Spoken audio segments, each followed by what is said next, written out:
And we're live. Okay, so just to clarify this, for anyone watching this on YouTube, between this session and the last session, to you guys it's probably like been a week apart, but for us it's been 3 months.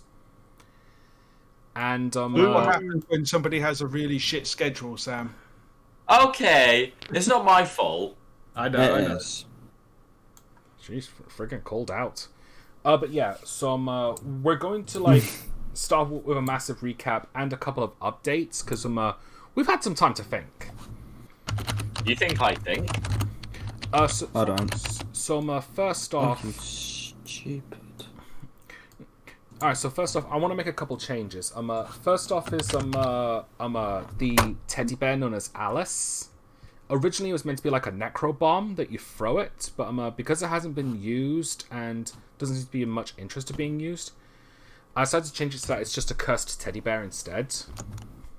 Yeah, so that's fine. it'll probably lead to a bit more comedic stuff. Admittedly, that was inspired by a homebrew item from the Unexpectables, but I don't think I did it correctly, or at least the characters weren't chaotic enough to use it. Well, can I say something? I didn't get given it.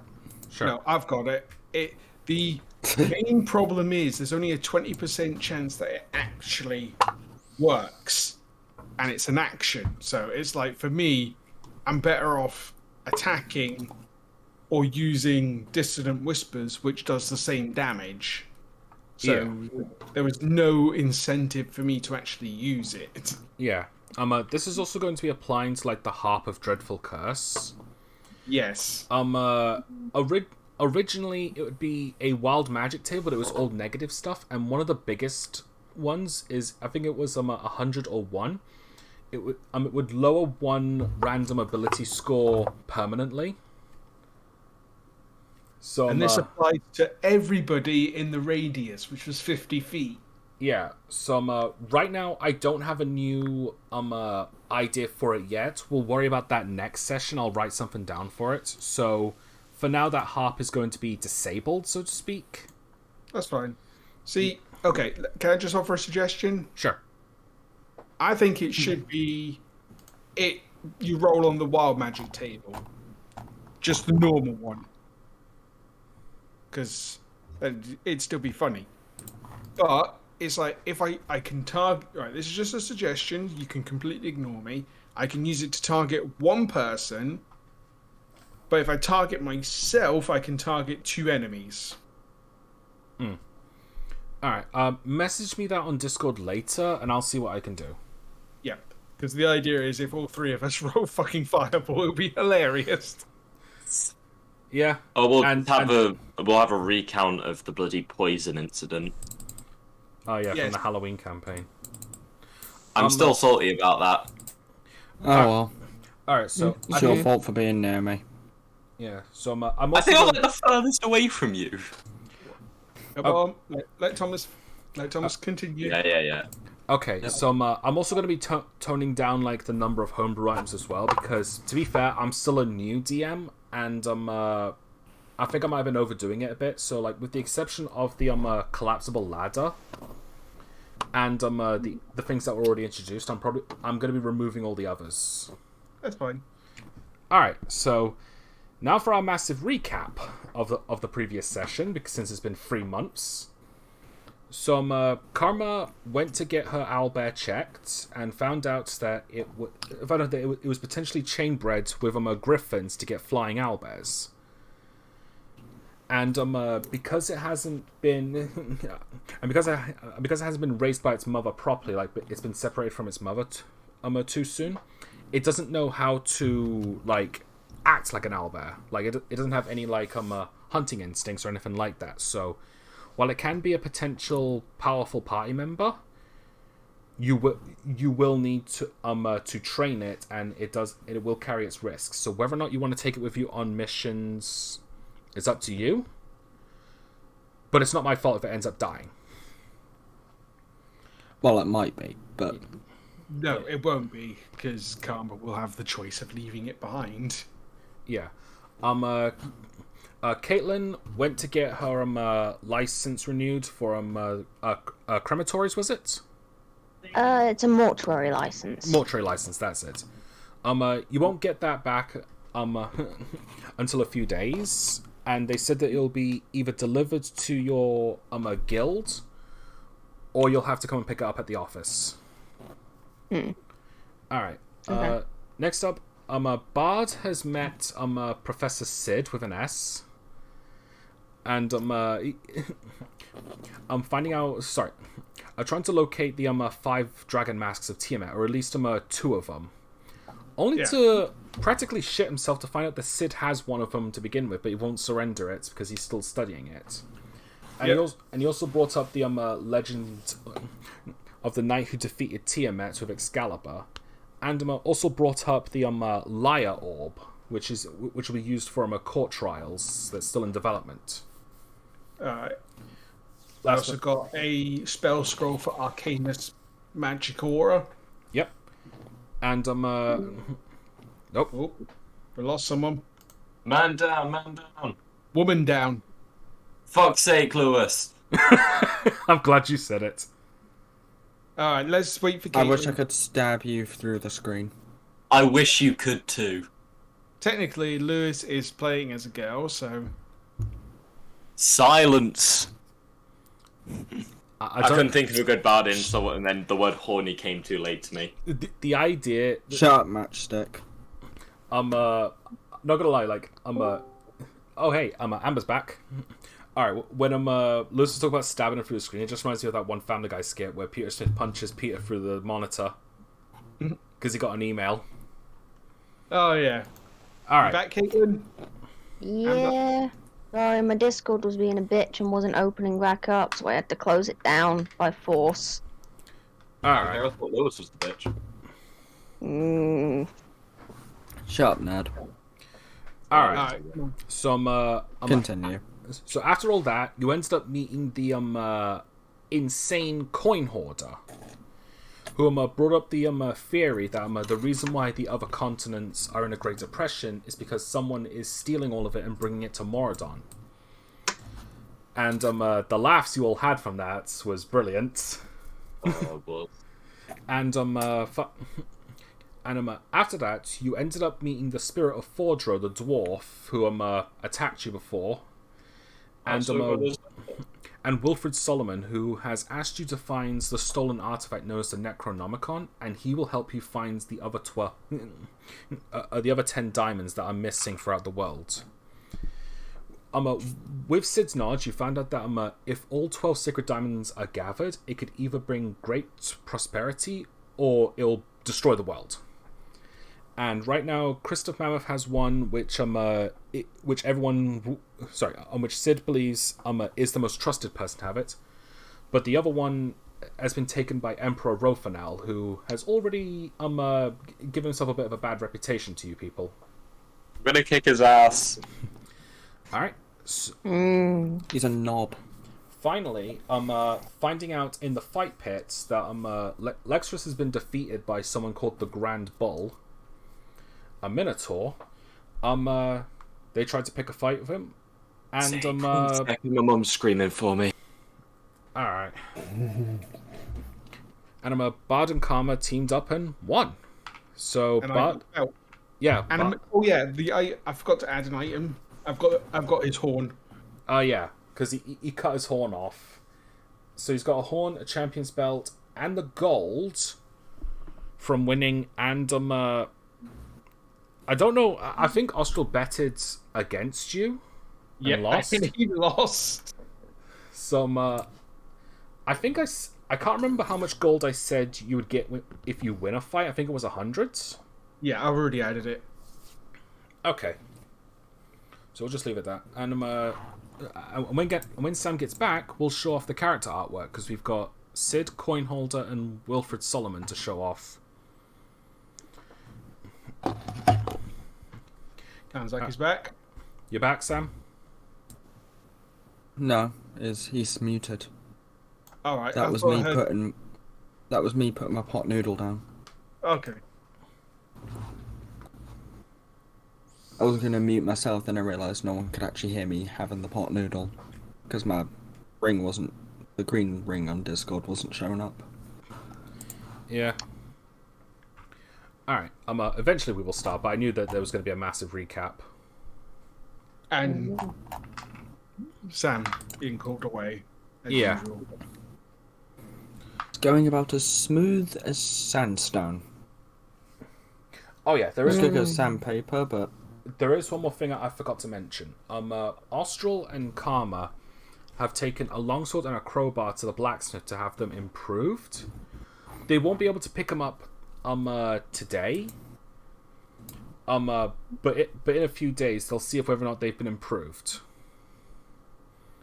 And oh yeah, after finally defeating Grand Bull, before they could like celebrate the victory proper, Captain Mountainous and some guards showed up and told them that they have a very important assignment to do. So will be taking place. So will be taking place like just at that point. And now we need to wait for Sam to show up so I can show off the art. Yep. Oh, one more update. Originally the plan was to make it 20 chapters, and at the end of every chapter you'd get a level up. This one is still going to be chapter 2, but like we're going to be shortening them since it took us a year to finish chapter 1, intentionally or otherwise. So I'm going to be combining some chapters into 2 if I can. This one I can't. This one's going to remain the same. But this one's also a lot beefier compared to chapter 1 and 0. In fact, I'd say it's bigger than both of them combined. are we getting multiple level ups within the chapter? I'll leave that as a surprise. How about that? I take that as a yeah. So don't want to wait till 2026 to have level 3. Fuck off. Look, I'll admit, I should have leveled you up at chapter 0. But I thought it would have been alright.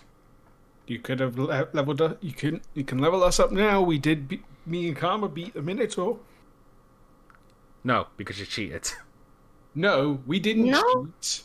You cheated by giving us an impossible fight twice in a row. So don't give me that. they beat him fair and square, against all odds. Yes, because it was a 2-on-2 match. It was just the other one didn't want to fight. Okay, I'm back. I'm back. I'm Alright. back, I'm Lewis. Fuck off. Shut up, nerd. Alright, now let's start off with showing off the character art. Let's see. Where's... Here it is. Alright. Here's the first one. Professor Sid with an S. I'm just going to... Alright. Here's what he looks like. Yeah, that's about right, to be honest. I could have taken the mask off of him. Yeah. I wouldn't have gotten very far.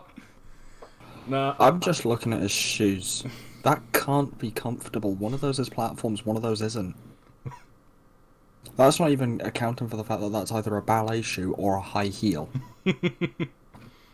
Either way. Alright. The next one is going to be Wilfred Solomon. I want to save Coin Hoarder for last. Okay. Alright. So, oh yeah, one last thing. Wilfred Solomon has also given everyone 1 extra life, so if they get killed, they will come back to life, but it'll only work once. That's fine. So this I one, think I'll use it now. yeah. So, one last thing. These character bios, like all of them, you should have access to all of them. These will update every now and then, so be sure to check back on them whenever you feel like it. Will do. All right, so Wilfred Solomon, pretty generic. All right. He hasn't popped up for me. Oh, my. I see for me. Oh, hasn't he? No. Oh, hang on. Sorry about that. No, it's fine. It's Oh, I see where I went wrong. I misclicked. Also, is that a high heel or a... Oh, hello. Yes. Yeah, a pretty generic design, honestly. Not one of my better ones, but it gets the point across.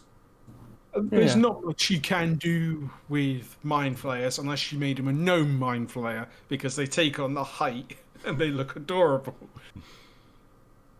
Or if you took 2 of his tentacles on his face and lifted them up with balloons. Gee, I wonder where I got that idea from. Alright, finally, Coin Hoarder, where is he? Alright, I think I've already, yep.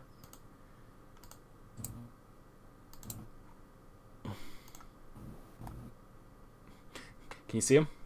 Yep. What do you think? His eyes are bigger than Karma.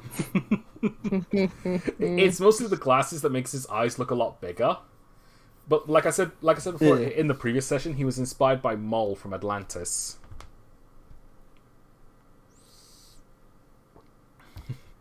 Fucking God.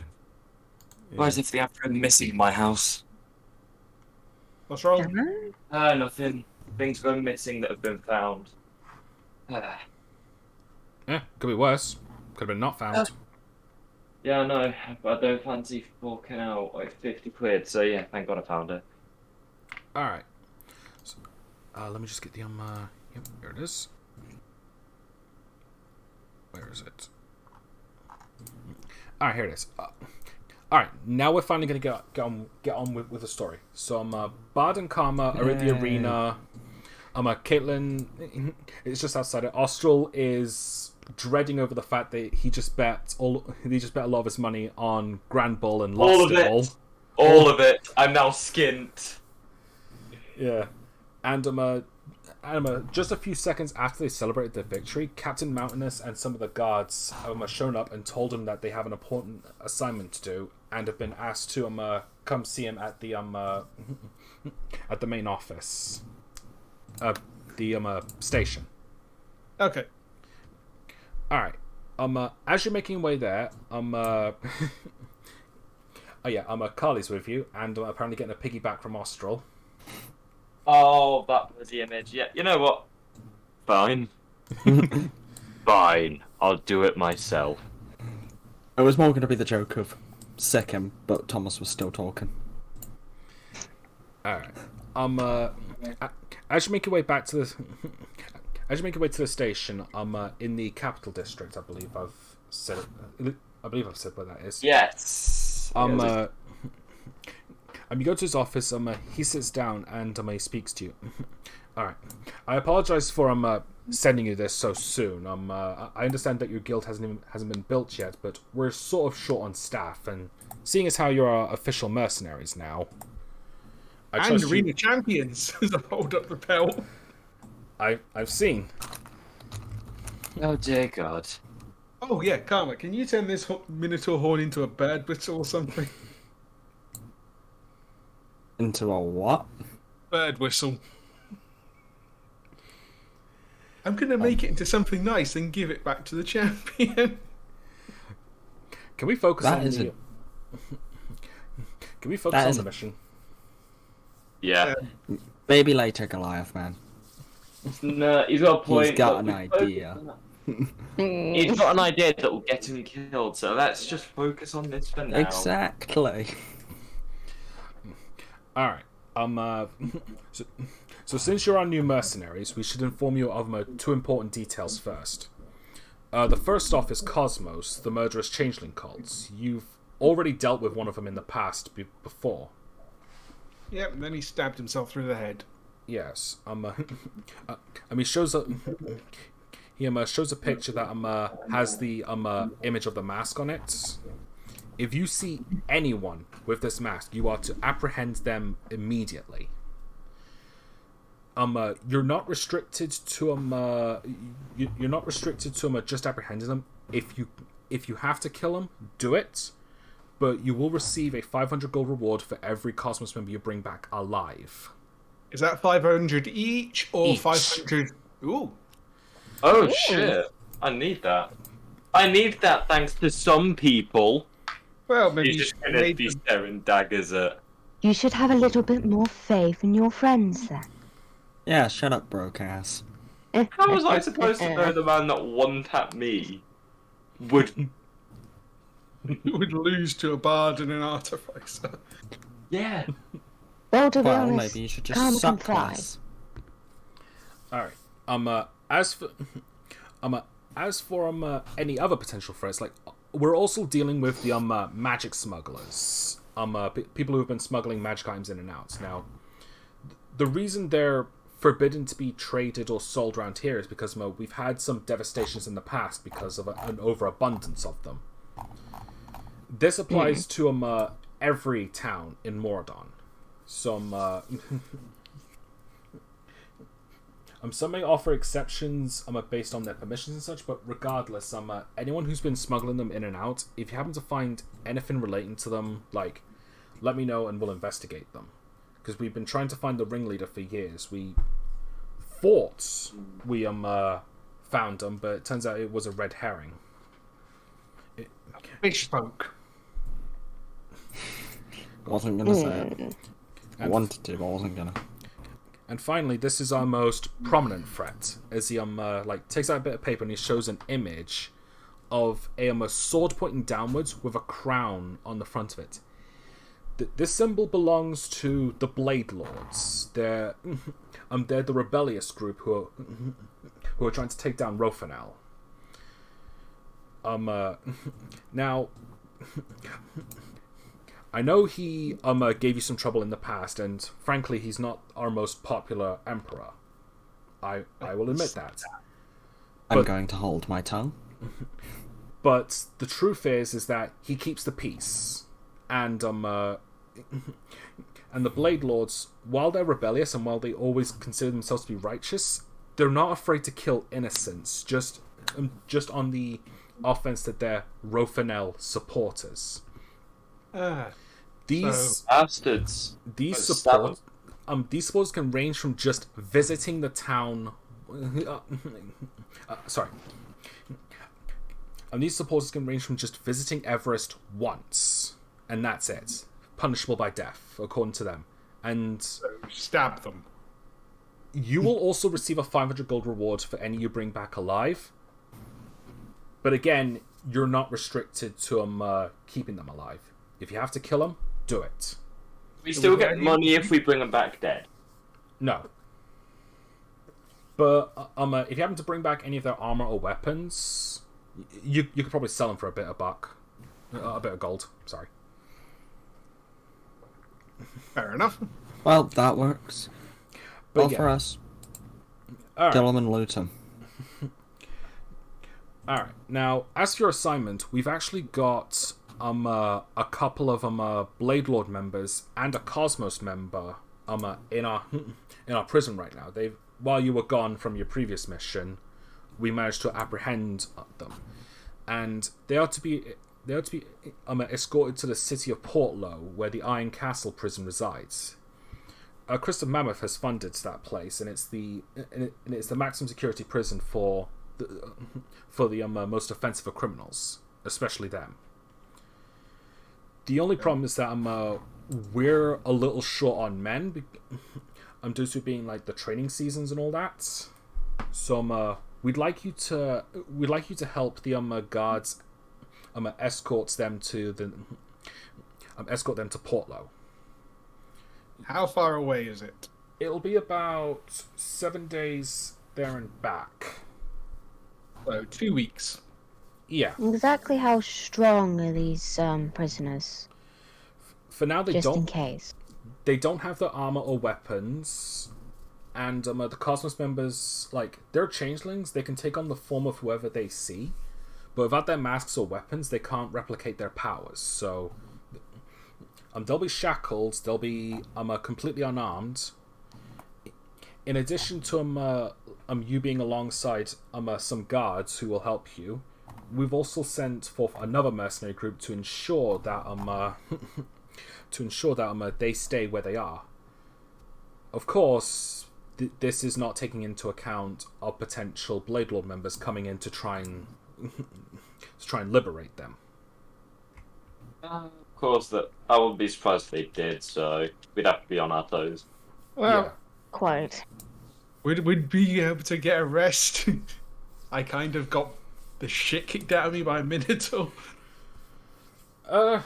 Yeah. And Yeah, I have you no should be able spell to. slots.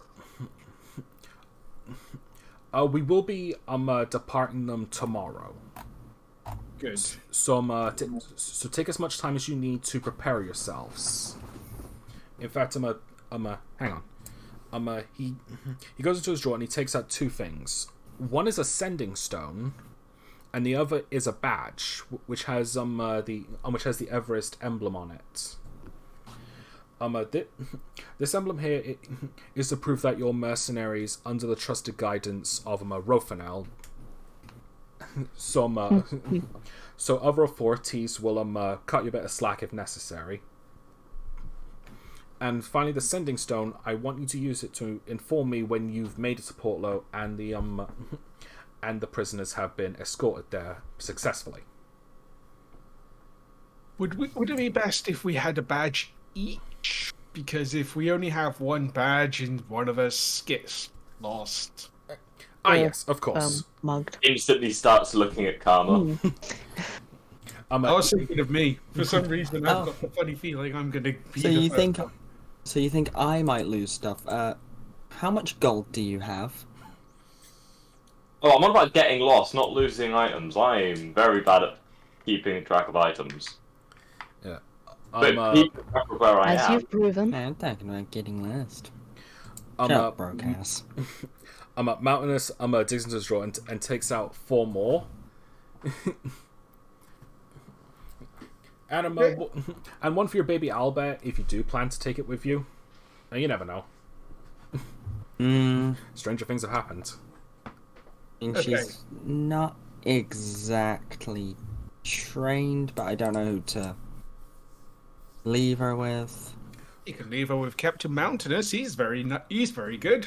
Oh, right. I actually forgot to mention this. The vet that spoke to you about Carly, you can leave it with the stables and they'll look after her. Sorry, I forgot to mention that one. No, it's fine. And Fair enough. Hold on. And there is one more thing that I've forgotten about, and that is that after speaking to Wilfred Solomon, he's given you a black sending stone. So he can contact you. Okay, so Yeah. Okay, yeah, she wouldn't remember that. About the stables. Alright. Hang on a minute, my light just went out. black sending stone. Oh, I've got it. Oh, you've got it. Yes. Okay, and I will take the normal sending stone. Alright. Okay. Okay, so that's everything now. So you have the rest of the day to prepare for this mission tomorrow. So let me just So right now, you can obviously go to different shops and prepare for stuff, or you can just like skip it all and just go to the next day. There's some stuff I might need. There's some stuff that it's miscellaneous stuff. Yeah, sure. So I'll need, but I believe one of the miscellaneous stuff might be a weapons or equipment shop anyway. Yeah.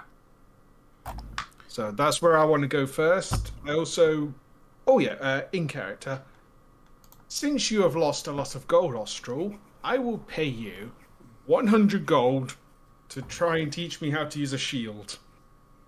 Well, sick, I'm down for that. I know it takes 100 days, but if we do it in our off time, this 2-week trip will take 14 days off that. Yeah, that's how days work. Yeah, I know. I'm just saying. Wait, I thought it was 50. I thought it was like 100 hours, not 100 days. I'm losing the plot. I am. If it's 100 hours, that helps me more because then I can just do it 2 hours a night. I would say 100 days. Yeah, it sounds a bit. Because you're actually practicing something. I've tried practicing something for 100 hours and sometimes I'm worse at it than when I started. Yeah. Okay, so I'll just put that in other notes. I mean, you don't have to pay me for it, but if you want to.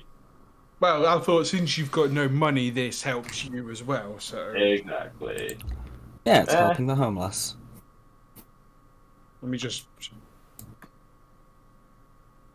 So far, it's 0 out of 100.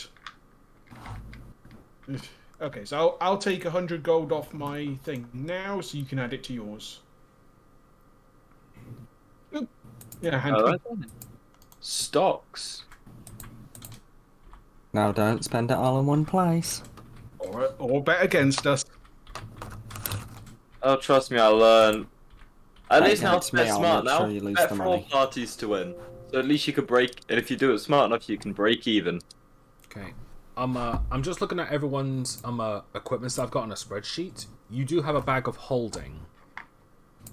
Yeah, that's my Are we about to stick Callie in there? infusion. I'll stick you in there. Yeah, I'm just gonna say this right now. I've got everyone's items on a list, like on a spreadsheet. The bag of holding is its own separate one. Yeah, because it's mine. Yeah, but what I mean is that whatever's in the bag of holding will be on a separate list altogether. Yeah, that's my Yeah, we know it's yours. Just let. random scrap parts. Yeah. Of course, if one of us was reborn, we could actually go in it because we don't need air. Yeah. All right. Well, maybe I'll just have to kill you and take the chance. All right. Anyway, so where do you want to go to first? Well, I need to go to an equipment shop. Okay. I don't know if they will have this. It's technically a homebrew item, but it's a very simple thing that I don't think is gonna. Describe what it is. Well, I'll get to the shop and then describe it. Then you can say if I can have it or not. That just makes more sense in the context of the game. Yeah. Okay. I think the only shops that I have that can do equipment is General Goods, the Tinker Shop, and Dave's Weapon Shop, of course. Well, I'll go to Dave's weapon shop because it might be there, but it probably won't. All right. If not, I might be able to make it if you describe it to Karma in very stupid terms. Yeah. All right. So that's where I'm heading first. All right. You make your way from the capital district all the way to the business and go back to his shop, and he sees you again. Back so soon. The weapons won't be ready just yet. No. It's just something I had an idea of. I don't know if you have them. Basically, I'm looking for a little contraption to hold my daggers up my sleeves. It's basically a dagger holster up the sleeve, so I can pull the daggers out and throw them. Oh, what? Do you mean like the hidden blade from Assassin's Creed? Not like a punch dagger. This is one that just holds the dagger. I can pull it out and throw it. Oh, yeah, that's cool. Oh, So it's like a wrist holster. Yeah, it's just a way to hide daggers from people and to throw them as a surprise attack. I did think I'll about never see it coming. Yeah, I did think about asking for a punch dagger, but because that would probably be a strength based more than dexterity based. Yeah. Since I'm punching with it, I wouldn't actually get any real good at it because I've got -1 in strength. Yeah. You're only man. All right. I'm just gonna roll for this one. Okay, no problem. If he doesn't have it, doesn't have it. It's just an idea. He thinks back for a minute. He's like, you know what? I think someone did actually sell me one of those the other day. Hang on a minute. He goes into the back room and he takes out exactly what you asked for. Ooh. Is there just the one, or do you have any more?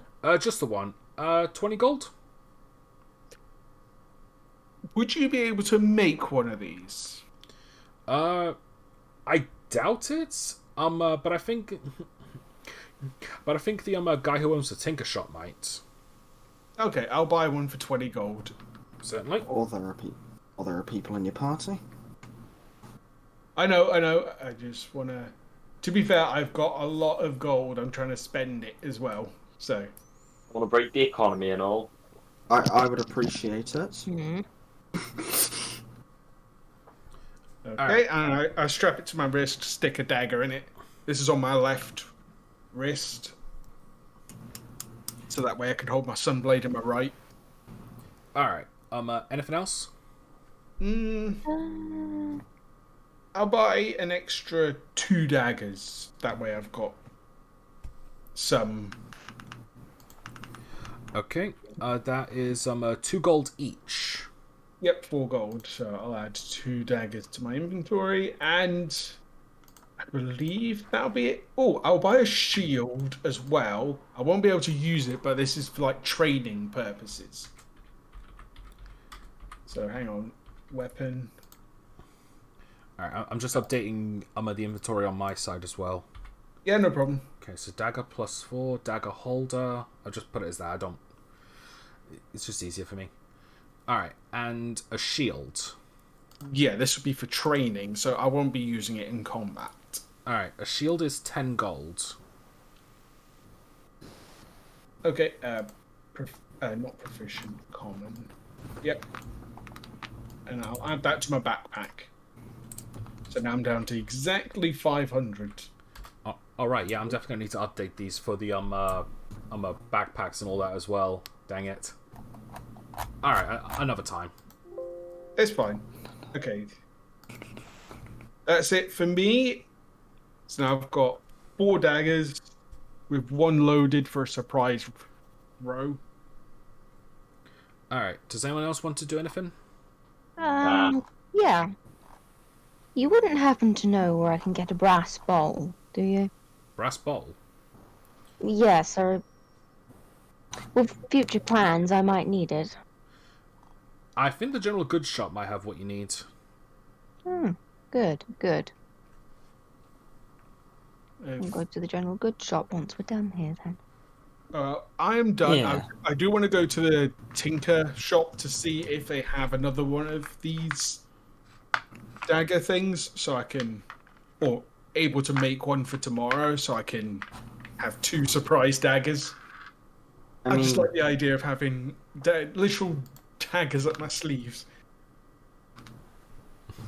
Yeah. if I get the materials for it, I can probably make you it. It doesn't look too difficult, and Let it'd give me something to do. Let me see if let me see if the Tinkers have one, and if they don't, I will ask you if that is okay.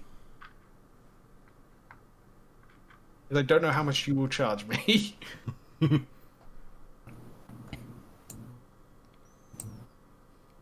Well, I'm considering upping the price for not being first considered, considering I'm in your party and have the skills. How about if he just provides the materials? Or is there anything I am proficient with that you would like to learn? So basically, I give you the materials and I teach you a proficiency that I have, and that'll waive all gold cost. I don't know what proficiencies you have. Outside of skills, dice set, disguise kit, flute, lute, pan flute. For skills, deception, investigation, perception, performance, persuasion, sleight of hand, and stealth. I also speak Draconic, Elvish, and Goblin.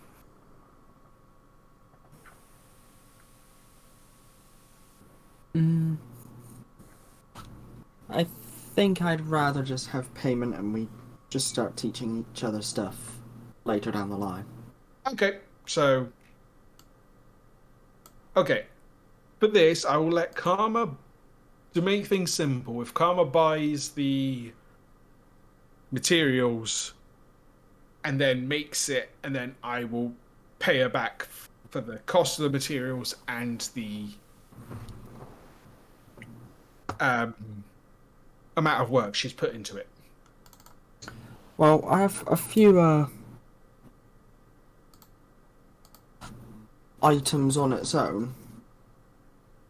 Yeah, for the I would assume that the device would be mostly leather and metal, and whatever a scabbard is made of. Typically leather if it's dagger. Yeah. So mostly leather, maybe a bit of metal to hold it all together. Yeah, maybe if you just get a whole bunch of, like, perhaps 3 belts at minimum, could probably work. Well, let's go to the tinker shop and do that. Okay, hang on a minute. Okay. Sorry, some things I forgot to set up. No, right. So we need to go to the tinker shop, the general goods, and then probably a potion shop. Yeah, there's Would Magic be a Hag's good potion idea. shop. Yeah. All right. General goods store first.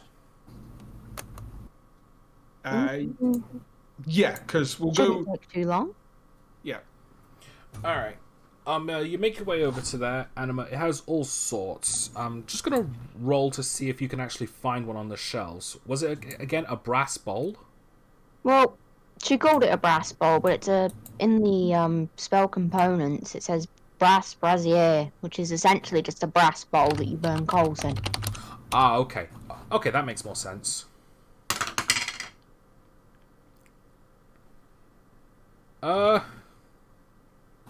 They have they have bowls of every type except for brass. Pickles. Sorry, I rolled a nat 1. Ooh. Have you tried not rolling and just seeing whether things are there or not? This That would makes make Yeah. sense. I mean, random stock sort of thing, innit? It's like, stock will be random. Yeah, plus Yeah, gotta I keep think you on your that's toes. Yeah. Plus, if they always had everything we wanted, it'd be a bit too easy. Exactly. Yeah. We can always find one later, or you can ask them to hold on for one for you if they get one. Possibly. So why Or don't I could just ask clerics. It seems like a very clerical thing to have. Yes, but would they give you it or sell you it? That's the other idea. Maybe. I'm going to walk up to the Right. general goods shop. If they got spares and you find someone's which believe in, like, giving. Excuse me. I see you don't have any brass bowls, but if you come across one, would you mind holding on one for my friend here? The owner of the shop, an elf woman, a high elf. She speaks up. Oh yeah, certainly. I will try. For some reason, we did have brass bowls here. Last week. In fact, we had about 20 of them, but a bunch of people just came by and bought all of them at once. It was very strange. Julia, do you have any idea what they looked like or why they would need them? Let's see. Yeah, that's the weird thing. All of them were orcs. Oh dear. They had these like black leather attires. They had like some really strange looking hair, and all of their battle axes had strings on them, like they were guitars or something. Okay, so it's not a rite of strength. Maybe it's just an orc band. Can I roll in? What would I have to roll to be able to tell That. if I know what she's on about? Would that be history? History. History. I'm gonna say with advantage because you've actually seen them before. Yeah, I remember them. Okay, I can't, so I'm gonna roll. That one. Are you fucking kidding me? I'll roll a history check as well. Double fucking Nice. one. I've got 22 on history Yes. without advantage. What is my history? Okay, It all gonna started when you were born. Shut up. Is it just regular roll or advantage? That's regular roll. Slash roll 1d20 plus 1. 12. Okay, so everybody else remembers him but me. Okay. Not. To anyone who was at the bar when Bard was playing up all the other bards to earn some money, like doing these music acts, the last opponent was an orc, and when he played his battle axe, like it actually sounded like an electric guitar. So, I might have been hit in the head too much by that fucking Minotaur, but I don't remember. Does anyone else do? Yeah, it was the last guy you faced in the music battle. Oh, yes. Sorry, my brain scrambled. Would you happen to know where we can We find know. them? Probably in another bar. Again, he's been hit in the head. I'm acting. I know. Fair enough. I'm not entirely sure. No one seems to know where they come from. They just show up. Politely get stuff and then leave without causing any sort of fight. They're very strange. Considering that most dogs are normally quite aggressive, but they're quite docile. To be fair, the last dork I met didn't, outside of this continent back home, didn't try to kill me either. Surprisingly. To be fair, it was a teenager and they were lost. Only they had the directional sense of a fucking stone. They were about 100 feet from their village and they got lost. He's gonna look right over at Karma. Oh well, if we see them, we'll ask to see if She we doesn't can notice. That's Thank you what very we needed them for, though. And I don't have my +1 crowbar to kneecap you with, so... Not yet, anyway. We've got till tomorrow morning. Not yet. Okay, so we've got the general goods and then potions. All right. Oh no, sorry, Tinkers and Tinker potions. shop. Yeah. All right. So that's everything of the general goods store. They'll see if they can get some more brass balls in later. All right. So the Tinker shop. As you'll make your way there, it's run by a deep gnome, and he welcomes you again. Since it's not the first time you've been here, actually, that's where you got your alchemist supplies, I believe. Yeah. He's like, welcome. Can I help you? Yes, my friend is I'm looking for leather to make one of these. I show off the little thing that's holding my dagger near my wrist. Ooh. Yes, she said she can make one for me, and she's looking to buy some leather to make it, and probably some metal as well. Gonna roll for this? Not enough in terms of metal, I think. Okay. That is an 8. We have the metals. We're a little low on leather, and we don't really want to give that away just yet. Not But until what surely, I'm going to roll for a persuasion. Hopefully I don't get double fucking that one. That was funny. I'm gonna assist. Okay. Surely you can give us whatever you can, and we'll make do. You're a shop. You should really you don't really need to hold on to the leather. And now I roll with advantage. 23 and 12, so it's 23. All right. Sorry about that. Got distracted by something. It's alright. I know the feeling. All right then. 10 gold for the leather and 12 gold for the metals. You okay with that? As I said, I don't need the metals. Okay, so just 10 gold for the leather, and if if Karma pays for it, I'll pay her back once it's been made. Yeah, because I got tons and tons of scrap metal, so... All right.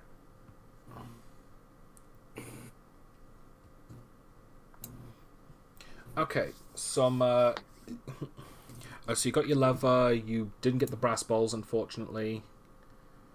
Got your little dagger holdy thingy. Yep. All right.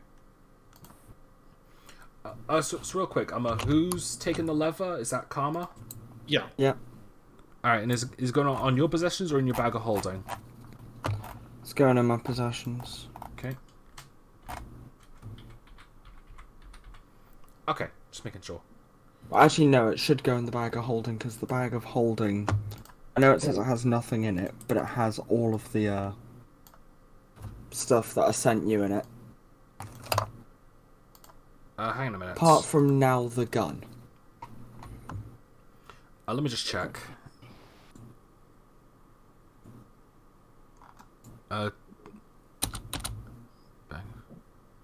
So all this stuff you sent me, besides the gun, is supposed to be in the bag of holding. And the thermite and aluminium powder, because I don't believe I have those anymore.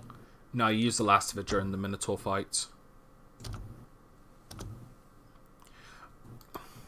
Alright, I'll update that properly later. I don't want to spend too much time on it. Okay. Alright, so that's everything now. Is there anything else that you'd like to do, or would you rather just skip to the next day? Potion shop. Potion shop, okay. Yep. Alright, you make your way over, and and it's a Magic Hag's potion shop again, and you're greeted by the Green Hag. We'd like to buy some healing potions, please. We're off on a... We're doing something tomorrow, and we might need them. Alright, let's see. She checks the supplies. I might be able to make a few more tomorrow, but right now I've got some minor healings and one major healing. How many of each?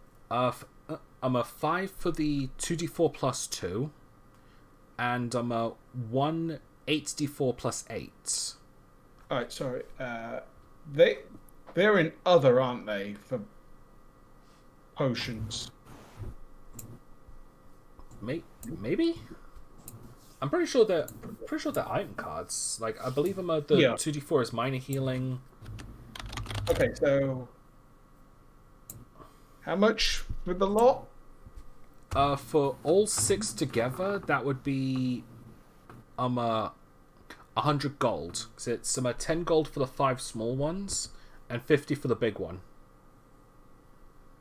Okay, I am going to buy them all, and then I'll divvy them out later. Take your entire stock. Yep. So that's 5 potion of healing and 1 greater healing. Yep. It's my 8d4 plus 8. I don't know if it's like... oh yeah, because it's minor, then nothing, then greater, then major? I forget. Potion of I've got... healing greater. Yep. For me, it's just potion of healing greater, potion of healing superior, and supreme. Yeah. Alright. Okay. I'm glad of your potions prices, because the normal price for a potion of healing is 50 gold. What can I say? I could be a little too generous at times. No, that's Complaining. yeah. No, you're not too generous. Don't worry about it. You're fine. Okay, so we've got... Okay, that's it. I'm good for the night, but before I go bed, I might... Well, in character, go to bed. I might hit a few bars for some... to perform, or to play a few games of dice. Yeah. Because technically speaking, the whole thing, the whole battle thing, like, occurred in the morning. So, like, Yeah. it's about midday-ish now. So you've got, like, several hours of sunlight before you have to go to bed. Well, does anyone else want to do stuff? Because I am going to go perform or dice. I don't really have anything much to do. I'm going to assist you in that because you could use some muscle Oh, and some armor. preferably I'm just going to... And Austral just wanted to go to the pub. Yeah, I'm just going to mostly perform over dice games at the moment. Okay.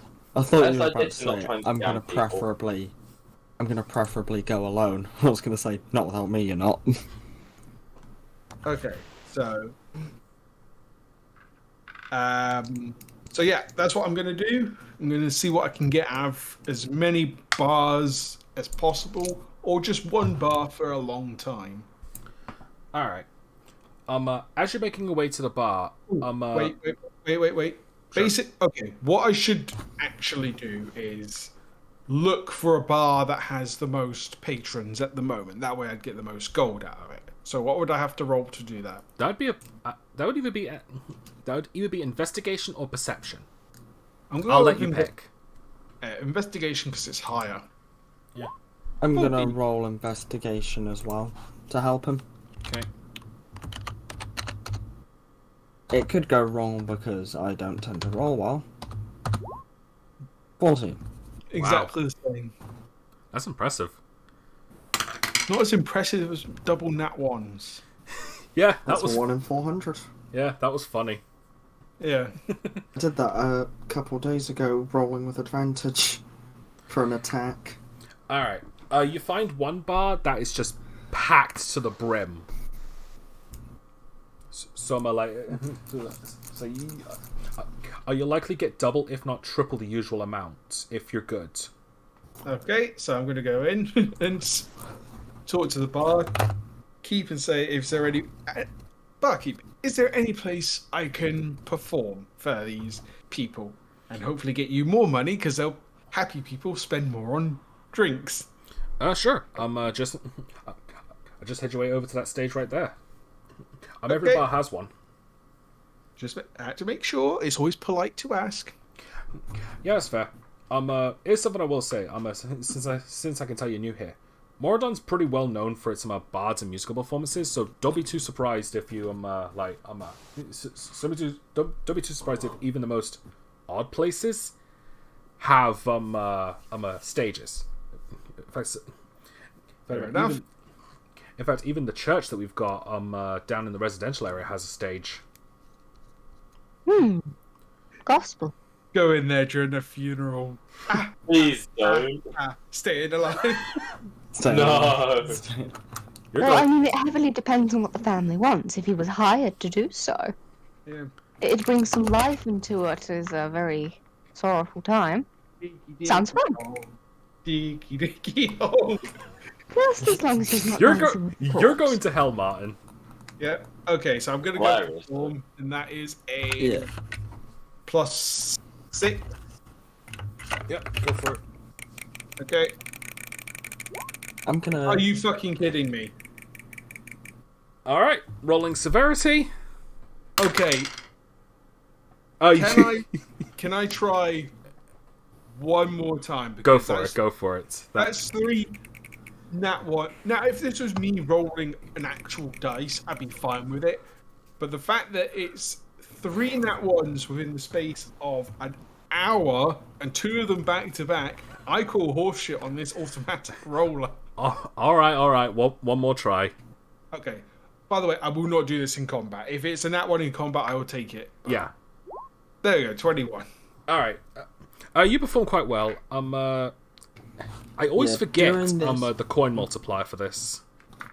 Yeah. During this time, Karma will just be sitting in, just near the front of the bar, over one drink, and mostly just sitting there in case Bard decides to start going into dice games. And I can hear myself echoing. Yeah, Yeah. we can hear you echoing as well. Hold on. I think he's Think- echoing through Martin's mic. Yeah, because I could see Martin's and he wasn't talking. It's not doing I'm gonna that come on out and come mine. back in. Yeah, it's you then. I'm gonna come out and come back in. That's weird. The only thing I can Alright. think of is that your speaker and your mic are very close to each other. No, What my mic?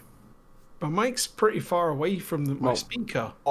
What speaker for me? How loud is your speaker? Oh, I think it's stopped now though. Yeah, I moved it a bit more, but it shouldn't have. It was only I only moved it like a half an inch. I mean, it stopped Maybe now, it's just so an we inch found the needs problem. to register. We fixed it. We've Yeah. fixed it, yeah. Just in case, because Karma's not sure if Bard's gonna go into any dice It's games happening and need... again. Oh no. Oh, What? Hey, maybe it's me. I'll disconnect. yeah, it is you. Yeah, disconnect. I was going to say alter your mic sensitivity just a wee tad, so that it's Alright. loud enough to pick up your voice, but not your speaker. Alright, Martin, can you not talk a second? Skippity-bap-bap-boop. Alright, it seems to have fixed itself. Okay. It was. I haven't changed any settings on my mic since last time. Maybe it's just Discord being weird. I mean, it's just stopped now, so.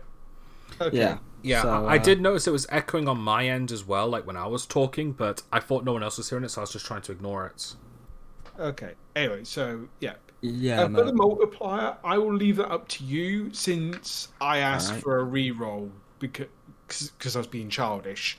So I'll admit that was childish, but that's 3 nat ones within the space of an hour. Have Yeah, you tried rolling better? On an automatic dice roller. okay, I'm gonna say because you re-rolled, I'll cut what you got in half. I'm fine with that. That's more than fair. Okay, that's 30 gold. Yep, that's fine. I'll take that. Yeah. Yeah, as I've been trying to say multiple times, Yeah, go. All right. and then got interrupted by Martin talking about multipliers. Get on with it. Karma's just going to be sitting at the bar waiting, just in case Bard does go into any dice games. She's not sure if he will, and if he annoys the wrong person or cons the wrong person. Yeah, I'll just kind of tag along, so he's wanting to go to the pub, but also knows what Bard gets himself into, so... Caitlin's just pleased to be with people. Yeah, Okay. we're just sat as a group, and Oswald's not really worrying, just having a drink. Okay. Well, Am I allowed to do, since I'm going to be here for a long time, am I allowed to do another couple rolls for performance? And I will not change these ones. Do one more. One more? I'm fine with that. 17. I Alright. saw one and was about to laugh. If I got a nat 1, I would have taken it, but I But you'd have cried. Yes. Alright. You'd have been very upsetting. Very spaghetti. Alright, I rolled for it and I'll double it since that's a pass. 26. Okay, I'm fine with that. Alright. As you're performing, however, I want you to roll a quick perception check. Oh, goody. In 20! Thank fuck. As you're performing, you notice your eye like pokes out of the corner, it's like towards the door, and you see 2 knights entering the pub, Oh no. and I want you to roll a history check real quick. I'll give you advantage dear. on this one. Advantage? Are you fucking kidding? All right, you know what? Fuck it. I'm just gonna give it to you since it's been a day. It's the 2 knights. It's 2 of the 4 knights you were facing when Alebottom was chasing you. Okay, Yeah. I'm gonna. Can I sneak off? What? Can I sneak off the stage? Yeah, roll a stealth check. 9. No, but he's the centre of attention, isn't he? All right, I'm gonna roll a perception check for them with disadvantage since it's a crowded place. Yeah, but he is on the stage. Praying because- as I'm walking off the stage. Yeah, if you think about it, he's on the stage, so And performing, so he'd be the wouldn't- centre of attention. Their lowest scores was a 12 and a 13. They see you. It's like, Wait, would everyone else recognise them, or...? I point at them. Like, wait, how many dwarves are in this bar? quite a few. Okay. Oh my god, it's the dwarf haters! I shout at my top voice with persuasion. Please! Wait, would it be persuasion or deception? Deception. It's still a +6. I'm so- going to assist with this. Oh, assist. Yeah. We're all just going to be like, oh my god, She's just going to go, racists! oh, good grief! Oh yeah, I saw them You don't beat want to up know what those they did No. to dwarves him last off, mate. week. They took him out back and beat him bloody. Oh. He's still in the hospital. He didn't deserve it. He was just trying to build some stuff. He was trying to just upgrade my armor. Do He I? just wanted me to be safe. Okay, so He was shall just we? a poor boy from a poor family. Scaramouche, Scaramouche. Okay. Okay, let Thomas go. Let Thomas go. Get a little bit chaotic here.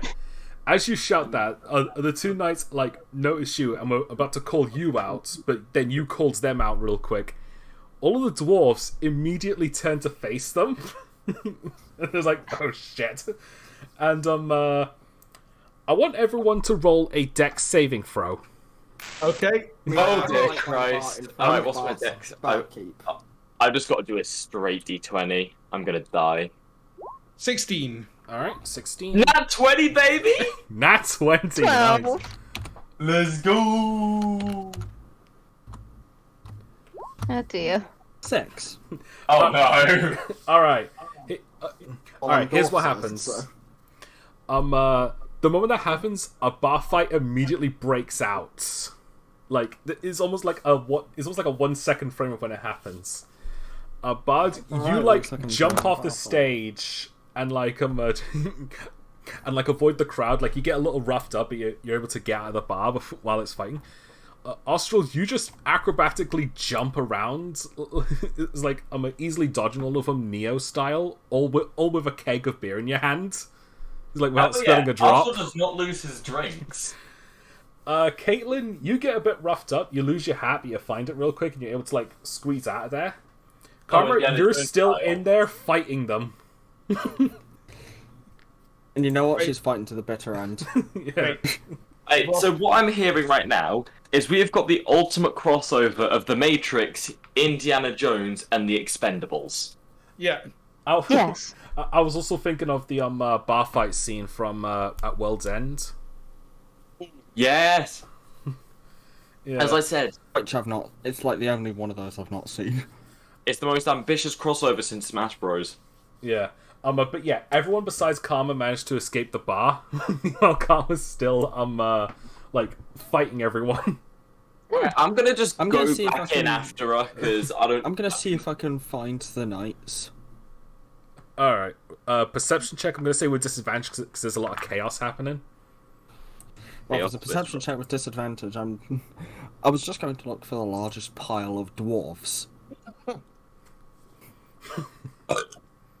Does that at least negate the disadvantage? Because that's generally where they'd be. You can always fly above them. Tell you what, if you fly above them, you won't get disadvantage. Yeah, because otherwise it's just 1d20 Bird's minus eye 1. view, baby.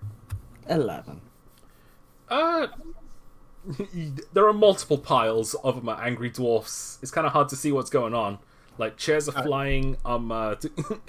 Tables are being smashed. Two fat guys just stripped each other and started sumo wrestling. Okay.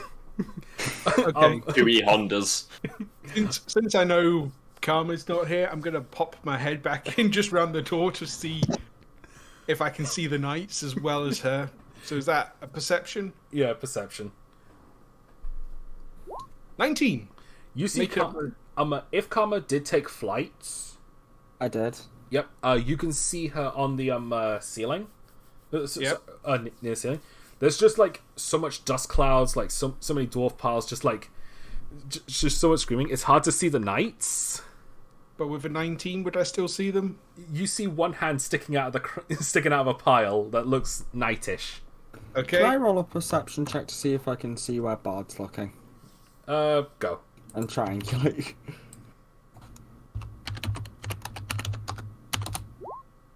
Nope. Nah. Nah. She's sorry. just gonna start scouring. She's gonna start scouring the piles until she finds them. Sleight of hand to steal one of the knight's swords. Fuck's sake. All right, go He's for probably it. under the pile, and all you can see is... 9! I'm gonna get dragged into the fucking pile. Oh, Or miss. Christ. Austral's gonna run right in after seeing Bard and realising that Karma's not there. He's not gonna try and, like, poke his head in, he's just gonna kick the door back open. Oi! Karma! Bard! Outside! Now!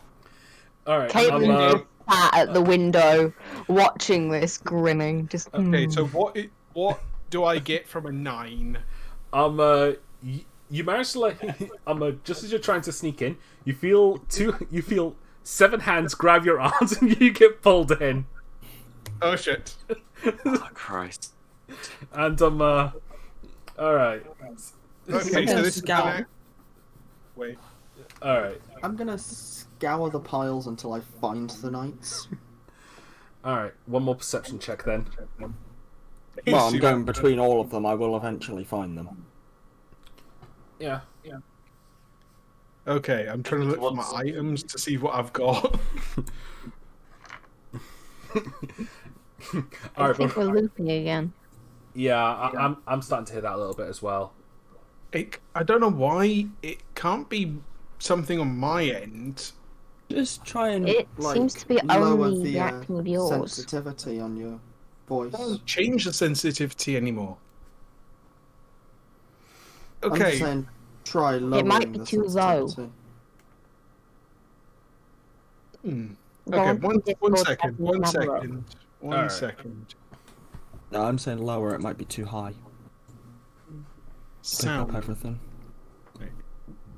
Open volume mixer. No, that can't be it.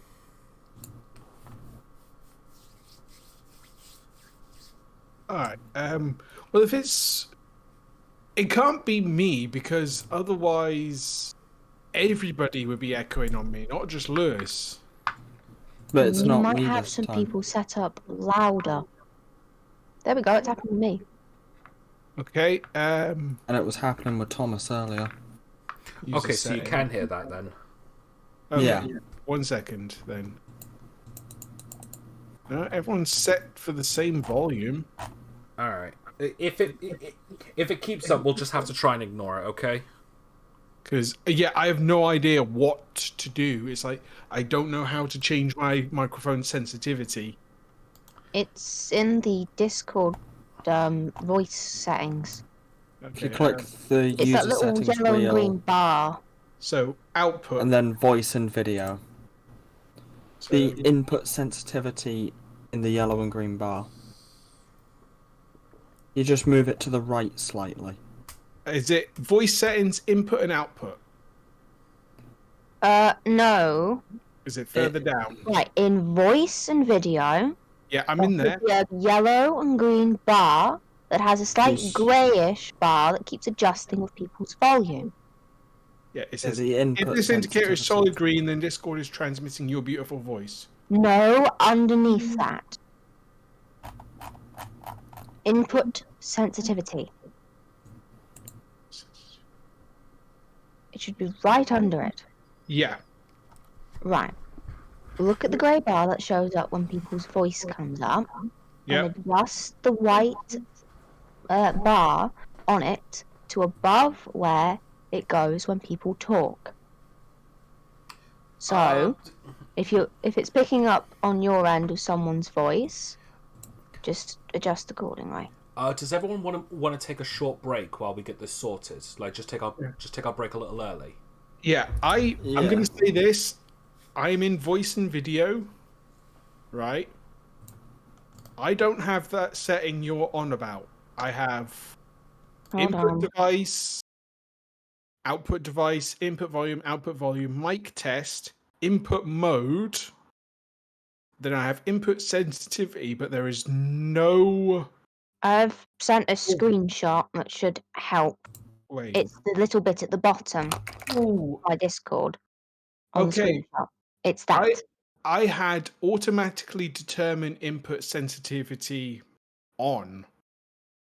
Turn it now- off. Now it's off. Now there's a... Now manually set it with the bar. Okay, so I'm going to... Downwards, less sensitive or more sensitive? Downwards would make it more sensitive. Upwards would make it less. Again, it fluctuates with your green bar, or the grey bar that appears with your voice. Okay. I'd like to also say, I just scrolled down to the bottom. There is something that actually says echo cancellation. So I'm going to turn mine on. Is there any changes immediately? No? Right, talk... Alright, that might be, I didn't hear Lewis like echoing off of thingy though. Ba, ba, ba, ba, ba, ba, ba. Okay, I think the sensitivity thing might have fixed it, but also the echo cancellation thing would have fixed it as well, I think. Okay, so... It Yeah.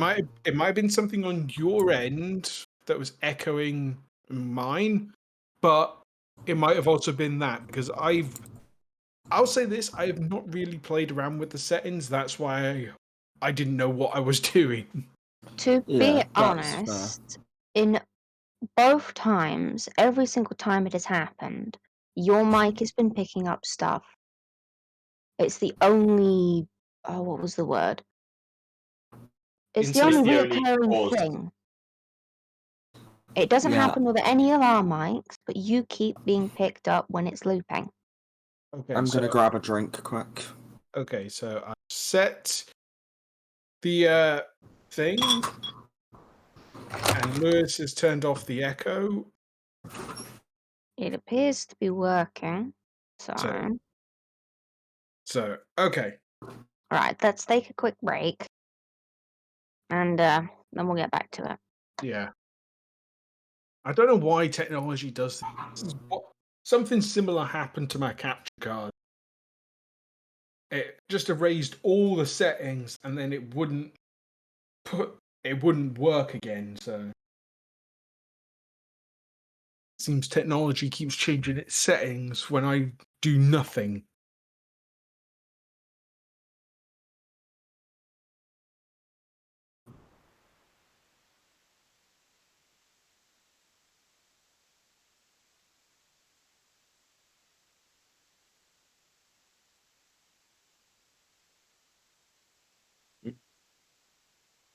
Wait, what's that I hear?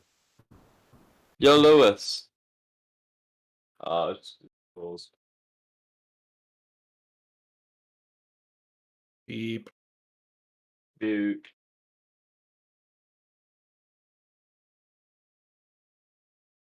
Ah.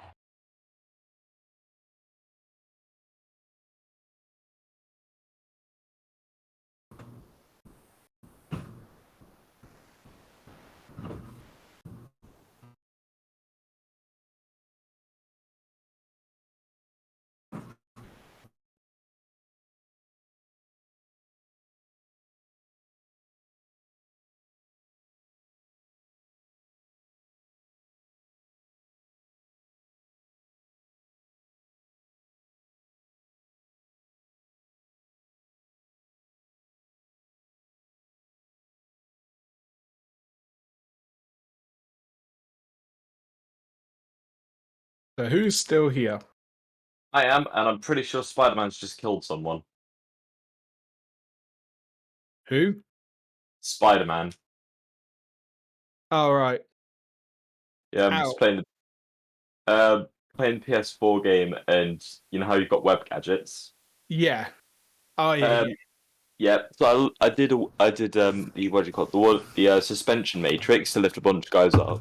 Did a web bomb, and then I got a guy, swung him round, threw him back through the suspension matrix, and it launched him over a building. Yeah, he's probably dead.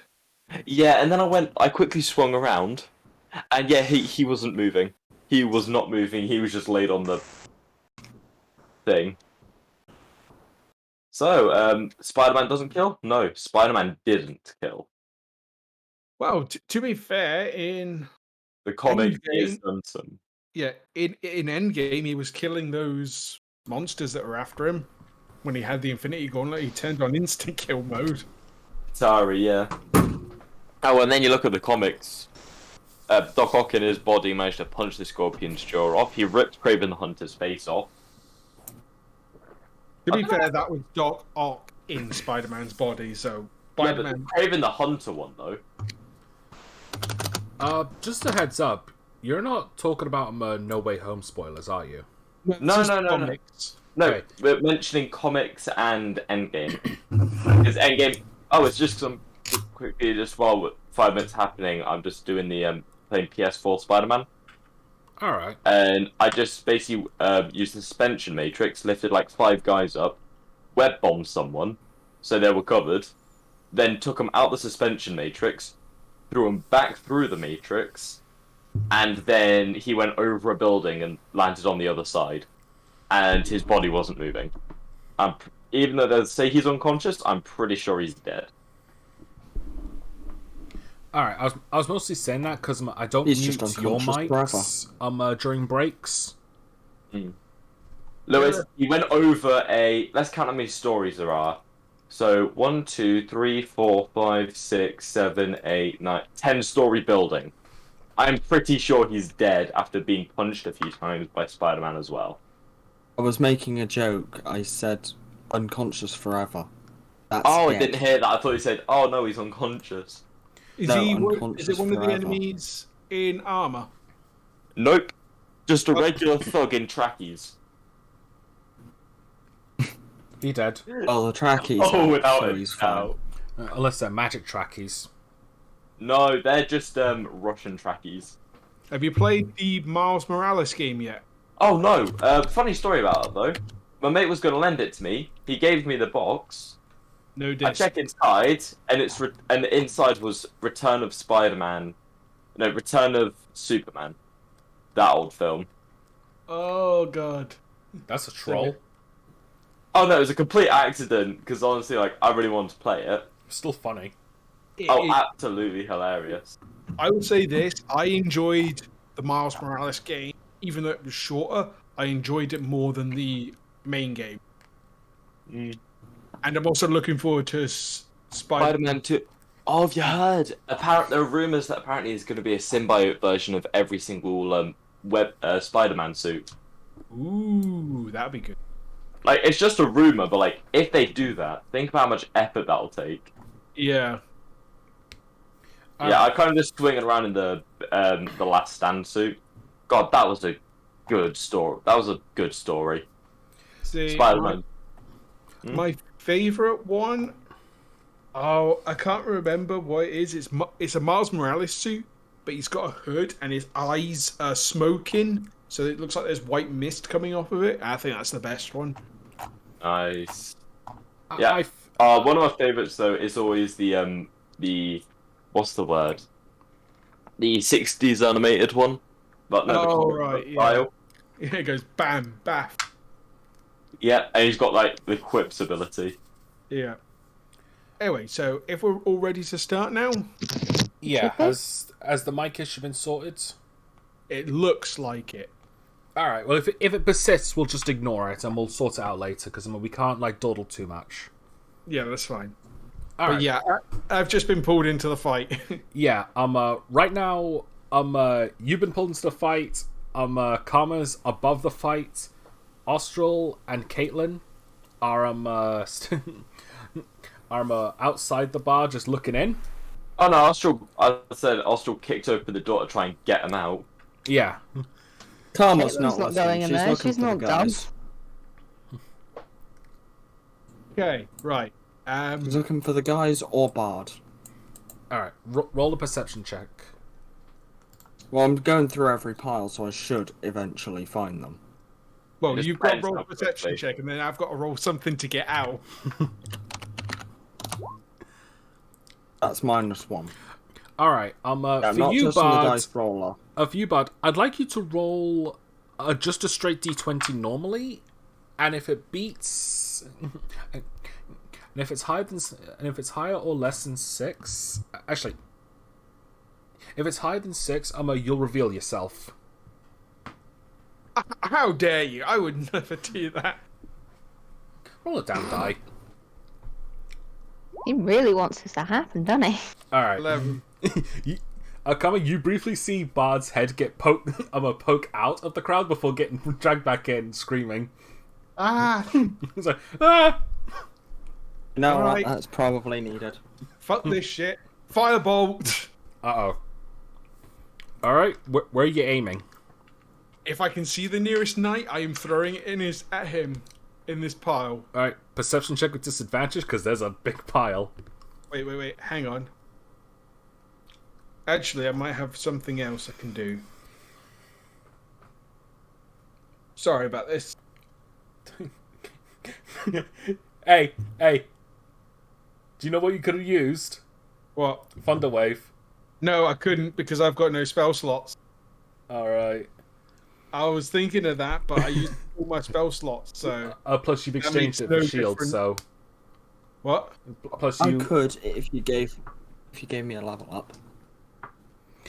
All right. And shut up about that. Minor illusion. I'm just checking before I do anything. Okay. I'm gonna minor illusion a lion's roar. It can range from a whisper to a scream. So I'm gonna do this to try and scare the shit out of everybody. All right. I'm gonna say an Arcana check for the performance. So it's like to make it convincing, since you're currently in a crowd, it might be hard to pull the spell off proper. 5. Rare. Well, 6. Nothing really happens. It's like I'm not surprised in a dwarf bar fight. Yeah. All right. I'm activating my fucking sunblade. All right. You activate it, and the second that happens, everyone immediately jumps away from you. It's like oh shit! It's like oh shit! He's packing heat. Nice. It's like, You want to know about packing heat, do you? Do I look like I'm taking any You damage? want to see packing heat? No, don't worry. I look at You want to see? Yeah, I'm I'm looking at the 2 knights. Right. I didn't want to do this, but you just picked a fight with a fucking paladin. I am gonna smite the shit out of the both of you. I'm trying to pass myself off as a paladin. So let's try deception. 20. all right. Fuck me. They both immediately get onto their feet and make a run and run out the bar. Do they have to run past me? Nah, they were closer to the door than you were. Well, Bard is pissed now, so he's chasing after them. Back here, you fucking swine! Anyone gonna do anything? Caitlin's just gonna stand by the door as they run out and watch Bard run out and just grin. Yeah, I'm just gonna watch it. I'm just gonna end up just watch how it goes. All right, Okay, Karma. Are you? I'm just gonna yell bar fight and then leave. All right, you leave. The bar fight continues. As the 3 of you watch Bards chase after them, going further and further away. You notice that Kali's not there. Then She's in that bar. Every dwarf in that bar dies. Do you realise that? and you see Kali walking out the bar, looking a little ruffled, but it's got it's got a small bag in its bill. It's like walking away with it. I'm like it's being proud. It stole someone's wallet. What you got in there? All right. You gently take it. You open it up, and there's 20 gold. Oh shit! Some bullets, and a strange-looking stone. Right, I'm gonna hold on to the stone. How many bullets? Are they pistol bullets? They are pistol bullets, and there's 15. Can I use my ring of identify to identify the stone? Sure. Unlikely I'm holding it. See, honestly, when you said he's got a bag of gold, I thought he's got my fucking bag of gold. Oh. Oh dear. That would have been fun. It is good to And come makes back. Oh, sense. can we identify what that is? Might be useful. Might be a pill. Meanwhile, I'm fucking gone.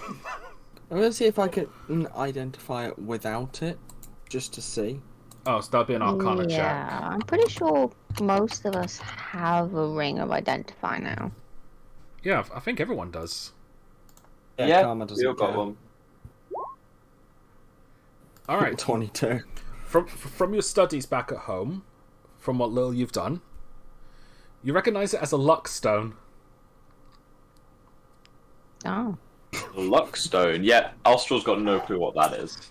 That is something Bard would love. And he's far away.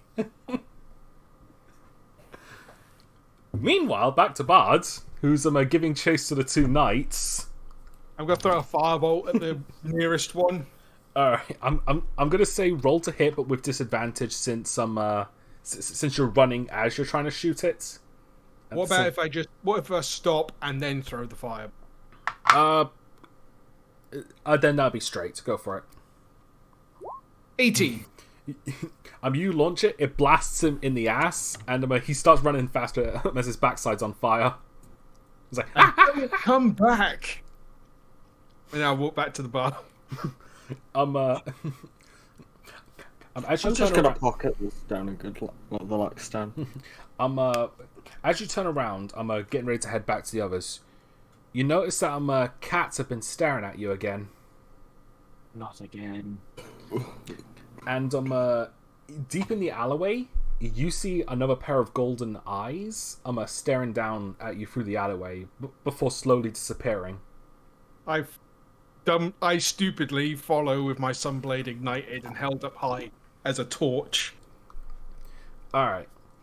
Alright, somebody's not getting the luck stone. Alright. You walk down the alley of the Shadow of Death. Sorry, couldn't resist.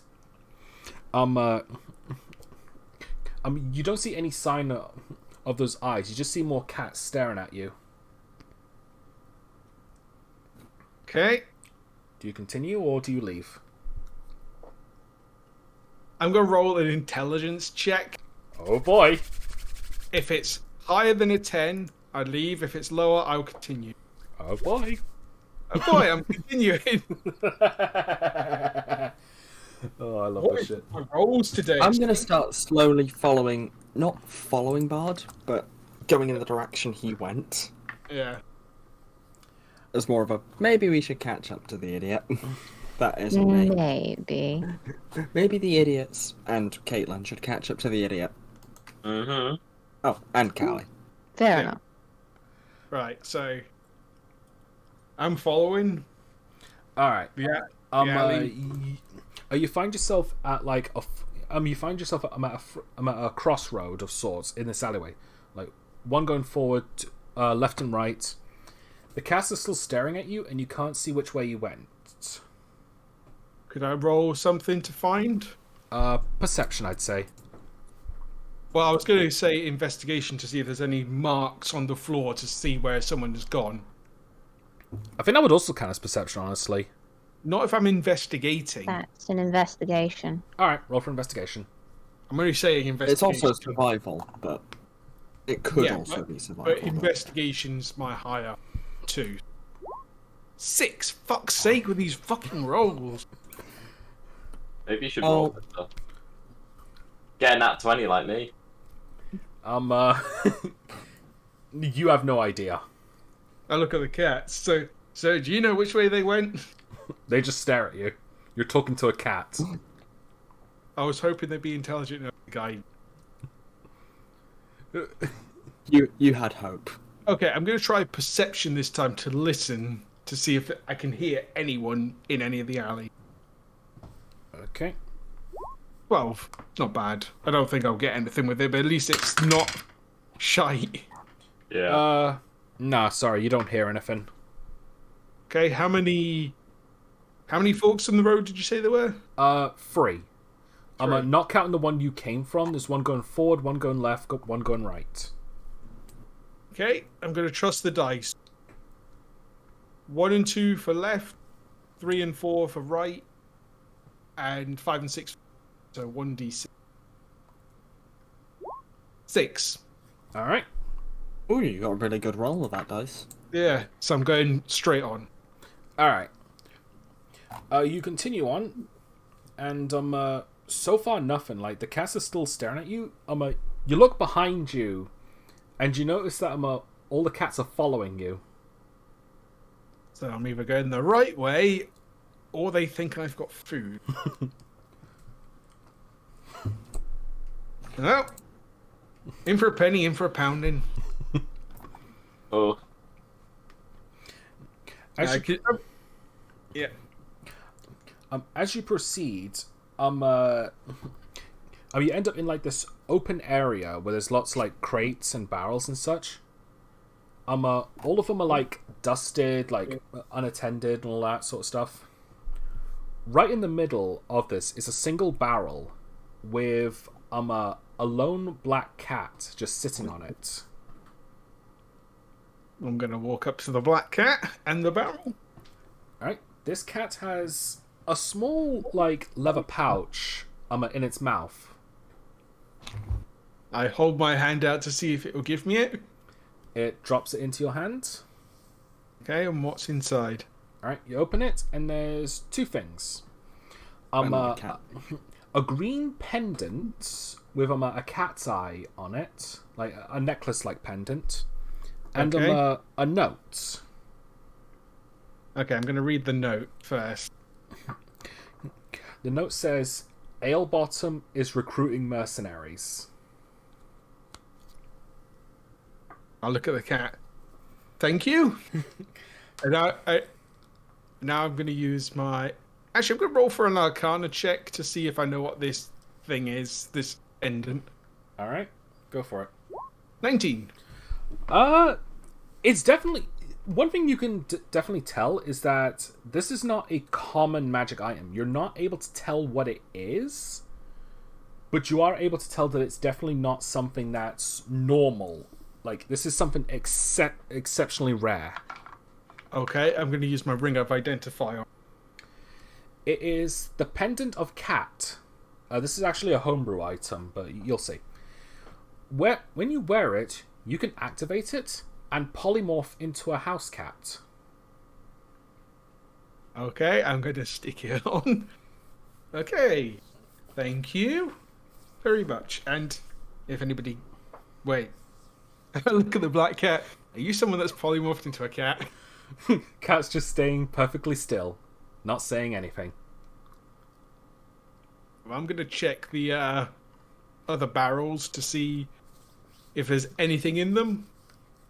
If the cats will let me. Basically, I walk up to a barrel, see if a cat tries to stop me, and if not, I'm going to investigate them. Nope, but the barrels are nailed shut, so they'll be difficult to open normally. I've got a sunblade. I'm going to cut the fucking thing open with a lightsaber. Real quick, that's not like fire, is it? No, it's radiant. So, but it's still a laser beam in a sense. I was just making sure because the moment you stab it, alcohol pours out.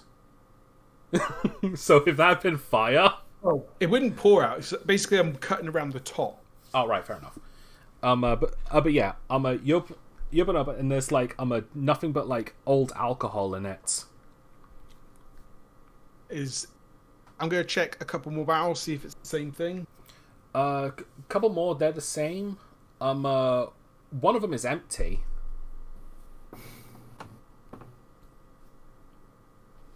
But you're not able to find anything. Okay. I think I'm done for a while.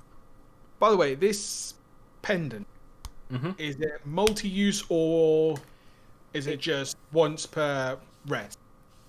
Once per dawn. So it's once a day. Yeah. And it'll allow you to polymorph into a cat up to 3 hours. You can turn it off whenever you want to, but the moment you do, you need to wait until dawn for it to change back. Like, to revert. Okay. Okay, I'm going to leave and try and find my way back. Look at the cats and say thank you.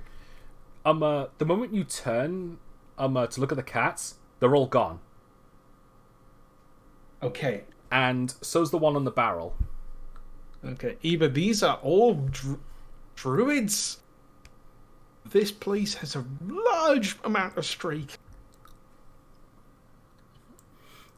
As you're walking further away, you hear something. Not all of them are strays.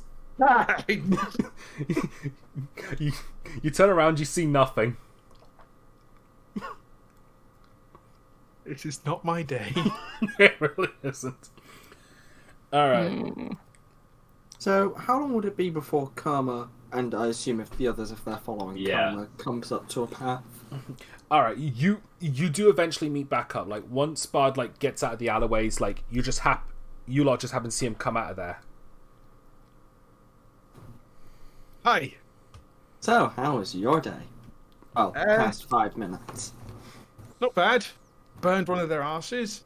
Got this pendant that lets me turn into a house cat for 3 hours a day. Oh yeah, and the guy that's after me is hiring mercenaries. I found a I luckstone. wonder whose fault that is. Probably mine. And wait, what? I found a luckstone.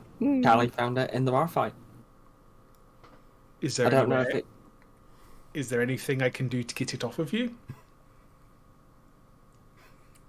I mean, you could probably try and force it out of my hand, but I would shoot you. No. I'm trying to genuinely take it from you, but with a trade or a deal.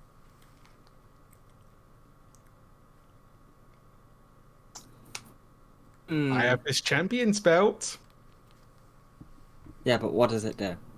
It means you be the champion and I be the second place loser. Well, we knew who the real winner was anyway, so... But while I've got the belt, technically I am the winner. And that means you're going to get the snot kicked out of you the moment you step back in there. Probably. I've got 400 odd gold, a load of daggers, costumes, clothes, disguise kit, thieves' tools. The only thing, I've got the harp and the Alice bear, champion belt, minotaur horn, my new pendant, and a sunblade. But I'm not really, because of the way I'm building Bard, I'm not really willing to trade the sunblade. Oops, sorry, just yet. The only thing I have any interest in is the little kitty pendant. But So- I think I'll hold on to the Luckstone for now and see if you get anything else. But I'm holding on to it for you. What's the Luckstone even do? It gives you a It's +1 lucky. for all your skill checks and saving throws. Why do you think I want it for Bard? Fair. How about this? I will give you the pendant for the Luckstone, but if I get anything else that you like, I will give you that as well. As well. As well, so you get the pendant and the next thing I get that you like. There is, with the exception of the things I am searching for. Dang it, 'cause you're searching for more Luckstones at the moment. I give you the Luckstone. She's just gonna go, hey, I like that Luckstone. No, basically, while Yeah, he no, has it was a joke. Yeah, She was while gonna try you and- haven't, while the party hasn't heard yet, it's the Dragon Man. He doesn't want to give away the dragon, since none of you were around when he mentioned that. Yeah. Okay. Well, 1 second. You know what? I'll take that. Okay, so I'll take that offer. okay, so you've got a polymorph pendant that lasts for 3 hours a day, and I get a Luckstone. It's funny because the Luckstone picture is also that of a cat. I know that. I thought he was giving us 2 Luckstones. I'll be honest, I didn't know what a Luckstone looked like. Little cat's eye thing. Yeah, Oh, is that what it looks like? Yeah. Oh, fair enough. I thought one. I thought it was just a white rock. No. All right, that's on me. Well, I'm going to take that. I'll take the thing off for mine. I'm going to... Ooh, I think that'd be useful for everyone. And while I would like to keep it, the Luckstone is better for me. I'll just post what I've typed out. Okay, so Yeah. I'm done. I'm going to for the day. immediately on. I still didn't get to finish my drink. But I did. but- From what Thomas said, you literally ran out of there with a keg of beer. You not just your drink. He said a keg. Oh. Oh, He's just gonna puncture it and just start drinking out of it. okay. Made a mistake. It's a pint. Sorry. That's fine. It's Oh, yeah, the he re- finished it while he was there. Yeah. Oh, He's still going to what break a- it and drink It'll be it. a nice night. The reason I thought of that is because I have a large Donkey Kong barrel mug that I call a keg. So that's why I made that mistake. That's fine. Fair play. All right. It's fine. I'm sure the hotel at least has room service. Oh, you son of a gun. Well, Alright. I'm done for the day, so we can all go have a long rest if everyone's finished. Yeah. That's not how you spell pendant. I literally just Yeah, Hey, no, I was just typing it. I've put Penediner. You could have copied and pasted. Fair enough. It's not pedantry either. Okay, so let's just say we're all going for a long rest Yeah. while Lewis is doing that. Yeah. So do you want to just like advance to the next day now? Yeah. All right. Yeah, during this, like, Karma is going to sleep in the stables with Callie. I'm going to attune myself to the Luckstone, and I'm going to... Okay. Let's just say we're doing this before we all go to bed. We've got 6 potions here, with 5 being minor and 1 being greater. How would you want to divvy these up? I'll take 1 minor. Okay, so Lewis, you can add that to your equipment. Yeah. So it's just a normal potion of healing. Austral. I don't mind, to be honest. I'll take what's left. Okay, so since you're on the front line, I'll give you the potion of greater healing. So that's 4d4 plus 4.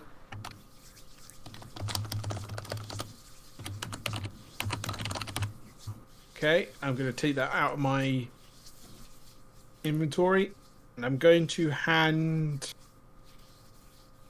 Caitlin a potion of healing as well. Okay.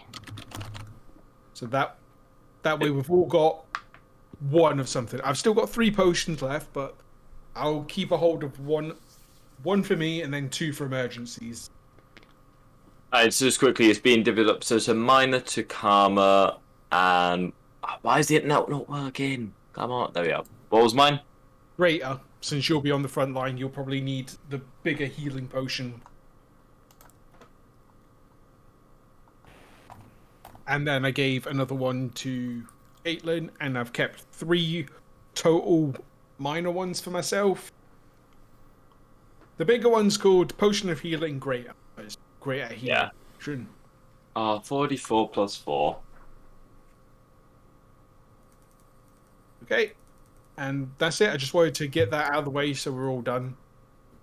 Yeah, during the night, I'm going to, before the long rest, before the sleep part of the long rest, Yeah.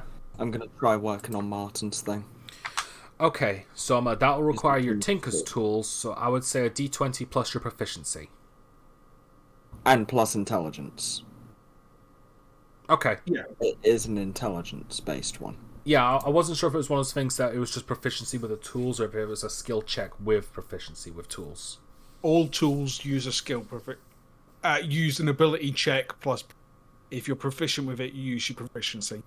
Okay. Alright, so intelligence check plus proficiency. So 5. D20 plus 5.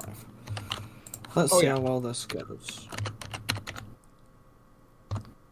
And I would be training with Austral for my shields as well. Yeah, hell yeah. Nat 20. Whoop, whoop. Alright.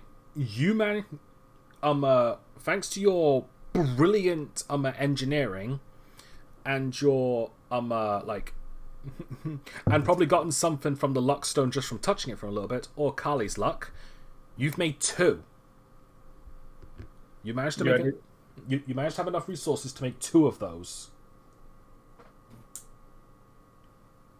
I was trying to think if there would be anything else I'd rather try and add to it. But I don't think there's a lot that's really that good. To be fair, while I don't think Karma would need a knife in most situations, it might be good to have one hidden anyway. Oh yeah, when I was trying to find people in that group, I was going to stab one of them in the leg. Yeah. The dagger. No reason, just out of anger. Anger and spite. That's a long rest for everybody. Hell yeah. Hang on. Regarding your training with the shield, I actually like you to roll a straight d20 to see how well you do. And depending on how well you do, it may shorten the amount of time you'll need to be proficient with it. Okay. Just a straight d20. Straight d20. Nothing more. You know, since it's... This Okay, is the why I've been teacher's wanting- cool, but the student What's is your shit. first time? I know, but the amount of fucking nat ones I have rolled tonight. That's one.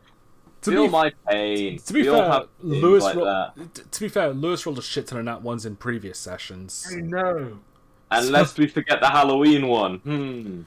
Yeah. You'll get a shit one or two, so it's fine. Yeah, No, I still I haven't know. clipped that you asked me to do. I should really get to doing that after this.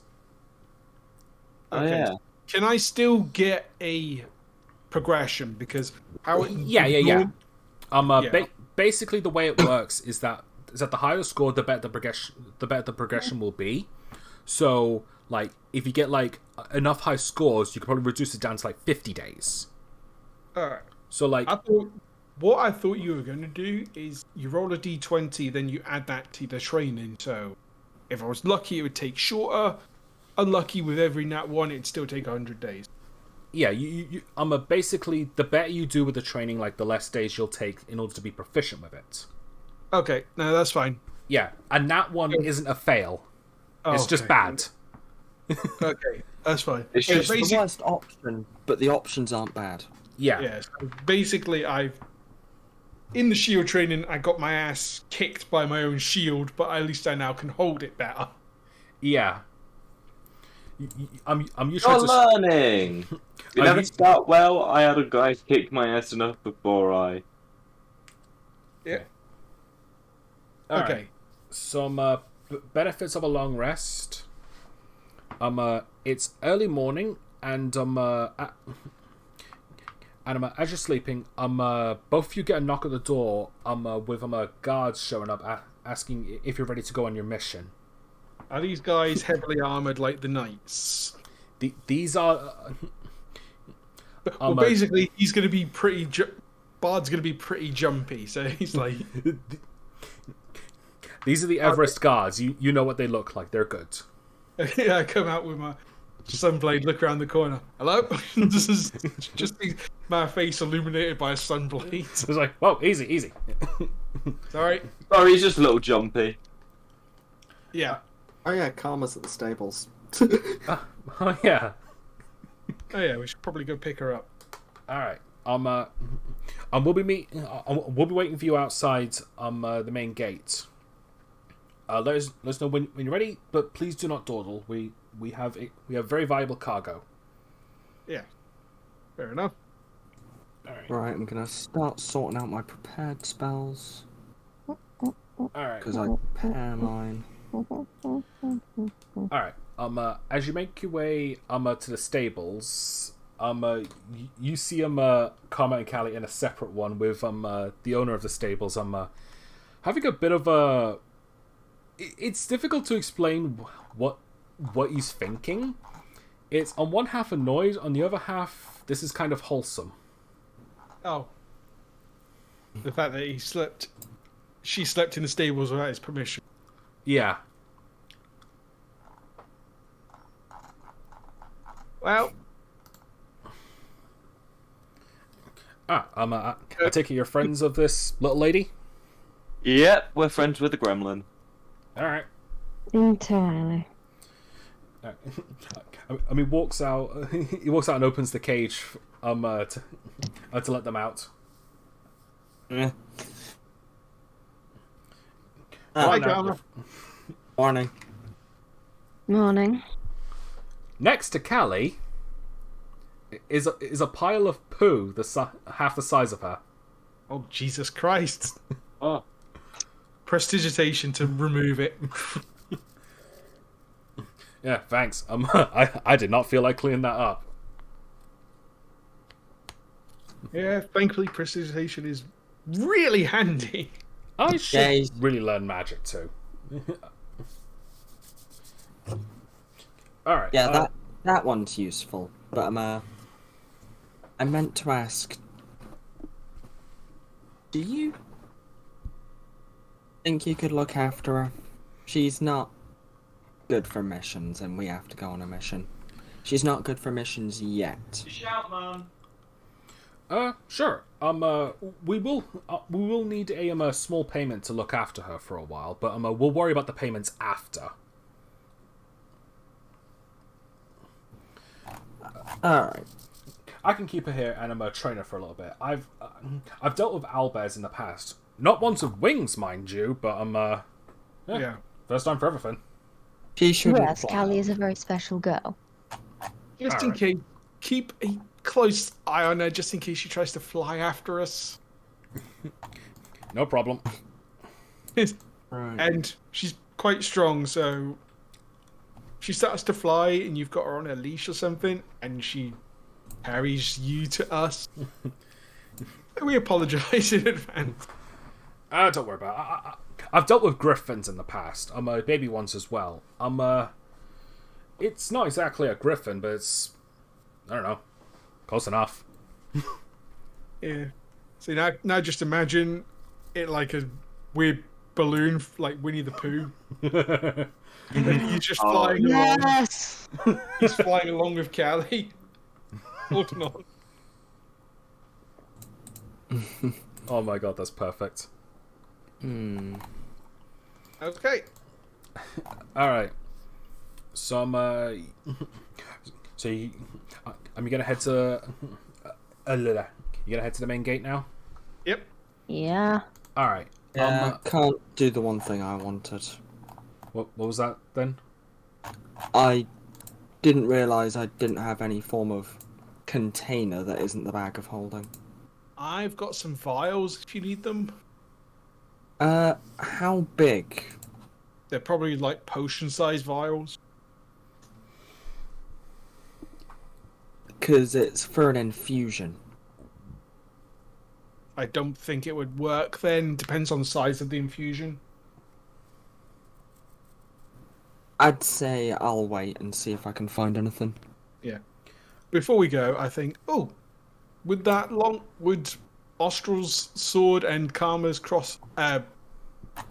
crowbar be ready? He did say a few days, so it's not like It's done by the time we get back. And that's more just going to be a spare sword for me, I think, anyway, if I remember correctly, so... Yeah. I mean, mine's just jokey because she doesn't really use weapons. She just uses whatever's at hand. I have a Dragon Slayer, so I'm fine. Yeah. Alright, so you gonna get going? Yep. Yeah. Alright, as you make it to the gate, the guards inspect your belongings for any potential contraband. So I'm just gonna say this right now to Karma, because you don't have a gun license. And if they see it, they'll most likely confiscate it. So I'm gonna say, if you don't want to lose it, roll a sleight of hand to hide it. Or polymorph into a cat, and then we will sneak you past. Then how will we have the gun license? How will we have the gun still? Because we're not going to have a bloody Oh, gun. polymorph changes all of your equipment. Oh, yeah. But that's up to you. That might actually be how I use it. So you're gonna use the Going on a Hold mission on, with a let me battle think. cat. Yes. So what are we doing? Who's likely to have space in their bag? How much would a cat weigh? Probably about 5 pounds. Depends on the size of the cat. I don't 5 have to this. 10 Just for the record, I don't have the stat sheets for a regular cat. So if no one mind's actually bringing that one, it's like getting that up real quick. I'll do it. Thanks. I can stick it in my in bag though, because I've directions, got plenty of space. It doesn't really say weight. It's a tiny beast, so it's not going to be much. Yeah, you can just stick it in my backpack then. Yeah. Or Plus literally just have him on my shoulder. Yeah. Plus That's all right. like, I'm pretty sure that even you can say smart in that. A cat is not heavy. No. Well, Yeah, it's more. Oreo is. Which fact. Well, yeah, that's because she's fat. Yeah, I'm saying no, Yeah, and Karma's just stick the probably cat on gonna my be shoulder. exceptionally- and then I'll be able to carry him. Do I get to design the cat, or is it just going to be one of the black cats as normal? I've already got a I've already written down what you will look like with it. For all of you. Okay. She's going to transform. Okay, you activate the pendant, and she transforms into a ginger munchkin. So like a munchkin cat is the one with the shorter legs. So because of her tiny structure. Oh, right. So she. Yes, so she's a munchkin. What everyone else would turn into? Well, you're gonna have to wait. You're gonna have to wait until dawn to find that out and try it for yourself. All right. Well, I'll stick the munchkin on Austral's shoulder. All right. Everyone checks. The guards check your stuff. They do notice they do notice the scroll of Arcanus Magic Aura and the Luck Stone, but they don't really pay too much attention to that. One thing you notice though is that as they're looking for all this stuff, the Black Sending Stone that Wilfred Solomon gave you, they haven't noticed it. In fact, when they're putting the stuff back in, they ignore that. It's like they can't see it at all. Ah. Yeah, Caitlin's gonna just ignore that, make it just pay no mind to it, but she's taking note. Oh yeah, also a cat should have dark vision because that makes sense. Yeah. They don't have it in D&D. Really? That's really That's dumb. That is a bit weird. Technically, a cat would have it would be dark vision, but it's more like low light vision. Yeah, that's what dark vision is. It's not the exact same, but I know it's just semantic. It doesn't matter. Anyway, I'll be back in a second. I just turn my non. Okay.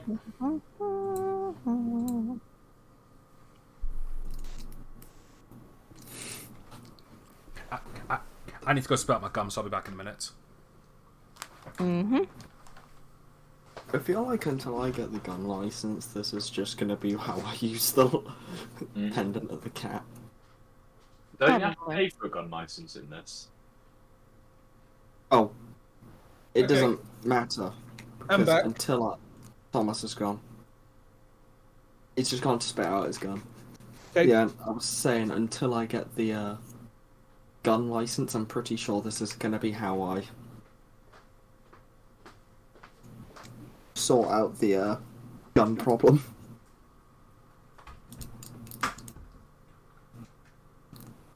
Through the cat polymorph. Made it but work. Alright. I'm just going to be opening up a bunch of tabs real quick, so there might be a bit of an audio lag.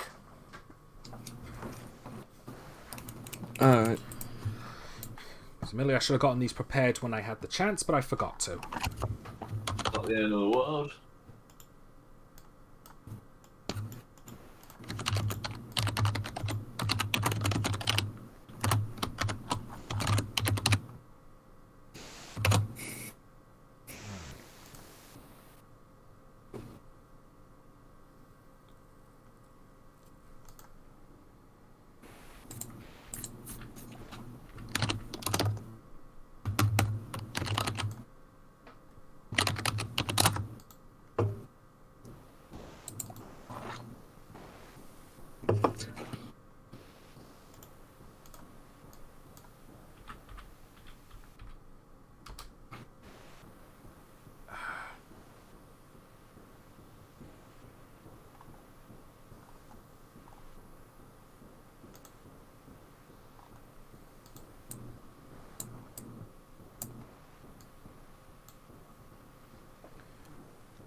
Can everyone hear me? Yeah. You're a little loud. Yes. Yeah. Sorry about that. I forgot to open up all the tabs for the character sheets I was going to be using. Right. So I had to open up 7. So, and every time I open up a tab or anything, it causes it can cause quite a bit of audio lag. It also scared the bejesus out of me. But that was because I was concentrating on something else at the time. Oh, and I made you jump. Yeah. Sweet. Hey. Big up the DM. Right, now say it in English and not slang. Our DM is very cool. Alright. Alright, so as you leave and put your belongings back in the Did they not question that why we've got a cat with us? No, they don't question that at all. Okay, fair enough. Perfect. They see several people every day. It's I was just... I had a thing set up just in case they asked, but it's fine. yeah. So anyway, as you leave, you see a lone carriage with 5 guards surrounding it. The horses in front of the carriage are actually centaurs with weapons on themselves. And finally, 5 more individuals whom you actually recognize: a white dragonborn, a dwarf, silver dragonborn, a dwarf, an elf, an orc, and a loxodon. Oh, I thought so. Yeah. Hey! Well, boys, how's it going?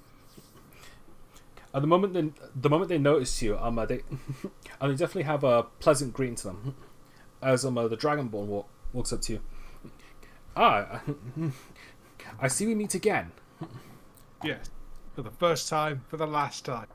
Excuse me? Yeah, no, I feel like we're going to be seeing you guys a lot. Yeah. Probably. I suppose we never really introduced ourselves before or after that battle, had we? Yeah, we didn't really have much time. That's fair. My name is Barbosa. He directs himself to the dwarf. This is Marvor. The orc. The orc. This is this is Larry.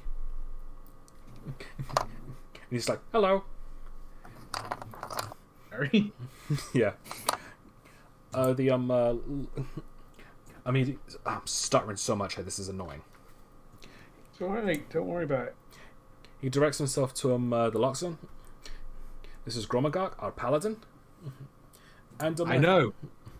And he directs himself to the high elf. And this is our monk, Direxia Lockwood. Oh, my monk. Lockwood. Yeah. In Lockwood. Any relation to a Lockwood in Tritia? I was trying to think of the word. Yeah, I'm part of their family, actually. I am moved here due to I just needed a sense of adventure and all that sort of stuff. Then you see my babos to speak up. To put it more simply, he immigrated here illegally, and we were tasked in finding him. He helped us out against some blade lords, and so we decided to help him become a citizen here, provided he's part of our mercenary group. So I deleted the character sheet, but for my Lockwood character, so I had to remember what his name was. Yeah, I knew a Zalem Lockwood. Stole some money from a bad noble to pay for information that led me here. Oh, I see. Good on I just ya. say it out loud that I stole fucking money. Barbosa looks surprised. Marva is just paying attention to a block of cheese he's eating. Gromagok looks surprised. Larry is neutral, like he doesn't get it, and Direxia just does the double thumbs up. Neat.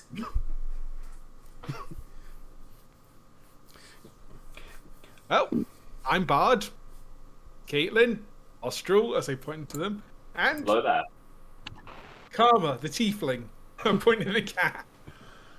Ah, a polymorph spell. Polymorph pendant. I'm gonna dig my claws into Austral.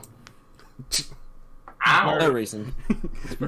You're not taking damage from that, just saying that right now. Yeah, He's still that's saying why. ow because Yeah, I know. ow. Yeah.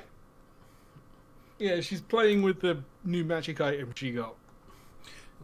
Don't know if she knows how to fully use it, since I never explained how to use it. God knows how, but this is Karma after all, and Karma is one of many random skills. So I'm carrying 116 pounds, so that's about 200 pounds in total. I'm just calculating if I suddenly turn back while on Austral's shoulder. I'll be fine, to be honest. Man's got strength. It's more like the sudden weight change through. Yeah, true. Barbosa is looking between all of you. Is like, I could have sworn there was one more with you, a lizard folk. Yeah, he went back home. Apparently, they found his wife. Oh, I see. Well, I hope things go well for him. Same here. Still, it was strange to see a lizard folk of his kind that wasn't a pirate. Yeah, so I've heard. Well, in any case, we should be getting ready to depart soon. Alright, the prisoners here? Alright, they are. The carriage itself is pretty much like a it's a wooden like cage-like wagon with metal reinforcements on it, and it has a few chairs in it. There you see 5 men, all without their armor, just in rags. Their hands and ankles are cuffed. And the one at the back is a changeling woman. She has pale white porcelain skin and hair. She's just looking extremely neutral, like uncaring. Whereas the other Blade Lords, like they're looking frustrated as all hell. I walk up to the. Is there there's obviously like a cage, otherwise we wouldn't see inside it. So there are bars, right? Yeah, bars. I look in, hold my hands on the bars, look at them, and go, ha! And let go. One of them tries to reach out to strangle you, but his manacles get stuck on the bar, and he just barely reaches you. He's like, "You damn Rofanel supporters! You'll all burn in hell!" Fuck you, vicious mockery. He's got to make a 14 wisdom saving throw. I have absolutely no idea what he's talking about. 19. He passes, so you can take it. Right, Karma's going to come back suddenly because she wants to talk. And Austral is suddenly hit with all of Karma's weight at once. So he has to roll. And the weight of her equipment. Yeah, I'd say I'm going to say no matter your strength, I think he'd be flawed. Sudden strength save, Austral. Aye, Capitan. Fuck's sake. You bend your knees. You almost hit the ground, but Karma ends up hitting the ground face first. Hold up. Karma. It's a bitch. Rothanel's a dick. Yeah, no, we're not massive fans of Rothanel ourselves. We just don't kill the innocent for different beliefs. We have not killed any innocents. They are all criminals punishable by death. Hail the Blade King! You just see one of the guards just bang at the cage like, shut up! Your name sucks. Karma, if we turn you... name. Yeah. Karma, if we turn you in... Tomorrow, if you turn into a cat, we can push you through the bar. You can turn back. Fun. Or I could shoot him from here. True. Or we could not be talking prisoners and be as bad as them. We've been assigned to be civil about this. We've been assigned to take the prisoners into the Iron Castle prison intact. We are only allowed to kill them if we have no choice. Okay.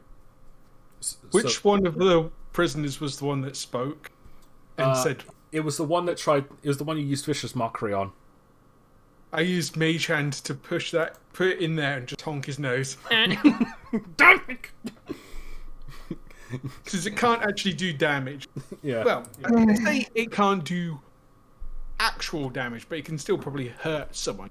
Yeah, you could still probably slap someone with a Mage Hand, but it's not an unarmed strike. Oh, yeah. Mage Hand with 2 fingers, straight in the eye. Three Stooges style. Nah! Alright, please stop messing with them. Why? It's hilarious. Slap, slap, slap. I'm gonna put a mage hand in there as well and start doing the same thing. Just poking him in sensitive areas. Like under the arms. Oh my god. You see him above us. I'm a step in front of you. Please, no more. We need to get going. Okay. I drop the mage hand onto the test. He just collapses onto the floor. You can just see Ostron in the background just... What? You said no more. I let go of my mage hand. How?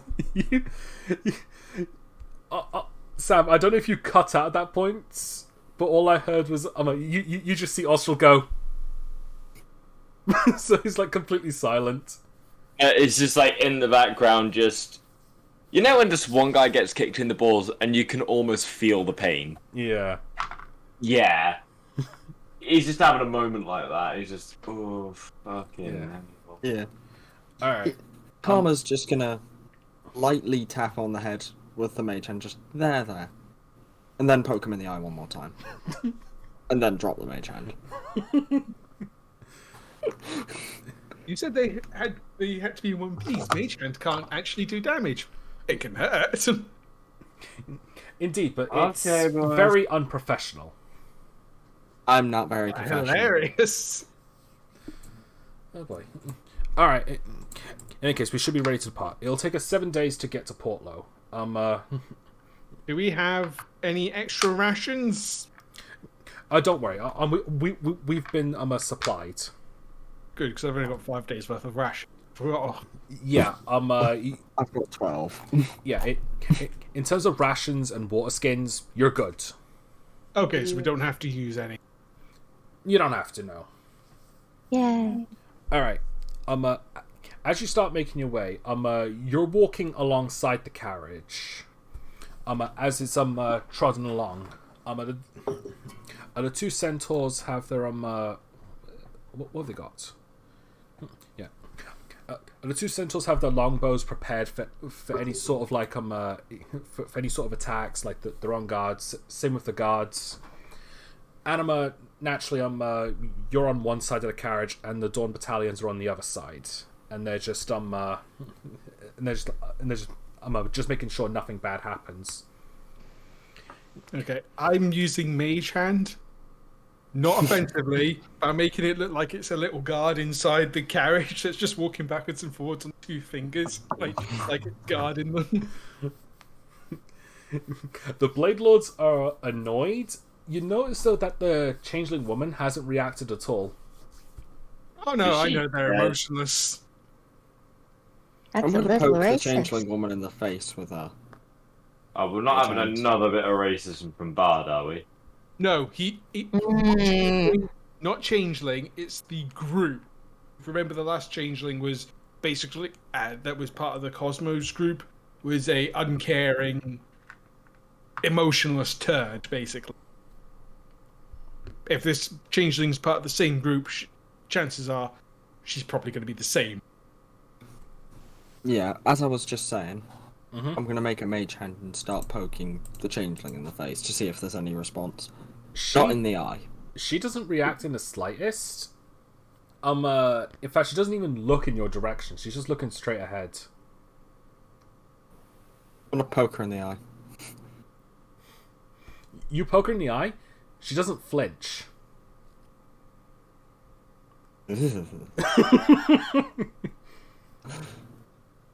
I'm gonna see if I can move the eye.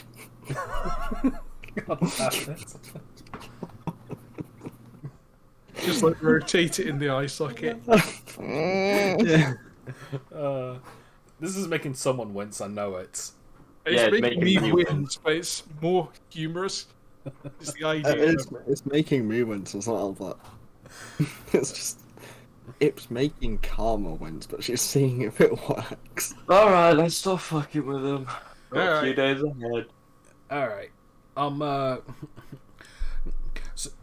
So travel continues with nothing really. Nothing really happening. Assuming you talk to the Dawn battalions, they do bring up that they're the mercenary group of Dawnvale, which isn't too far from where they're heading, in Portlow. But they were also requested to be the mercenaries for Everest a few times since they didn't have one, and of course now that you're going to be the new mercenaries, they won't need to be around there as often. We could always use some help, and if you need some help, we can probably come visit.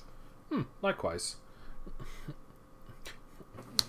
It's always nice to see how other mercenaries handle their business.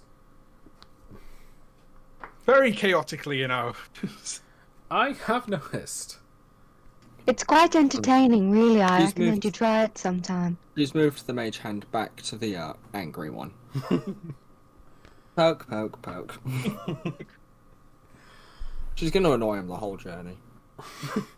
He just drops to the floor and huddles in the corner and goes under the bench.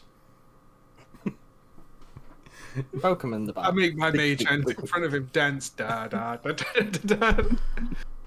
We're going to give him PTSD from mage hands. He'll never look at our hand again. Want to give him his own.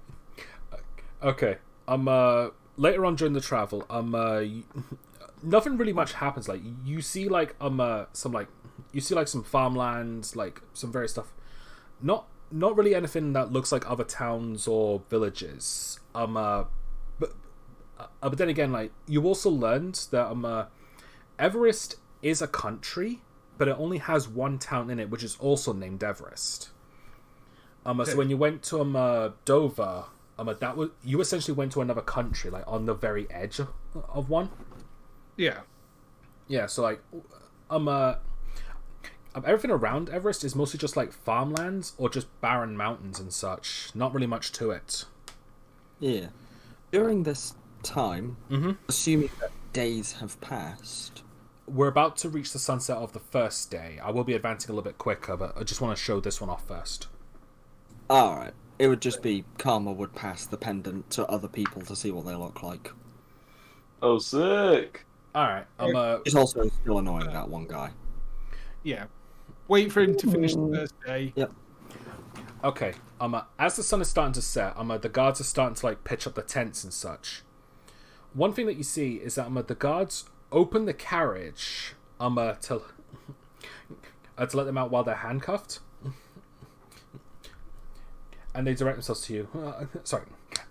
And the guard directs themselves to you. We have to let them out in order to relieve themselves, get some exercise, and we do let them stay in a tent. We know and we know they're disgusting criminals, but we have to prove that we're better than them. So, by giving them a chance to escape. Don't worry, we've got a sharp eye on them. Besides, they won't really go far with that. They won't really go far with their ankles. Chained. Yeah, still don't trust. Couldn't you theoretically put a tent in the cage? No room. You could possibly put bedrolls in there for them. And bedrolls and a tarp over the top for if it rains, for the humanity side of things. Yes. Should work. To make the tarp out of tents. We're just following orders here. We're just doing as protocols. Dictates. Fair enough. But okay. if they escape, that will be on you. Okay. By the way, they won't escape. We can just do shifts and make sure they don't. Yeah. By the way, Bards, does a 14 hit you? No. Because the one guy you've annoyed just swings his two hands towards you, and you just get out of the way just in time. I ignite my sunblade and hold it to his throat. Yeah. Try that again, and I will remove something. They need you in the prison alive, not in one piece. They did say the word's intact. Now, would that be an intimidation check? Yep, go for it. +5. 14. 8. For crap is he with that man down? Would it be with advantage since I'm holding a sunblade to his throat. He got an 8 anyway. He steps back as the guards grab him and put him back in line. You notice, however, that out from all of them, the Blade Lords are being the most reluctant. They often need a little bit of pushing.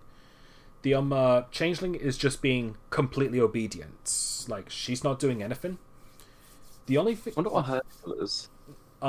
She looks over to you, Karma, and just has an intense stare, and then there's a small smile before she turns back and does what the other prisoners are assigned to do. I think she likes you. All right. Yeah, I'm going to now take my mind off this. She goes with a mage hand to one of the criminals. Get you. Wait, no. I join my mage hand with hers so we can do that Naruto stupid thing of 10,000 years of death. Oh, Oh 1,000 my years God. of pain. Oh, Christ. Can you not just tickle them? Yeah, I was just going to tickle them. I'm just being annoying. Be hilarious because they just jab 4 fingers up the ass.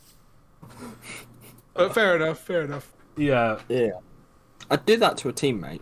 Probably Austral. I can't do that because I'm training to use my shield. So, if this is nearly the end of the first night, Yeah. I'll have to roll a d20 for the shield training. Yep. Go for it. Nothing else bad happens during this night. 17. All right. That's excellent. Where's my pencil? During So this how mu- time, I'm going to give the pendant to Caitlin for a bit. Okay, so how much does that increase my shield training by? I don't have a proper calculations for it yet, but I am writing them down. Because I was keeping track of them. Yeah, I'm keeping track of them as well.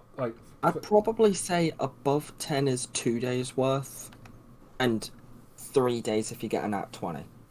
Anything else is 1 day. Something like that. I don't have proper calculations down, but I am writing I am writing your scores down, and I'll be doing it proper between sessions.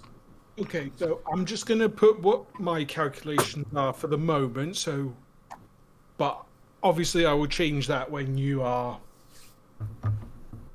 the proper calculations. This is just for me. Okay. Anyway, dawn happens, and the All right, no, it's fine. Don't worry. and the guards get up early. Mercenaries get up, and the prisoners are escorted back into the carriage, no problem. It's some of them are yeah, we're gonna kill you and all that. While you the can try. While the I'll changeling break is your just leg. behaving herself. All right. Oswald is going to ask one of the guards on one of these days, what's the deal with the changeling? We have no idea. For some reason, Cosmos members are just completely absent of all emotions.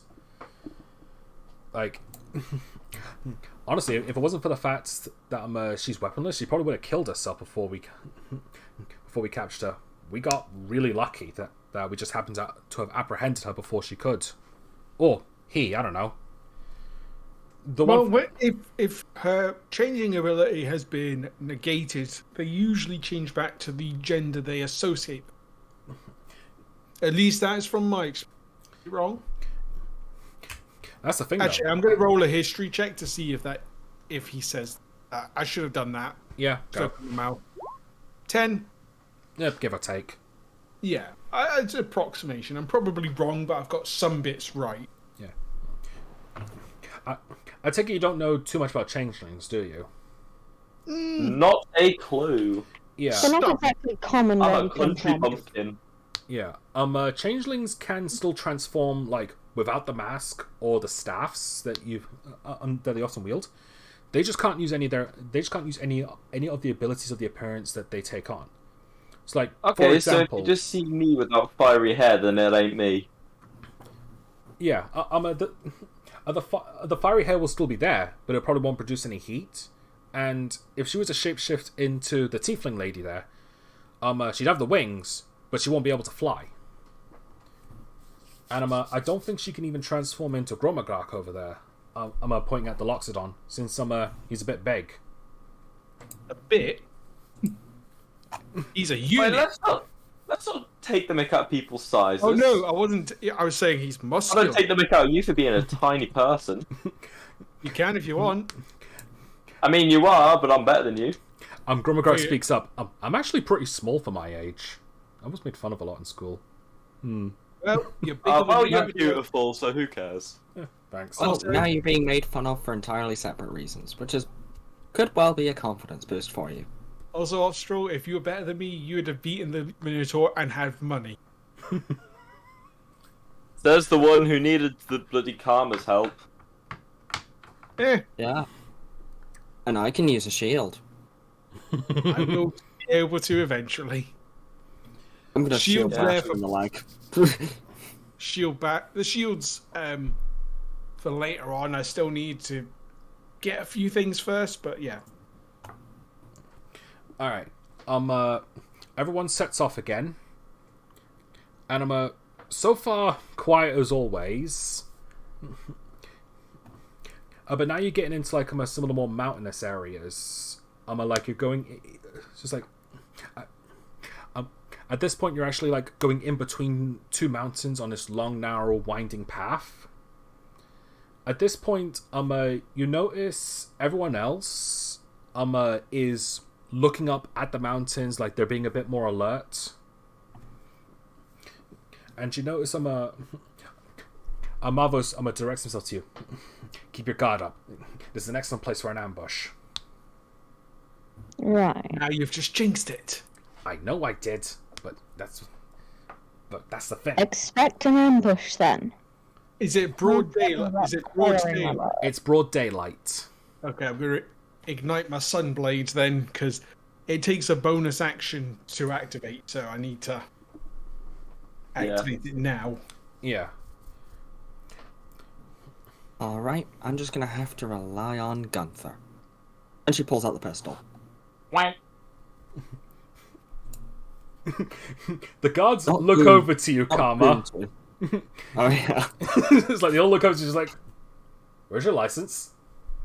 Don't worry, it's a toy. You're at the hotel like a divvy, persuasion. Well, deception. It's the same number. All right, They're both. all right. It's like, all right, but we're definitely gonna have to talk to Cat and Mountainous about this. Oh, there's no need for that, is there, persuasion? Assist. 21 or 9, so 21. All right.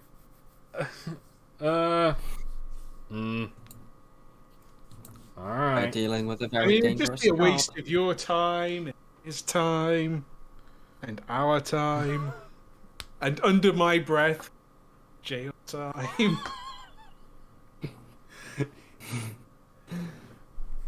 I don't know what the punishment for having a gun without a license is, so I assume it's jail time.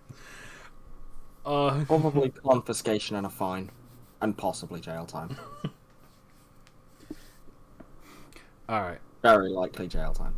Does anyone Right, else I'm want to? gonna Does anyone else want to do anything before we get to the next scene, or? P. Sorry. You know what? That's a good idea. Oh yeah, little break time so I can actually get some Excellent. food because I'm chuffing starving. Yeah. Let's take a short break. Okay. All right. Be right back. I'm going for some food, so probably like 5-10 minutes.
Who's there?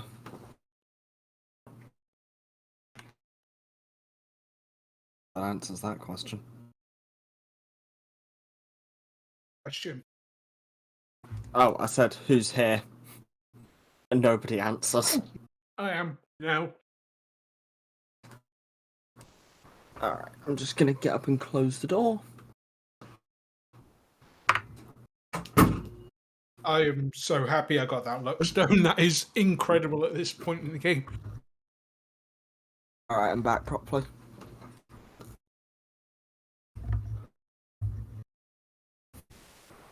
Yeah, because the luck stone is +1 to skills, +1 to saving throws, +1 to initiative, and +1 to death saving throws.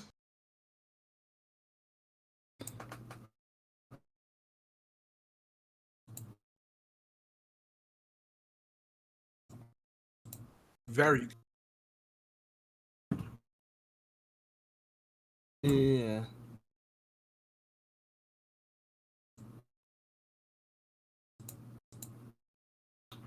Got some... Just trying to figure out,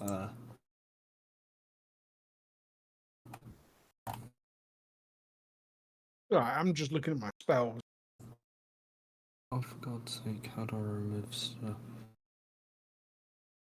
Oh, it's a mask, that's why.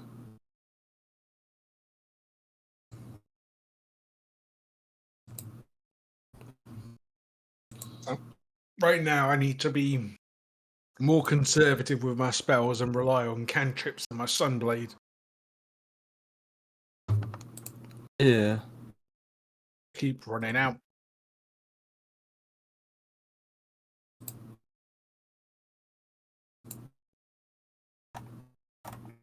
Stop running out then.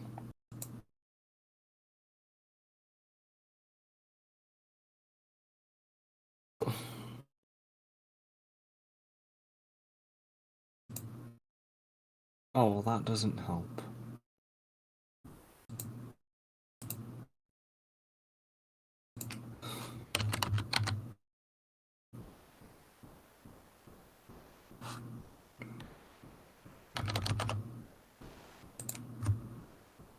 No, oh, for God's sake. What's wrong? Oh, I'm trying to work with Hero Forge. And it's Going not well? working. No. No. But since I'm here, I might as well recreate Zalem Lockwood.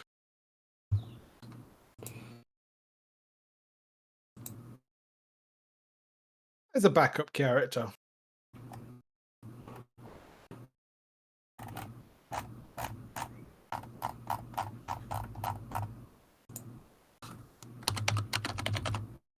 And he was a celestial. Oh, warlock. that's why it's part of the outfit.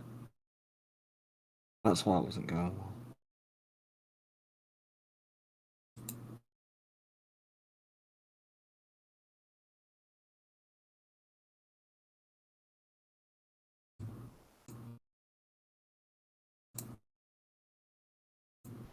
I'm just trying to make the character for your campaign. All right. I know it's not necessary, but Yeah, it's going to take a long time anyway. I am not great at the moment because my ADHD doesn't. I don't know how it works for everyone else, but for me, when I go to write something and I need to write it, it's like my thoughts are in one language that I can understand. I can write in a language I can understand, but I can't translate them. All right. Is everyone ready? I don't think Sam or Amber is back yet. Sam's mic is. Oh. All right, that's Amber back. Sam. Nope. Give him Nah. a couple. Nope. You just didn't mute his mic. He said he was going to get something to eat. Yeah, fair enough. yeah. I'm just recreating Zalem. Yeah. Are you gonna use him in the next side campaign we do? I might do, but I'm not sure. It's a Celestial Warlock, and they're not great. I just want him here as mostly referenced, since I referenced him. See, the thing is, it's mostly just the 6th level feature that's not great. Like, the higher level features are really good, and the healing light's really good. It's just the spell list and the thing. As a warlock, I think they're fantastic. They're especially fantastic if you just don't have access to healing. Yeah, they are really good. It's just that it's more like when you compare them to the other warlocks. If you do that, they are not great. See, it's funny because all the bad warlocks, apart from Genie, I know Genie's not a bad warlock, it's just brain. Yeah. I tend to like all the worst ones. That's it, I tend to like all the ones that are considered bad, apart from Genie, because I like Genie and that's considered to be one of the best. Yeah. And I also don't like Undying. Is that? Because it's not interesting. That's the red one. Well, it's bad, that's why. It's also not interesting. It's like none of the parts of it are interesting. Okay. I like bits and bobs of them. I like the undead the best. Yeah. Oh, you're playing one, so... Exactly. I've normally never been interested in warlocks, but if I do, I'll probably try Genie, just because that feels like the least malevolent, besides Celestial. Yeah. Celestials can be malevolent. Yeah. Because it can be an evil Celestial. At least that's how it works with the Sorcerer one. Yeah. Yeah. Plus, any warlock can be evil, and most warlocks can be good as well. Yeah. Being honest though, It all depends on motive. the only idea for a warlock that I've got, in terms of like a race, is one of the Loka halves, like the fish people. But I think I'd be better off for a water-based campaign, unless some like the DM will allow my Genie to be a water one and like hydrate myself using it. But I also have the idea of him like using Eldritch Blast by just coughing it out instead of like using his hands. It's like make him the least intimidating warlock ever. Also, Loka halves normally make better barbarians, like better physical attackers than warlocks. But You know what I forgot? What?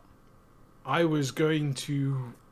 This was a plan from ages ago. I was going to plan to get some arcane focuses, but as earrings. Well, I get ya. Ear studs, so it'd be a backup arcane focus.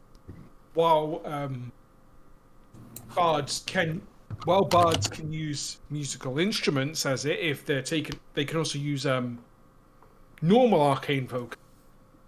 They just need, it's just in case it gets taken off. But I forgot to ask. Oh well, doesn't matter. I can do it another time.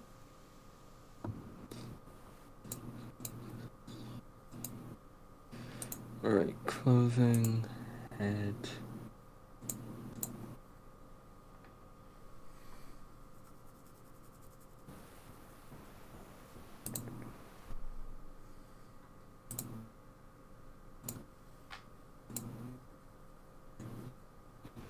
Alright.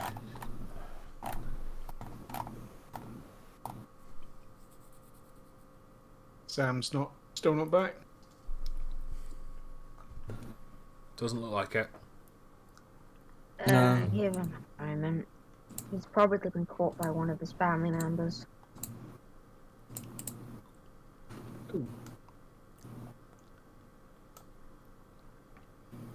So by the way, Lewis, do you have any plans on getting a gun license for Karma, or are you just going to try and keep BSing your way through it? I'm gonna try and get the gun license. I just forgot that there were guards here. And then I just thought, Karma would also forget. You know what?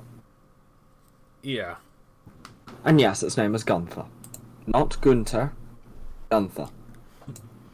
Ganta. So it's not the penguin. Ganta. It's not the penguin from Adventure Time. Yeah. Every time I said penguin from, my brain just went Madagascar. Madahuha? Not hoo-ha, Gaska. Ganta. Who told you could fly? Wah.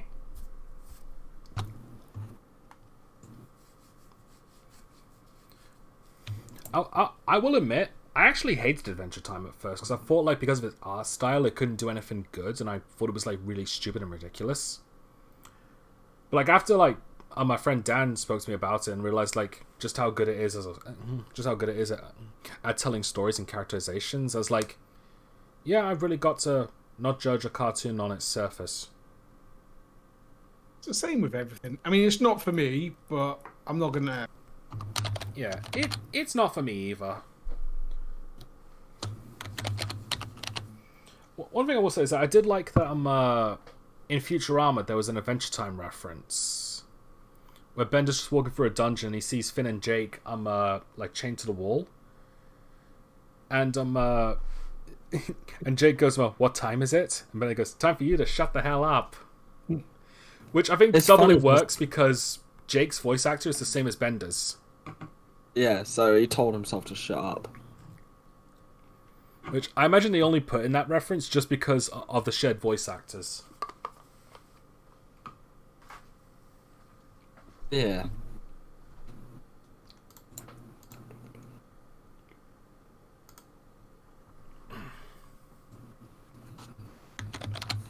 Come on, Sam. Yeah, I want to get to the good part. To be fair, he did say he was getting something to eat, so maybe he's cooking something. Yeah. I mean, I'm going to stand up while we're waiting because I'm legs starting to act up a bit. that's fine. I've got Oreos next to me. Your cat or food? The food. Okay. Are we talking normal food or apocalypse situation food? Because that could still be the cat. These are the biscuits, not the feline. Yeah.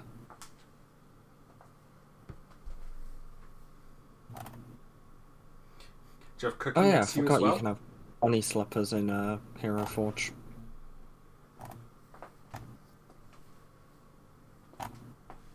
Also, I didn't hear what you said, Thomas. I said to Martin, do you have cookie with you as well? No.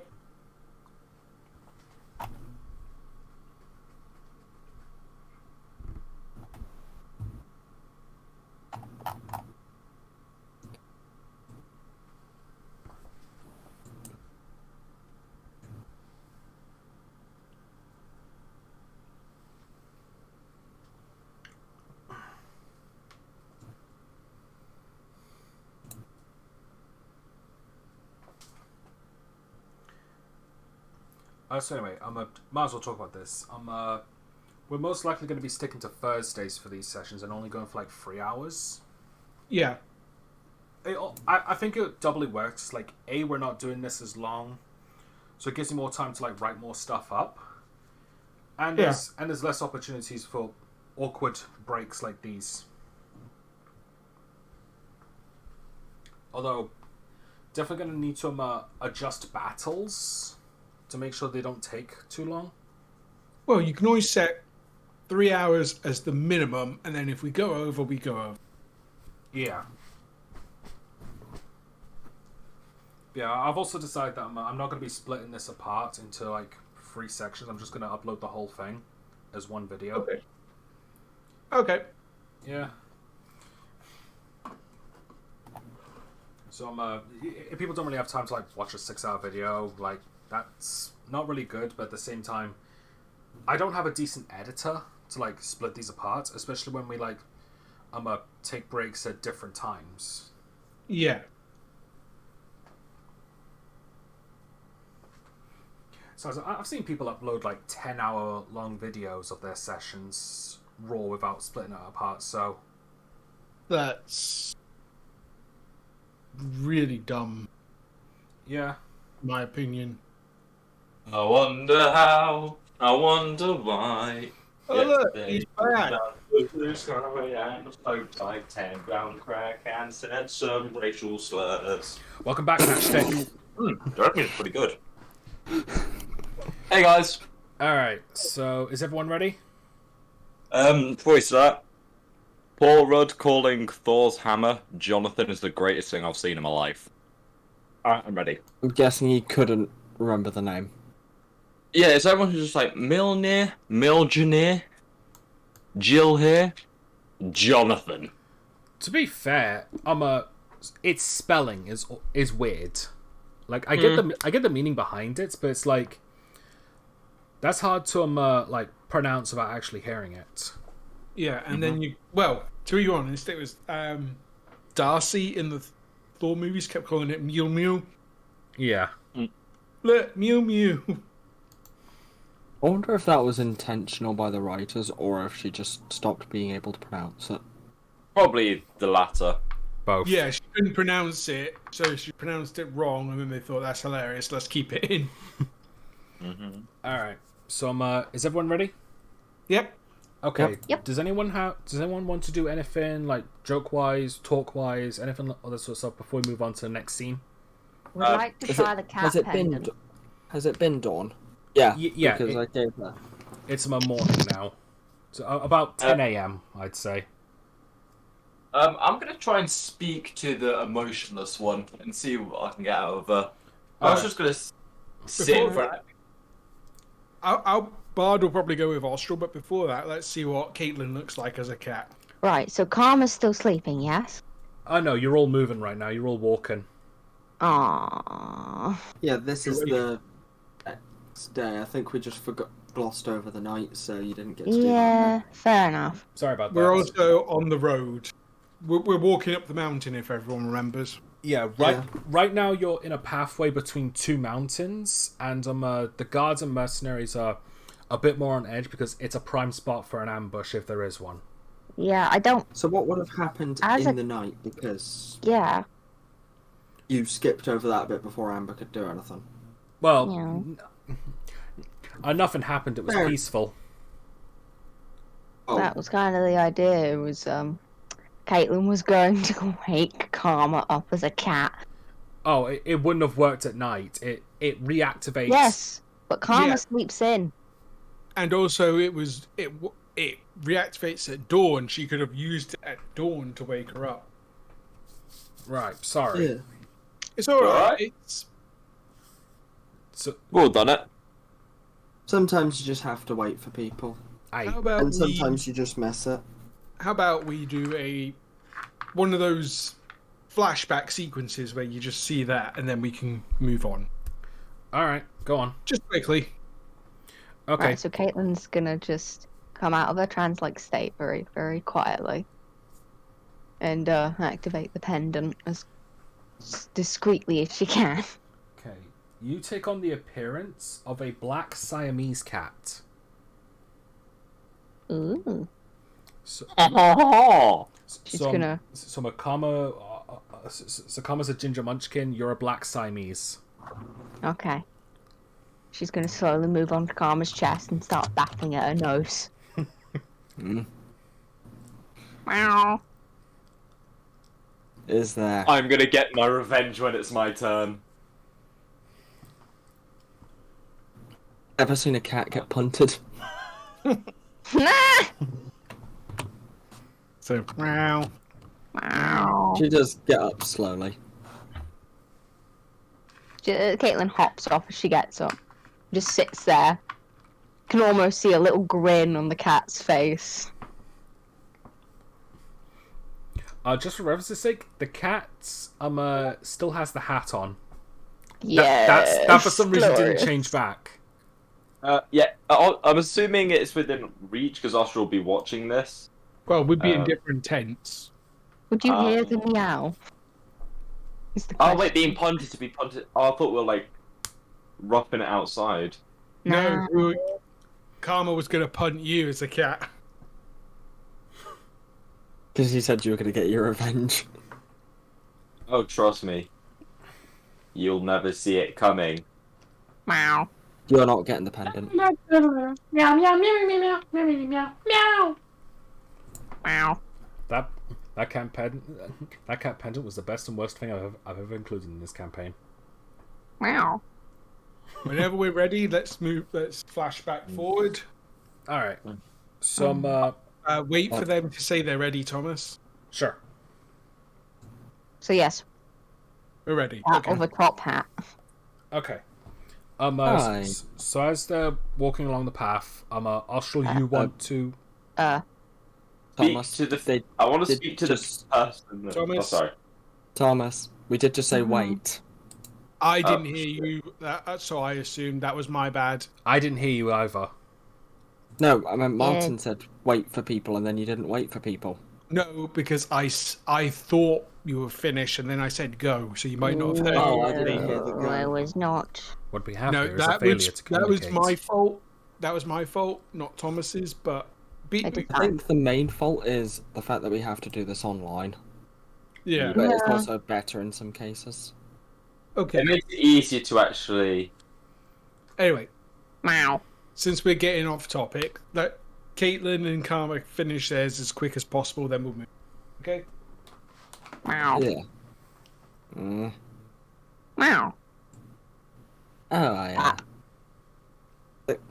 See the pendant worked on you. Meow. I'm gonna take the tiny top hat. Put it on a horn lightly. I'm gonna start tapping on her tummy, like, you know when you see dogs and cats start jumping on someone's chest and they start using their front paws. She's gonna start doing that. Yeah. Meow. Fine, you get the hat back. Meow. She's then just gonna pick up Caitlin luggage style. Meow. She just goes limp. Meow. I forgot that Carly wasn't with the team, so I moved her away a bit. Okay. So now can we go back to Yeah. the? Is everyone okay to go back to the future? Yep. Yeah, it's probably all on by then. Okay. Okay. So Austral, you wanted to talk to the changeling woman. Woman, yes. I will Alright. follow. I will walk alongside. All right, you walk Yeah. closer to the carriage on the left side, and you see her sitting in the back, keeping to herself, all while the Blade Lord members are just like, being their grumpy selves. One is definitely a little bit more paranoid over when the next floating hand's going to appear. He's Carmel gonna wiggles just- her fingers at him from a distance. Oh no. But continue. He's just gonna ask her. So who are you? So who are you? She doesn't respond. You don't want to talk to us? She doesn't even look at you. He's just gonna sound bad. Can you tap her shoulder for me? Well, 1 minute. There's no point. It's not that the cult of Cosmos is any real threat or importance. They're just a bunch of weirdos. I see. What would I have to roll to try and get her? Would that be a persuasion? Even with a nat 20, it would fail. Okay, so she's just gonna. Yeah, she doesn't take any offense to what you say. Okay, well, I'm gonna drop a mage hand on the paranoid guy's head. Not anything else, just make it sit on his head. Ah! Any small group of people can be a threat if left unchecked. Yes, That's but the one last thing I've one, learned. the last one that we fought, I cut the wing off and then they stabbed themselves. So if they're gonna kill themselves, does half the job for her. I mean, the imagine last it's one we just fought within- wasn't- But why would they want to kill themselves? They're obviously trying to hide something. Something Yeah. that- Yeah. But it's like we can always use the spell Talk with Dead or Dominate Mind once I get those spells. All right. The changeling woman continues to just ignore you. The other Blade Lord members are getting annoyed. The guards are getting a little bit annoyed with your antics because you're agitating them, and it's gonna something is eventually gonna set off. Well, I'm gonna stop then if the guard's looking pissed. Yeah, it's like jeez, I didn't realize Dawnbell's new mercenaries were gonna be so immature. Yeah, better than the last lot. Yeah, I suppose so. They're alive. Yeah. I make it. Me try and appear on one of the guard's shoulder and start tap dancing. Alright, cut it off, guys. The guard's getting pissed off enough as it is. On second thought, the dead are less annoying. I know. As you turn a corner, the carriage stops, and so does everyone else, as there is a massive boulder blocking the path. Okay. Group effort to move. Wait, how heavy is the boulder? It is 50 feet. 50 feet wide. And tall. It is a giant rock that's just blocking the path, and... I was asking about weight. It should say 50 feet. Oh, yes, it's 50 feet in weight. Oh, it's going to be hard. It's hard to determine weight from a boulder from my perspective. I have an easier time saying how heavy it is from how big it is. It's going to be a good few tons if it's solid rock. Either way, the guards look towards it, and they immediately turn around and prepare their weapons. It's like, this wasn't here before. This is an ambush. I jump on top of the carriage. Austral prepares his sword and shield, and his hair starts rearing up. He's ready to fight. I've been waiting for this. Suddenly, you hear the sound of walking in armor. As from around the corner behind you, you see 10 green knights all approaching you with long swords. And they have the Blade Lord symbols on their shields and armor. Let's see who we can take alive. To the mercenaries of Everest, and to the mercenaries of Dawnvale, and to all you guards, you are hereby under arrest for committing the heinous crime of supporting Rofanel. Okay, I'm throwing the fireball bolt at the one that spoke. Roll to hit. 22. Let me take a look real quick. I don't have the stats on screen.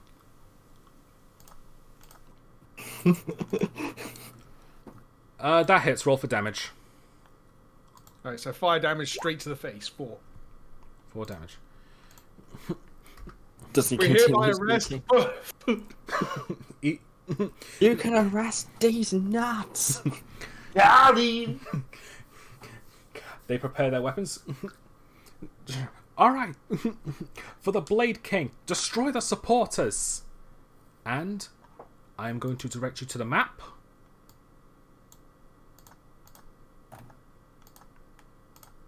Is it loading? Yeah. Yeah. Loaded on mine. Alright, Yeah, hang on a on second. mine. It's not loading on mine. Alright. Also, I should technically be on top of the carriage since that's where I jump. I forgot about this. Mine Also- don't properly render on Google Chrome, so I've got to go on to bloody Opera and quickly Matt, we've had this a few times in R1. They don't render properly, so they just get really fuzzy. Okay. So I've just got to quickly switch browsers. So the one I would have hit would have been... The one in front. Yeah. Straight in the face. Alright. This is going to be one hell of a battle. Everybody roll initiative. Okay, well, wait for Sam. Wait for Sam to come back. Sure. Should be. I rolled a 20. We love it when we have low polys. Anyway, that doesn't matter. I can live with it. Okay, so roll initiative for me will be 1d. 7.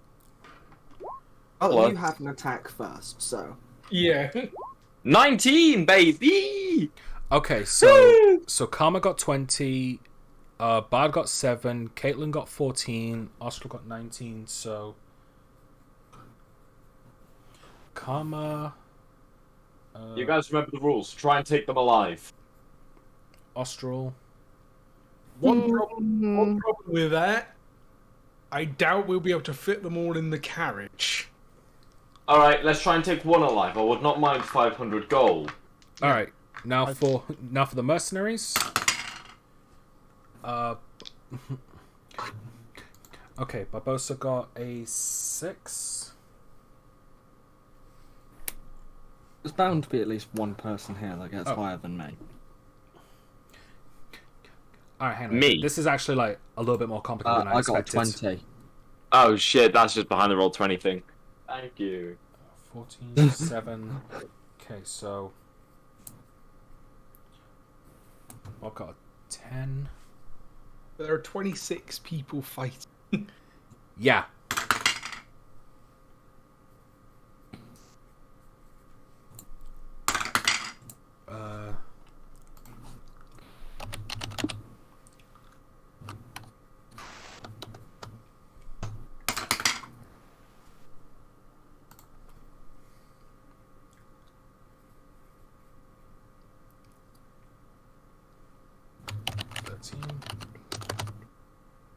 Alright, I'm missing one more. Oh, there we go.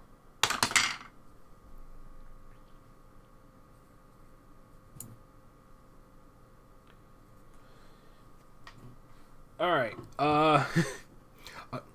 real quick, what's your dexterity, Austral? Flat. It's a flat 0. Flat 0. Okay. Oh, Yeah, you can yes, tell by what the plus is on initiative. Yeah, I'm looking at like 5 different character sheets. I'm not actually on the screen right now. that's fine. Okay, so where's the turn order thing? Here it is. Alright, how's it gonna show up on...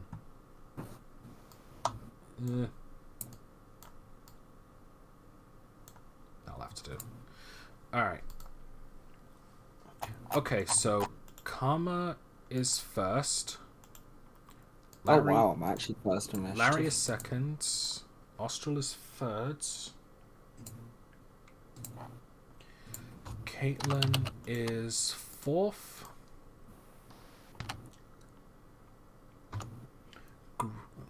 Grumagok is fifth.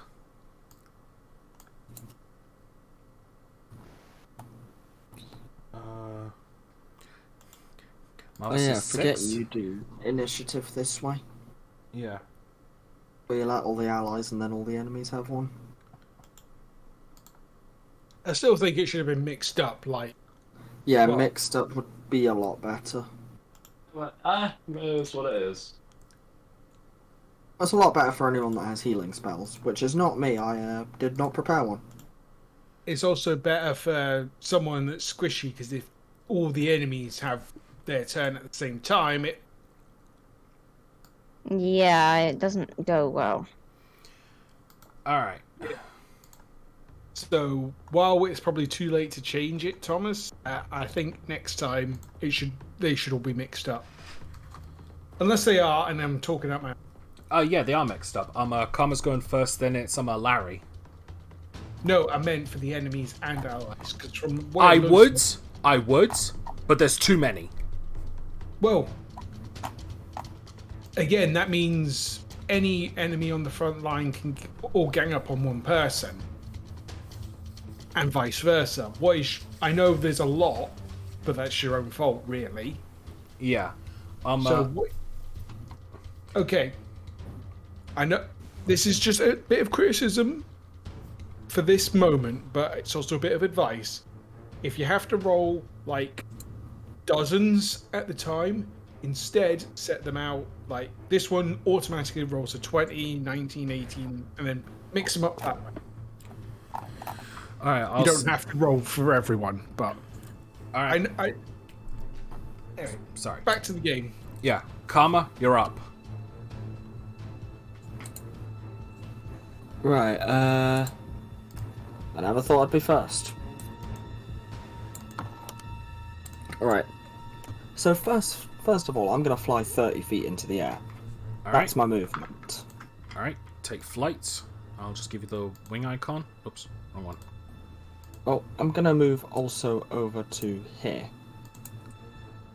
Where's the Because I wing can icon? still take the 30 feet up. Yep, there you go. Alright, you've taken flight.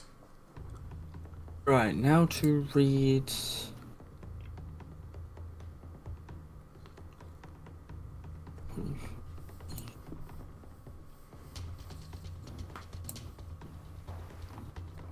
So... That's probably the best I can do. But 5, 10, 15, 20...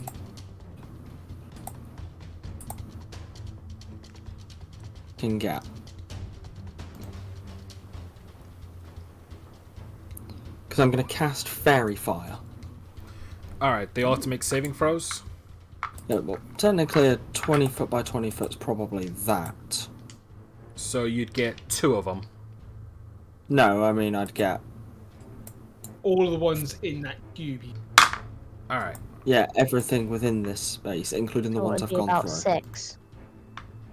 Alright. Yeah. What's the So save? they all must make dex saves. Alright, what do they have to beat? 13. It's a 13 dex save. Right? Yeah, that's what I said. Oh, I didn't hear dex.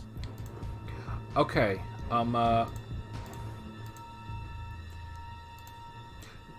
the ones with the yellow circles are the ones that failed? They're the ones you get advantage on and can't go invisible. Alright, so the last 2. Oh. Alright, so all but 2 failed. Right, that's my action. Do I have any bonus actions? I don't think so. I have 2 weapon fighting, so no. Alright, is that end your turn? I'm going to use my bonus action to flip all of them off. End of turn. Okay. Next up, it is Larry's turn, and he's going to move... hang on a second. Just want to make sure.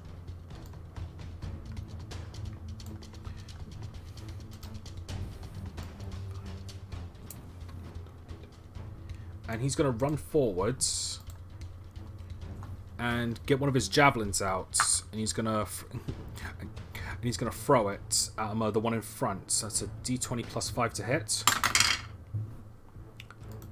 That is a soft 20 that hits, so that is 1d6 plus 3 damage. That is 6 damage total.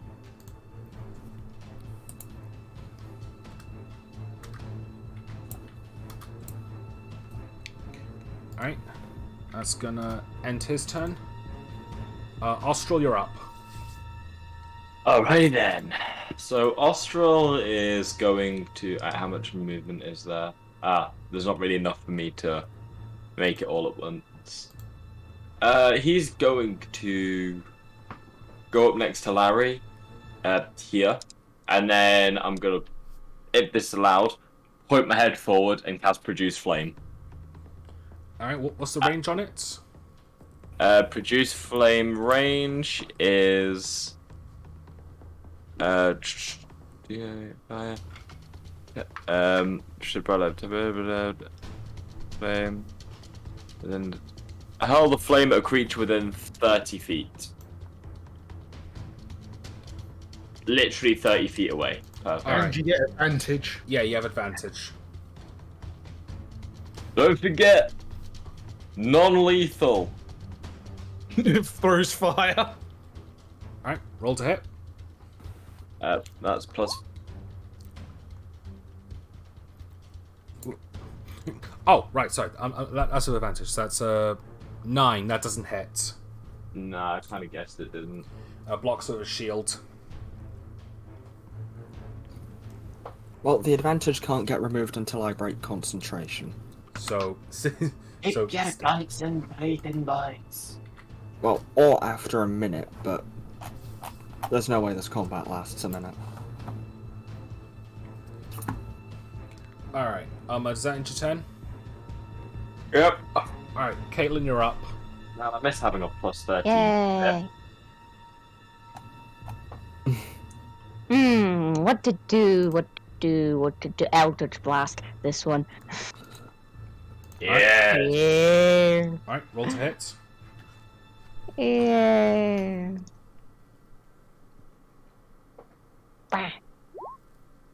That hits. Roll for damage. Eldritch Blast.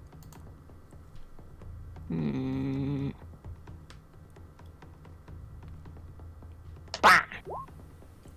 Nice. Max damage 13. Yes. It is good. It is very good. Yeah. Alright, you strike him, and he is not looking good.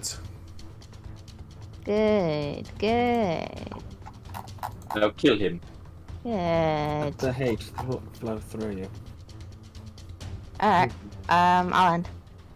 Alright, it's now Gromagok's turn. Alright.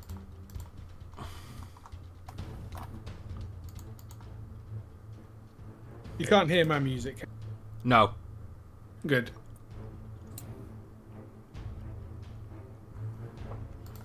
Okay. Gromagok is going to go up to you, Bard, and he's going to cast, what is it? Heroism. Ooh. So you gain 3 temporary hit points, and you're now immune to being frightened. Neat. I believe I also get 3. Well, the 3 restores every turn. So even if I take damage, I get 3 more. Oh. It doesn't say that, actually.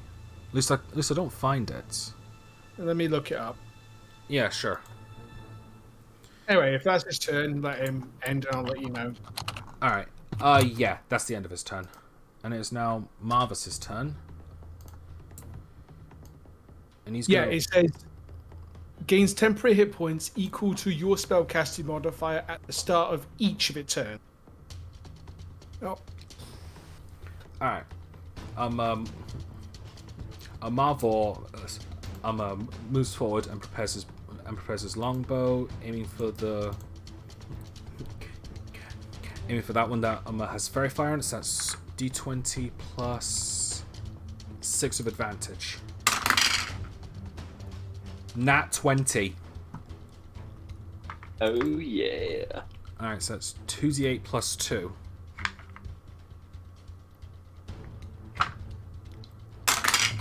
Come on, get that 18. 12 damage.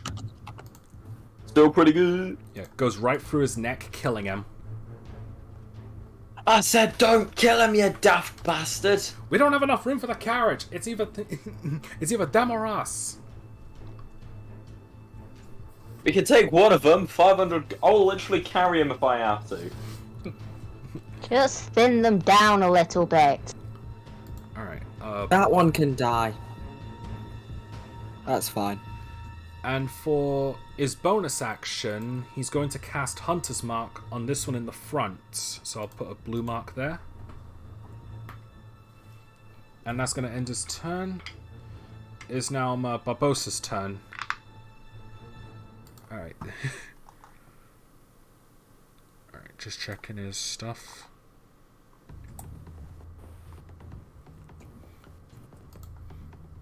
Alright. He's going to move forward slightly, and he's going to cast, what was it again? Ray of Frost. So that's 60 feet. Oh yeah, no problem. 60 feet with advantage. Wait, where's the sheet again? There it is. So that's a D20 plus 4 with advantage. 14, that doesn't hit. Alright, what can you do for a bonus action? Probably not much, he's a wizard. Nope, not much, that ends his turn. Alright, Direxia's turn. He punches his fists together, he's like, and he's like, come on, you can do this, Derek. As he charges forwards. 40 feet, not bad. Wait, who's going next? Direxia. Which one's that? The monk, the high elf. Oh, right, sorry. I thought you'd skip me for a second. Nah. 5, 10, 15, 20, 25, 30, 35, 40. He runs forwards all the way up to here. And what's this one?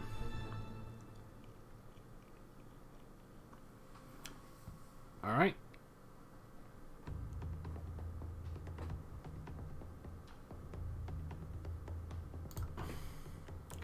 Okay. He's gonna throw one of his darts. So it's D20 +5 with advantage. 19, that hits. And that is 1d4 +3. 7 damage. Alright, that's going to end his turn. Bard, you're up. Okay. How sturdy do the walls of this mountain look? Quite, Oh, no. but you will need a considerable amount of force to break them apart. Gonna cast magic missile and hopefully break the rocks and bring them down on them. You're gonna get us all killed, you know that, right? I'm gonna say that's not going to work because magic missiles are a particularly weak spell regardless. But 3 darts in one place would be 3d4, Yep. which is pretty powerful. I'm not saying I am going to do this. This was just a plan. Here's what we'll say. That can work if you roll high enough damage. But honestly, well, I can't really tell you what to do, but you know. I'm going to save that plan for the moment, and I'm going to cast... Hang on, let me just... Got my turn order, boop. I can just see this guy.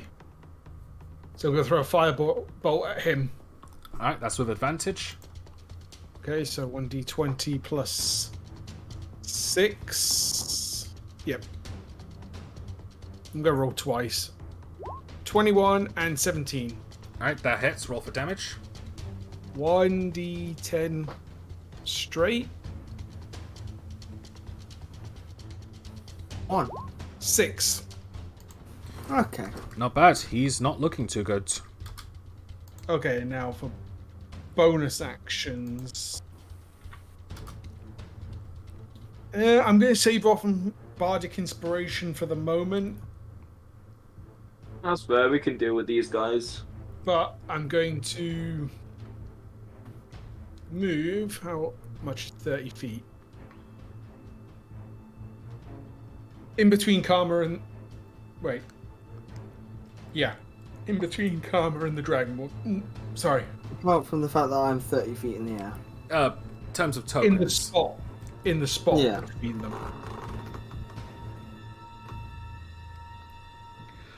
Alright.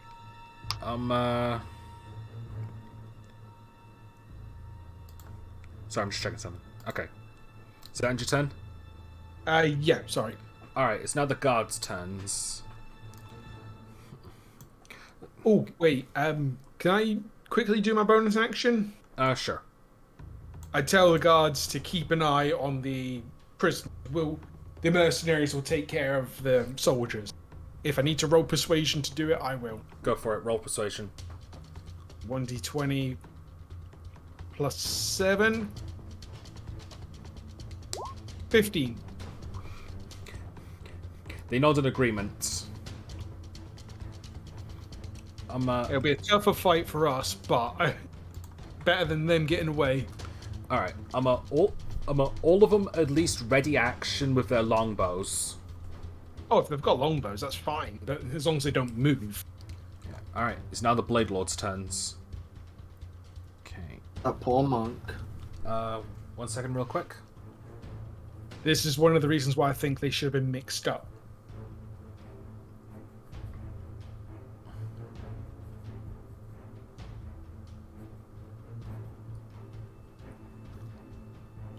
Alright.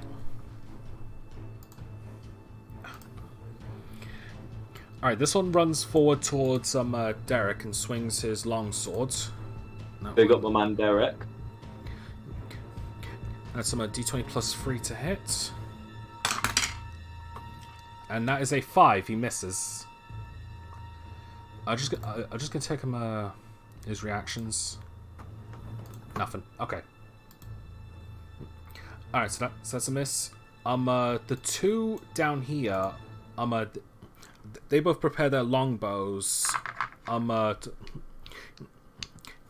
Larry and Austral. So that is a D20 plus 2. And I take it a 9 doesn't hit you, Austral, does it? Nope. It'd be pretty worrying if it did. Yep. They both fire and they both miss. That's a 32 hit. That's scary. Alright. Been there. Alright. This one runs up and swings his sword. D20 plus 4. That is a 23. That hits. And sorry, there's just so much here. 1d8 plus 3. 5 damage. Okay. To me, that's to me, right? No, that's Tuma Direxia. Oh, thank God. Yeah, the 32 hit was a joke. Yeah. He didn't actually get hit with a 32 to hit. I would be kind of worried, but you know. Alright, the remaining 5 at the back all prepare their longbows for Karma. So there's a 21. Okay, just say them. I'll just say yes and no. Yes. Sorry. I'm a 21, 17. No. Nat 1, and a 14. That's I 4. think that one hits, you know. That's 4. You've not said the 5th one. Yeah, no, let's just roll on the 5th one now. Wait, no. And that is a 15. The only one that hits is the 21, and there's an out one. Alright, the nat 1 for severity. Pretty high. His bow has snapped. So I'll just put this here to let him know that this is the one who can't use his longbow anymore. And as for the damage, it is 1d8 damage to you, Karma, which is 5 damage. I can take 5 damage. Alright. He will die. Which is the one that shot me? Can you mark him? Sure. It is this one Mark with the red mark, and you're gonna need to make a you're gonna need to make a con save to keep up your concentration for the fairy fire. I'll just say you need to beat a 10. That's just. I believe that's actually the rules. It should be 1d20 plus 4. I'm gonna go to my character sheet. Yep. Yeah. You pass. Alright, that's the end of their turn. Karma, you're up. Alright.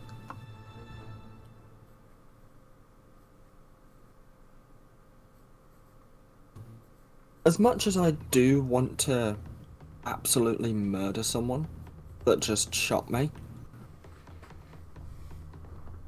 I'm gonna target this one and shoot at him with a pistol. Alright, roll to hit.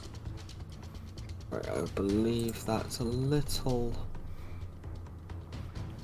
Hold on. Need to equip it to make sure I know how much it does. That's a +4 to hit.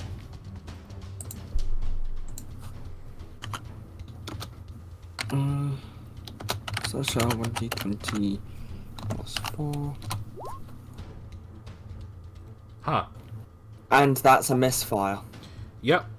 I won't roll severities for misfires, but now your gun's broken. Well, it's jammed, so yes, the Jammed. I'll have to use the Tinker tools next round to fix them. That'll take an action.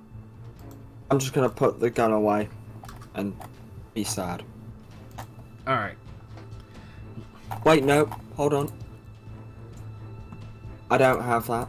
Advantage. Oh, yeah. I'm shooting one of the ones with fairy fire. Yeah, okay. Double that one. 21. Okay, that hits. Roll for damage. Yeah, it's this one. Just checking to make sure. Oh, that's... So I just need to make sure that it's copy and pasted. Yep.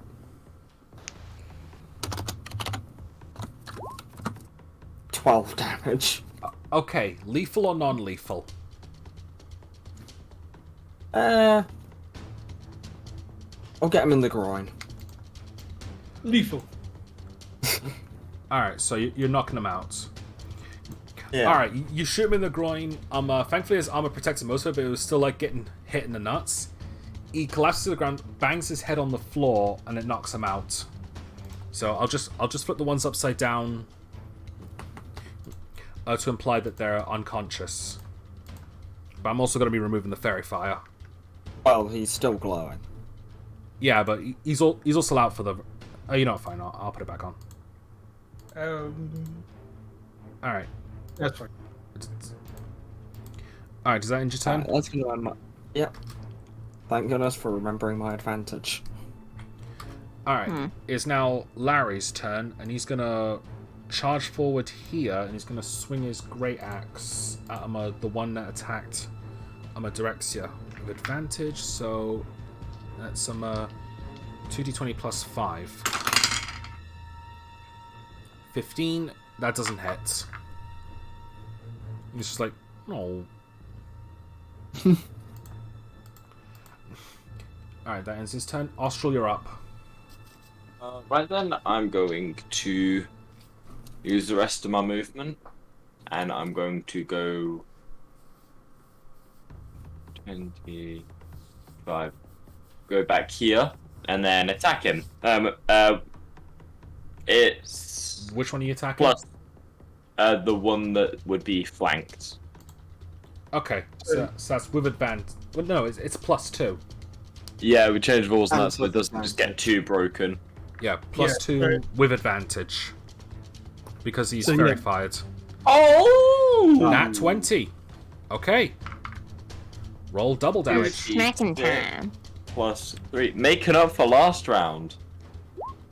9 damage. Alright, he takes a hit. Still standing, but he took it. Hold on. I'm trying to think. Is there anything else I'd actually be able to do, or... Nah. Oh, you could attack again, but that would use up a resource. Yeah, I don't think this is exactly worth a action surge. Yeah. So, Alright, is that end your turn? Yeah, that is all I can do. Alright, Caitlin, you're up. Okie dokies. I am going to... I'm going to Eldritch Blast this one. And try and knock him in the head. Alright, with advantage, roll to hit. Yes. Bam. Bam. 23, that hits. Roll for damage.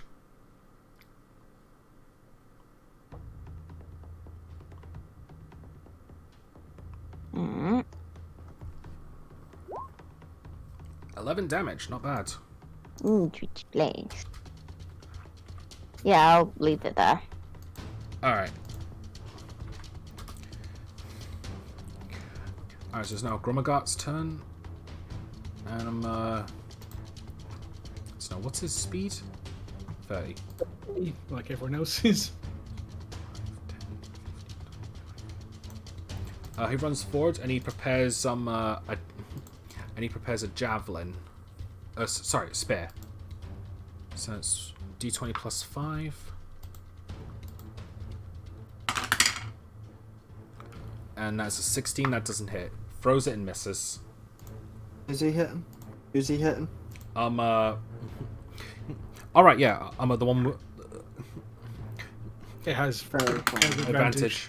Alright, that one hits. So that's 1d6 plus 5. So So that's 8 damage. And he's dead.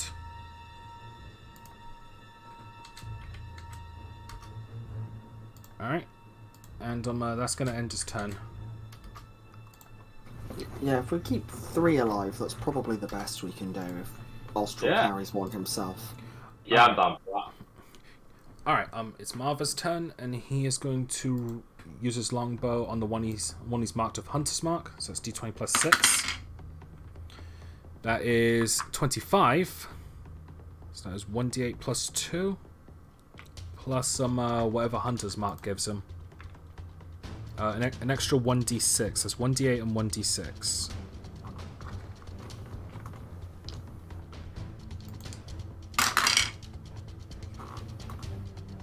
7, 8, 10 damage. Alright. Not dead, but wounded. Yay! That's gonna end his Mortal turn. wounding. And let's see, it's now Barbossa's turn. He's gonna try again with Ray of Frost on the one with advantage. So it's d20 plus d20 plus 4.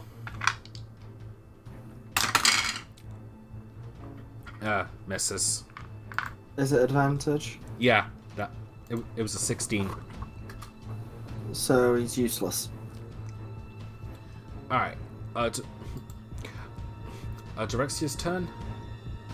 And he's gonna go forward with an unarmed strike. So that's some d20 plus 5. That is a nat 20. Oh. Alright. And what is it? 2d4 plus 3.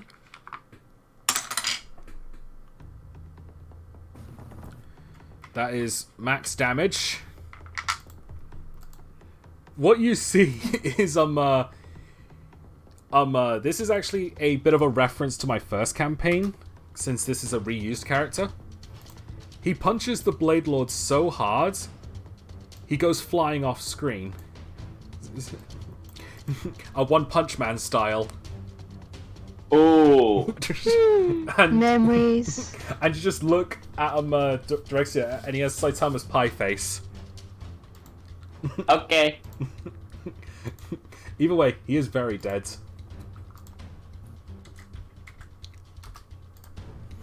I imagine explode on impact dead, like we just see a nuclear explosion in the background where he lands. Yeah, I'll go into kinda detail about see that later, but oh yeah, and now for his bonus actions, I think he can attack again. Yeah, he's got Flurry of Blows, so he's going to do that on the one with Hunter's Mark. So that's d20 plus 5. So this one. Oh, the one with the blue mark, yeah. Yeah, I'm just making sure. Yeah. And make 2 unarmed strikes, so 1 misses. The other one hits. So that's another d4 plus. Roll once. Flurry of Blows, you roll 2. You spend 1 key point to make 2 unarmed strikes as a bonus action. Oh, okay. I wasn't sure. I thought it was attack once and get 2 attack, but obviously now that thinking on it, that doesn't make sense. Yeah. Alright. So that is 4 damage for that one. Which is... Enema, he's really not feeling too good. Alright. Bard, you're up. Okay. Well, I'm going to move up here. Obviously, this is the guy that I hit with a firebolt to the face. And go, hi. And then I'm going to attack him with my Sunblade. Alright, roll to hit. 13. Doesn't hit. I'm going to use my bonus action to throw the dagger that's hidden up my sleeve. That's it. Technically a 2-weapon fighting. Alright, roll to hit. 1d20 plus 4. Throw or just stab him with it? Throw. Well, stab. Yeah, because if it was throw... Are you fucking kidding me? That also doesn't hit. What is with At these least you're rolls? consistent. Okay, 1 second. What bonus actions do I have? Oh no, that was my None. bonus action. Because you used it. Alright, does that end your turn? Unfortunately, yes. Alright. The guards, move a little closer. The centaurs detach themselves from the carriage just to get their bows ready. And that's going to end their turn, so they're going to continue their readied action. And now it's the Blade Lord's turn. So the one that you tried to swing at is going to swing at you with his long sword. So it's 1d20 plus 3 to hit. That is an 18. Shield as a reaction. Alright. So my AC goes up to 20. Alright, he swings his sword and you block it. It's like, what the hell? Fuck you. Alright. So until the start of my next turn, I have 20 AC. Alright. The four behind them, they prepare their longbows again for Karma. So some that's D20 plus 3. Is that 5 or? Just 4, you'll see. So that's D20 plus 2. That is a. Oh wait, one of them doesn't even have a bow. So we'll ignore that one. So that is a 7, a 10, and a 19. The 19 hits. Alright, you take 1d8 damage. What a dick. And it's the same guy that shot you before, the one with the red mark. You take 2 damage, and you need to roll. You need to roll to keep your concentration up again. Not that it matters, because only one of them has Fairy Fire. You pass. It's a 10. I keep it up, but I might as well drop the concentration Yeah. because I can do that at any point. All right, and the one at the back, he uses his action to blow onto a horn. It's like, da-da, call in the reinforcements,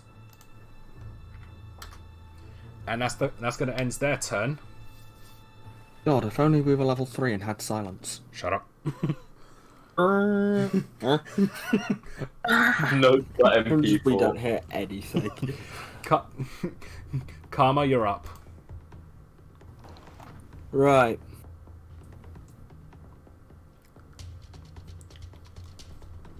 Oh, if there's gonna be reinforcements,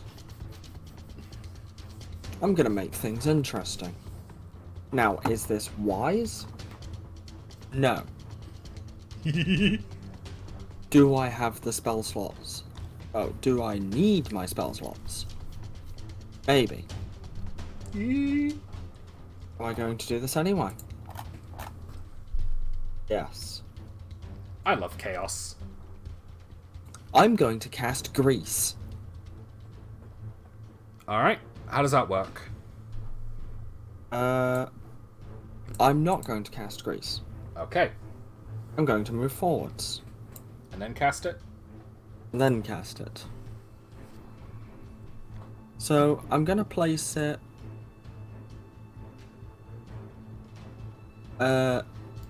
within... so that it covers all these squares. So that's all of the squares you can really be in. So like this? Yep. Everything inside, I think it... Each creature standing in its area must succeed on a dexterity saving throw or fall prone. A Alright. creature that enters the area or ends its turn there must also succeed on a dexterity saving throw or fall prone. Alright. What's the save again, sorry? Dex 13. Alright, they both failed. They're both prone. What's the icon for prone? That'll do. Just all with the arrows in the back. Yeah, they've just slipped and fallen. Yeah. Fallen, and I can't get up. You sound like Nelson from The Simpsons. I don't know what a Simpsons is. You're a simp.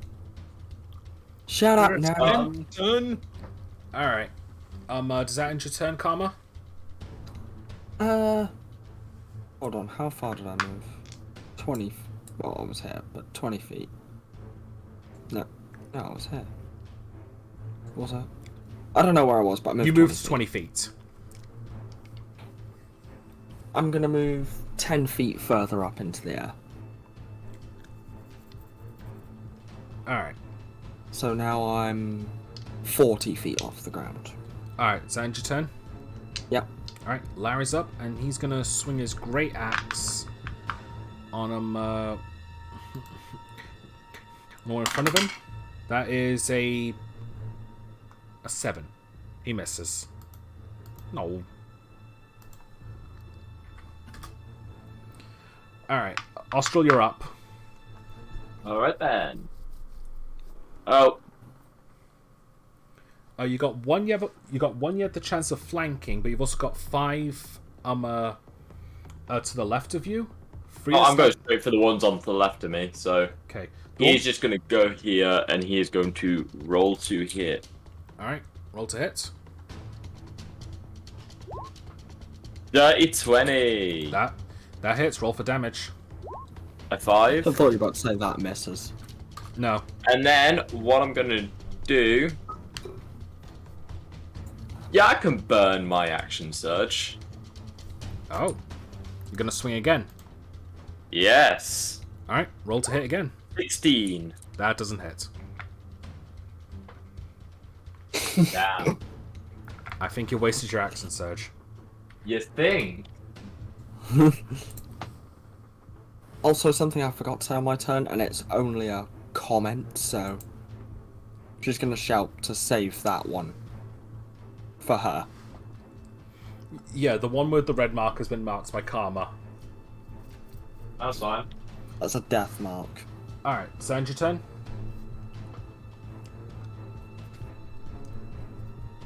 Austral? Yeah, that's everything. All right, Caitlin, you're up. Okie dokies. I wonder what I'm going to do. Eldritch Blast. All right. On this motherfucker right here. All right, roll to hit. One that can't hit you back.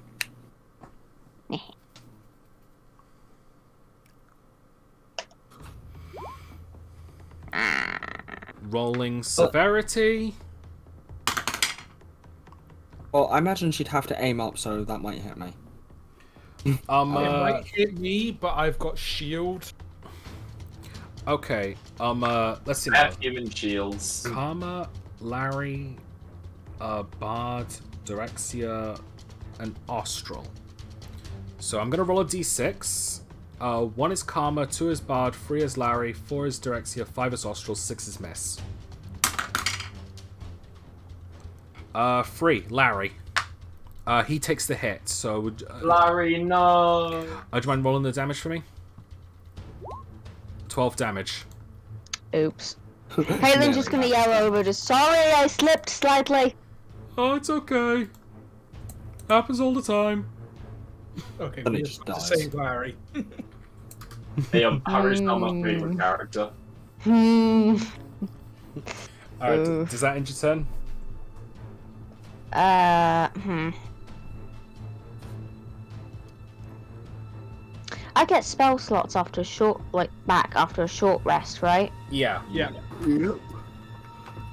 Fair enough, I'm going to use Hex, and I'm going to place it on the same fucker I tried to hit. Okay. I'll use a purple mark for Hex. Okay. Which ability score? Alright, it needs to... which one is he having disadvantage on? Can I make a suggestion? Go No. ahead.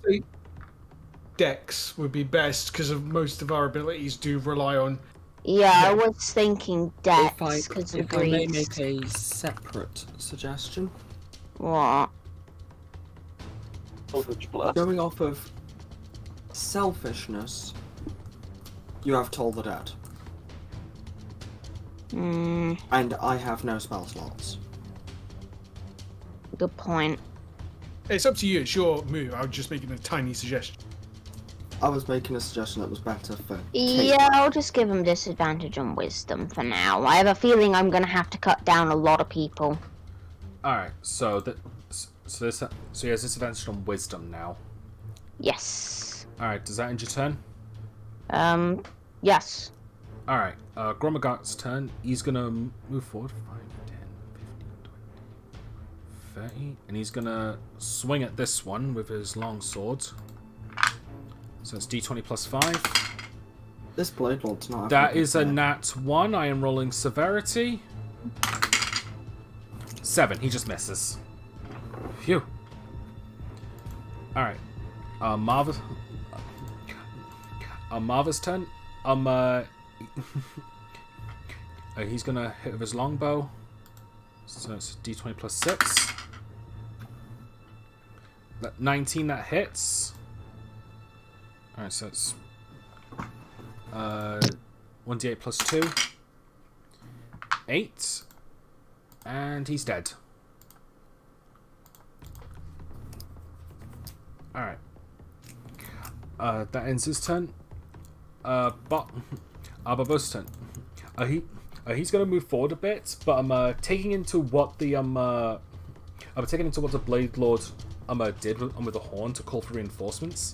He's actually gonna use his action to talk to Karma. He's gonna raise. He's gonna look up to. Gonna look up to and say, this is a prime spot for archers. Prepare yourself. They may be coming in from the sides. Good to know. Gonna rip the deck off. Fucking hell. Alright. Can you do anything for a bonus action? I can't remember. Nope, just 2 weapon fighting. Alright, so now it's Direx's turn, and he's going to charge forward. 5, 10, 15, 20, 30.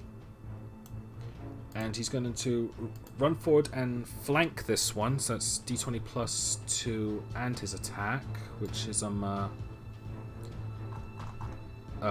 plus 5, so d20 plus 7. That is a 12, he misses. So he's going to use his bonus action for Flurry of Blows instead. So that's his last key point spent. Remember, he can still attack as a bonus action without it, but only once. Yeah. So Flurry of Blows. Flurry of Blows is for 2 attacks. So that's 2d20 plus 7. That is a 21 and a 20, so both of them hit. So that's a d20 plus... Sorry, 2d4 plus 3. For both of them, actually. So 7 and 6. So 13 damage. And you just see him like go nuts on this guy, and he's just like almost on his knee, just mortally wounded. That's gonna end his turn. Bard, you're up. Okay, I'm going to move. Yeah, try to save my spell slot. So I've got a dagger in one hand and a sunblade in the other. All right, which one are you aiming for? I'm going to aim for this one with my sunblade. All right, roll to hit. I just need to double check. 20. That hits. Roll for damage. 1d8 plus 4. 10. Lethal or non-lethal? I don't know if I can do non-lethal with a fucking lightsaber. But I'm gonna try. I'm You gonna... could cut an arm off. Go for the legs, yeah. I mean, Yeah. Vader didn't kill Luke in episode 5, and I'm pretty sure If Luke... it cauterizes the wound, I'm taking his leg off as non-lethal. All right. You do exactly that. You chop off his left leg, and he just drops to the ground, unconscious. And as for my bonus action, I'm gonna throw my dagger at this one. All right, roll And to since hit. it's prone, that's advantage, isn't it? Yep, with advantage, and if it hits, it should be a crit. Okay. That's for incapacitated, not prone. Okay, then it's just advantage. 19. What is with these rolls? This is a hit. I at least. know it's a hit, but there's a lot. I'm getting a lot of doubles or the same number. It's almost like that game of Monopoly we had the other day. It is. He just kept rolling doubles when he didn't want them. Right, so that's 1d4 plus 2. Yep. 3. Not bad. So the dagger's stuck in his arse. Aye! Alright, does that end your turn? Yeah. Wait, Yep. hold on. Oh, I made a mistake. What? An attack roll against the creature has advantage if the attacker is within 5 feet. Otherwise, it has disadvantage. Well, I rolled the same either way, so it Yeah. doesn't matter. Yeah. It's Oh, just it has slightly disad- wrong.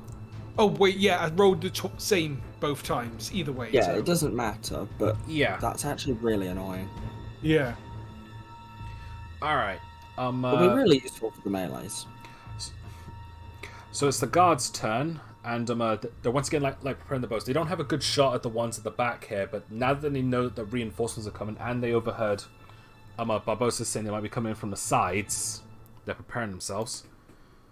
As for the Blade Lords, alright, so the one in front of... the one behind Direxia is going to flank him. Sort of.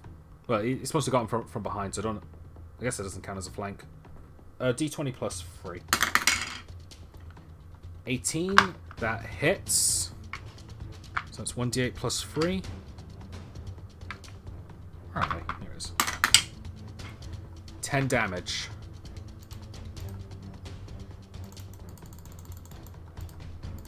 He is not looking good. Alright, the one the red mark is going to go for Direxia as well. Can I use my reaction to insult him? Do you want to spend your reaction? I was going to try and draw him away from the monk. I'll make it easier for you.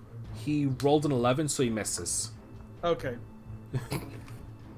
All right. You slack. So now that the two prone are gonna try are gonna use up half their movement to get up.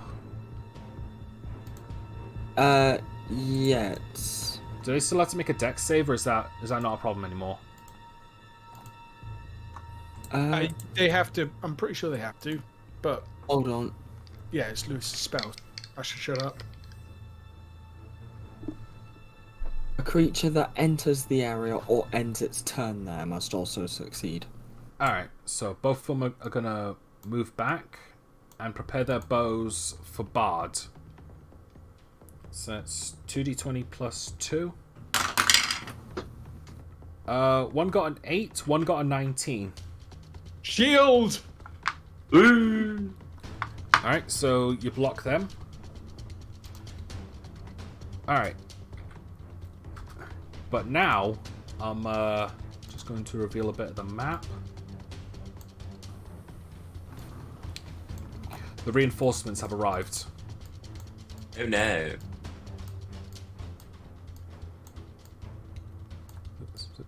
They're all on top of the mountains. I'm preparing their bows.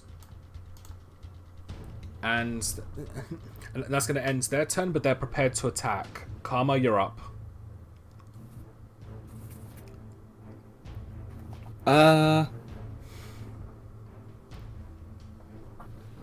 One. Right, I'm thinking here.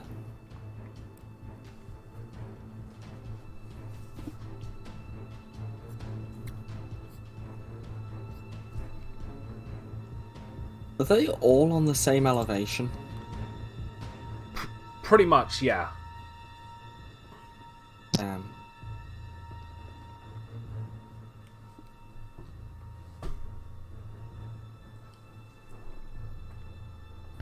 See, I could possibly do something, but I don't think I have the health for it. Oh god.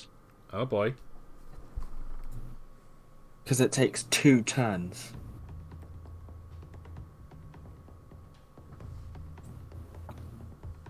Another alternative. I'll do this one.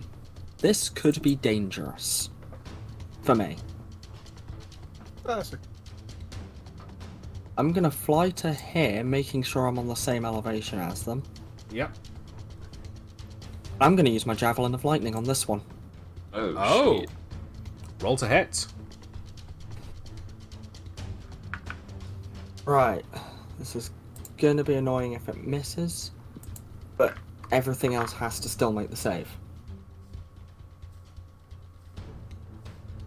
Just making sure, make a ranged weapon attack against the target. So, annoyingly, it is a really low plus, so I might not hit the end one. I don't hit the end one. But everything else, the other 4 need to make a saving throw for Dex, I believe. Yeah, DC 13 Dex save, taking 4d6 lightning damage on a failed save, or half as much on a successful one. Alright, all 4 are going to make their dex saves. That is a 4, a 3, a 19, and a 9. So, 4 of them take the full damage, 1 takes half, and it is 15. Oh wait, does the one at the end, the 5th one, have to, the one you're targeting, have to make the dex save? No, that one missed the... Alright, because it's only these 4 in front of you, unless this one here counts. No, it just. I don't think so. Okay, because I've only It's a rolled. line 5 feet wide, so yeah, no. It's Alright. only those 4 that get hit. Because Alright. it excludes the ones at each end, including me. So Alright. it's only 4 that make saving throw. 3 failed, 1 passed. So the one that passed takes half damage. Alright, so this one in front of you failed, so he takes 15. This one takes 15.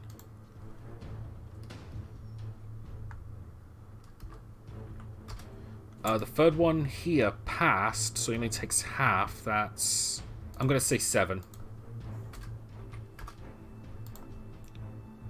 And this one fails, so he's... Oh, well done. 3 of them are injured. Like, they're not looking so good.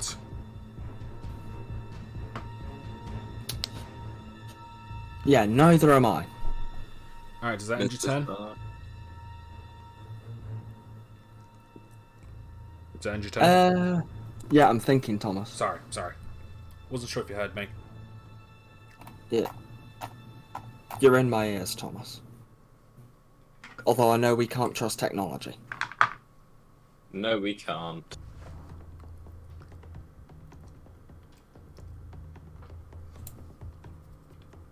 Just as a question, I can't do anything with this. Is this really uneven terrain for them? Or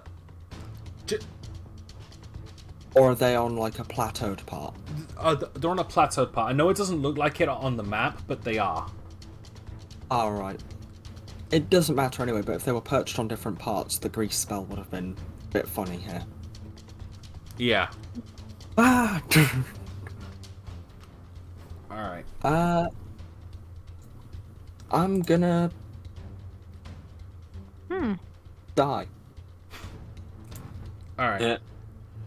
So I don't have the Pendant of the Cat, because I think Caitlin's currently got it, but I do want it back. And Unless I Shell's die. already used it. I will. I'll give it back. If I live. Right. I'm gonna end my turn. Alright, it's Larry's turn. Seeing the blade lords up there and not being able to get to the others, since the others are in the way, he's going to use his second javelin on this one here. So that's a d20 plus 5. That is a nat 20. So that's 2d6 plus 3. 10 damage. Which one did I... Oh, yeah. He dead. Goes right through his head and he falls down the mountain. Ooh, free javelin. That's mine. Austral, you're up. Free Alright javelin. then. Once these guys are dead, loot the armor. I've got a bag of holding. Oh yeah, did say to do that. I'm just gonna go to here. Because I thought we'll go in there. And then I'm just gonna... 12 doesn't hit. Nope, doesn't hit.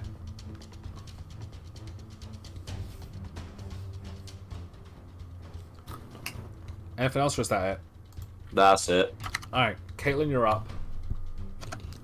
Okie dokie. I am going to Toll the Dead on the one I have Hex on. Alright. So he has to make a wisdom save, correct? Yes. A disadvantage. Disadvantage. Alright. So it's -3. 2. Oh. He's failed. Yep. So. He is taking damage, yes? Yep. How much?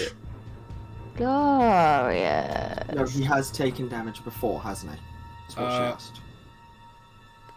I think so, actually. I don't actually remember. I'm keeping track of so much here. Has Austral smacked him? Actually, I don't think he has taken damage. Has he not? Okay. Very well. And that is a D8. Alright. It's still functionally similar to Yes, then I get hex Advantage. damage on top of it, which is nice. 4 damage. And then that's hex damage. 5. Meh. It's damage. Not bad. Is that your turn? I am going to use my bonus action to take my form of dread. Alright. So that means I get 10 hit points. Alright, just gonna put a blue icon on you to let you know that you're in your form of dread. Actually, make it purple. How dreadful. Alright, so I get 11 temporary hit points. Not bad.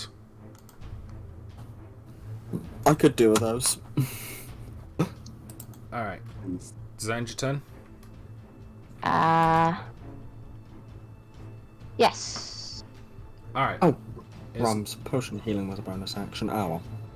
Alright, it's now Gromagot's turn, and he's going to charge forwards to here, and he's going to cast Cure Wounds on Direxia. So that is 1d8 plus 3 recovery. I was going to fill up my water, we just go. Oh, good. 6. Direxia is recovered for 6 damage. And what can you do for a bonus action?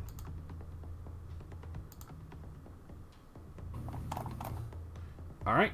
For his bonus action, he's going to cast Shield of Faith on Bard. So now you get a +2 AC for 10 minutes. Unless he misses concentration, but yeah. Yeah. I can do with that. Alright. Marva's turn, and he's going to redirect his Hunter's Mark to this one.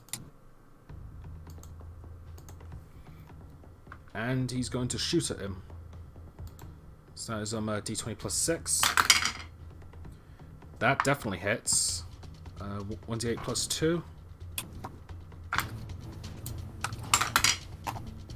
8 damage.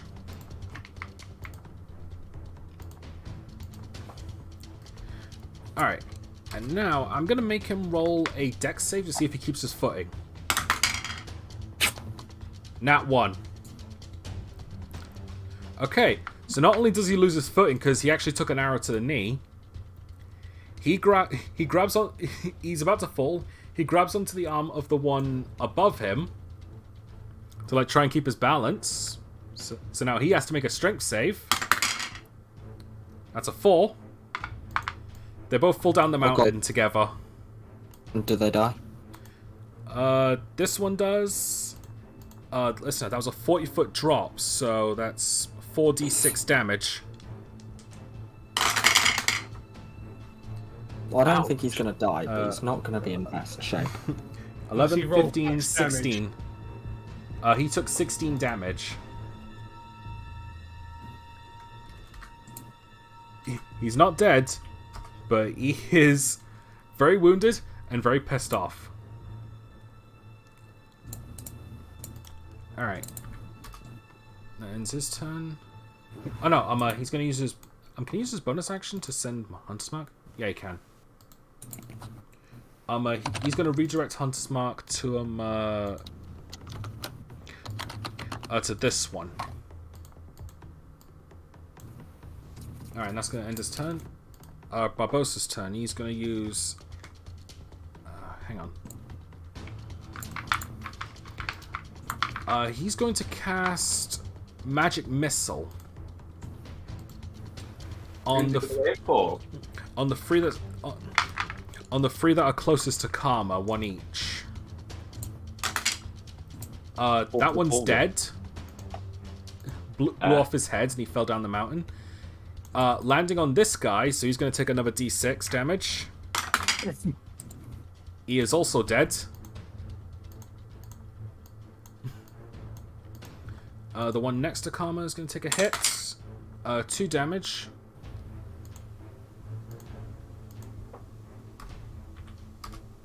And this one's also going to take a hit, which is 4 damage. Alright, both of them are going to make dex saves to see if they stay standing on the mountain, since they're a little close to the edge. They're both fine. They don't fall. I thought you were going to say they both fall. That would have been funny, just most dangerous magic missile in existence. Alright. Direx's turn. He's going to go for an unarmed strike. Well, he's going to use his bonus action for unarmed strikes. So that's 2d20 plus 5 on the guy with the red mark.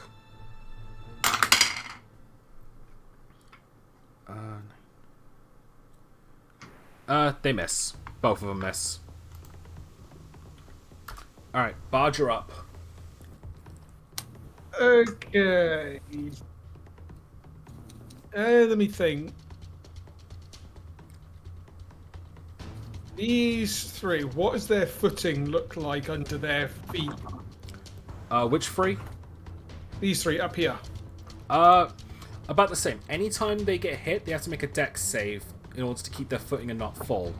If I attack a magic missile under their feet, would it break the rocks and just force them to fall down anyway? Not.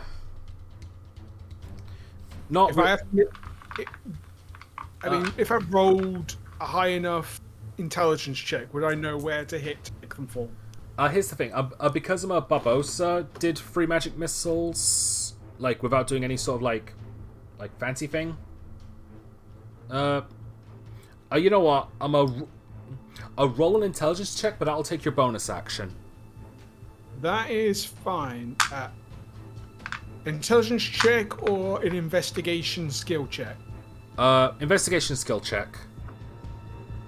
18. Alright, you know where to hit all 3 of them in order to make them fall, but they'll just have to roll with disadvantage. Okay, I'm casting my last spell, Magic Missile, at their feet, so obviously this... I'd have to roll for damage, 1d4 plus 1, but it's attacking the floor, so... Yeah. 2, 5, 3. Alright, so none of them actually take the damage, they just fall. They just have to roll, right? Okay. With disadvantage, like you said. Alright, so for the first 2... Both of them got nat 1s. They're going to fall right near the dwarf and Caitlin. And the third one... The third one got a 3, so these 2 fall, and this one falls. So because these 2 rolled a nat 1, I'm going to double... I'm going to increase the 4d6 to a 5d6. 4, 5, 6, 7, 8, 9, 10. Alright. He's not dead. And he's not dead. And now a straight 4d6 for this one. 6, 12, 14, 15, 16, 17, 18, 19. He is very dead. Just a quick question. Yeah? Because all the guards had ready their actions, would these 2 falling into their view prompt their readied actions? They would, yes. So that's on me. Alright. So They fall down, then they become a fucking pin cushion. Survived. Alright, so The guy lands dead at Caitlin's feet. Just another Potty. one. alright, Mortician time. Yeah. they all miss. Really? I'm not going to say you're lying. I'm surprised. All of them rolled below 15. Wow, that's a shock. But fair enough. To be fair, falling targets. But they land surrounded by arrows. Shitting themselves now. There's just a circle of arrows around them. Alright, does that end your turn? At least I'll be protected from a sea bear. Yes. Freaking spell slots, but that'll happen. Alright. It's the guard's turn again, and this time they're going to fire at the ones on top of the mountain. I'm going toilet, but you don't have to pause. Okay. Alright, so 2 are going to aim for the one next to Karma. They miss. Alright, now for the 2 that's been marked with Hunter's Mark. They miss. Now for the one next to them. One got a nat 20.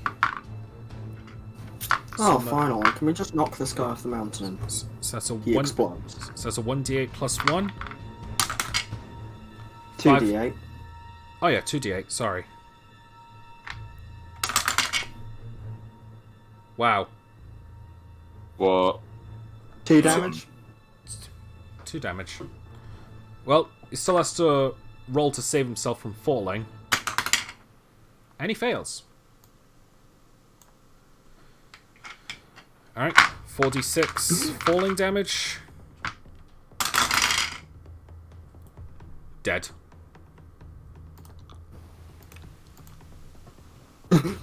So it didn't matter about minimum damage, it killed him. Yeah. Alright, Blade Lord's turns now. The 2 at the back are gonna aim their longbows at Austral. Let's do this.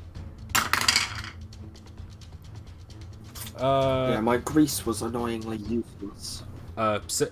Neither of them hit you. The one that has both the hex and the broken bow is going to swing his longsword at you, Austral. Let's do it. And that is 21. Wait, 21 damage. 21 to hit. Oh, thank God. Yeah, that hits. So that's 1d8 plus 3. That's 10. 65. You take 10 damage. And this one is going to swing his sword at Direxia. Alright, so it's... Jeez, 22. He's going to take 11 damage.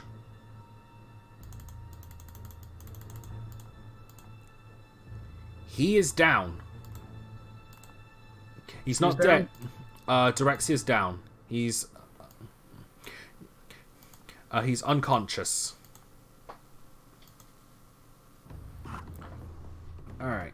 Now it's the 2... Right, what about the one next to me? Yep, he's now going to swing his longsword at you. He's like, kill it! Kill it!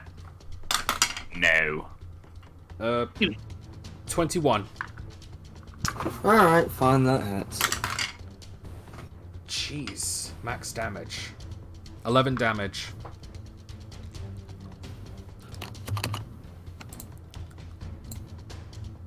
One health. 1 health. See. Alright. It's now this one's turn. He's going to use his longbow on... If this isn't me, I'm gonna fucking kill you. on Marvo, because I'm... Right back there. 12... So that's a 12. That doesn't hit. Gentle persuasion. Now, these 2 who have landed, they get up. They get up and prepare their bows at Karma. Oh, well, that's fine. So that's 2d20 plus 2.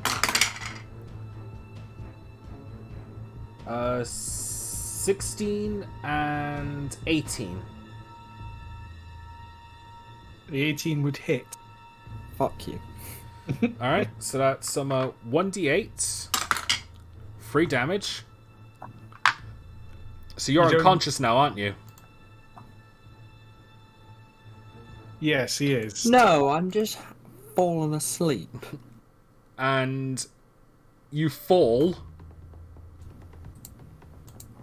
Because I've set this rule that extra damage won't kill you. This doesn't mean that this has affected any of your death saves, but you still took a 40-foot drop. That's what this guy was going to do the moment it hit my turn. I was just going to go wheel round, because if they have to make saves to keep their footing, surely shove would be made a disadvantage. Alright, now it's the Blade Lords in the carriage's turn. Knowing this, they've actually started to like ram themselves against the carriage to try and tip it over. All while the all while the Cosmos woman is like staying perfectly still. So they're all going to make strength checks. Even alive. Shit. They ram it and damage it. So one more turn and they'll break out. Karma, roll a death save. It's your turn.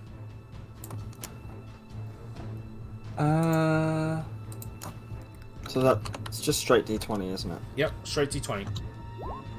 Alright, that's a pass. That's one pass.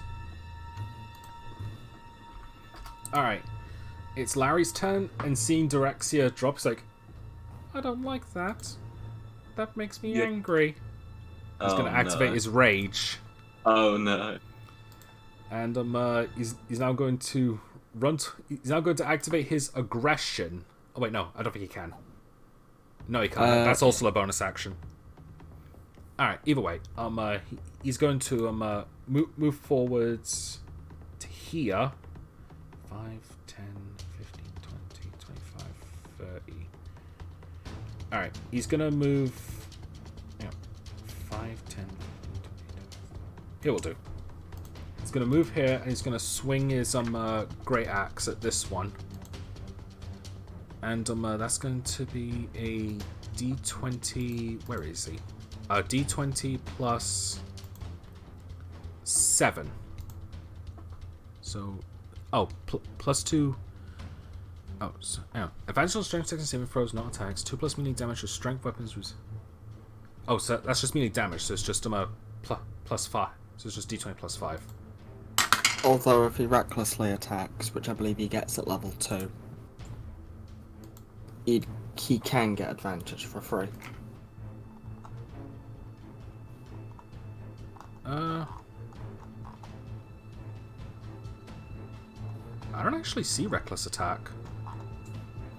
Well, hold on.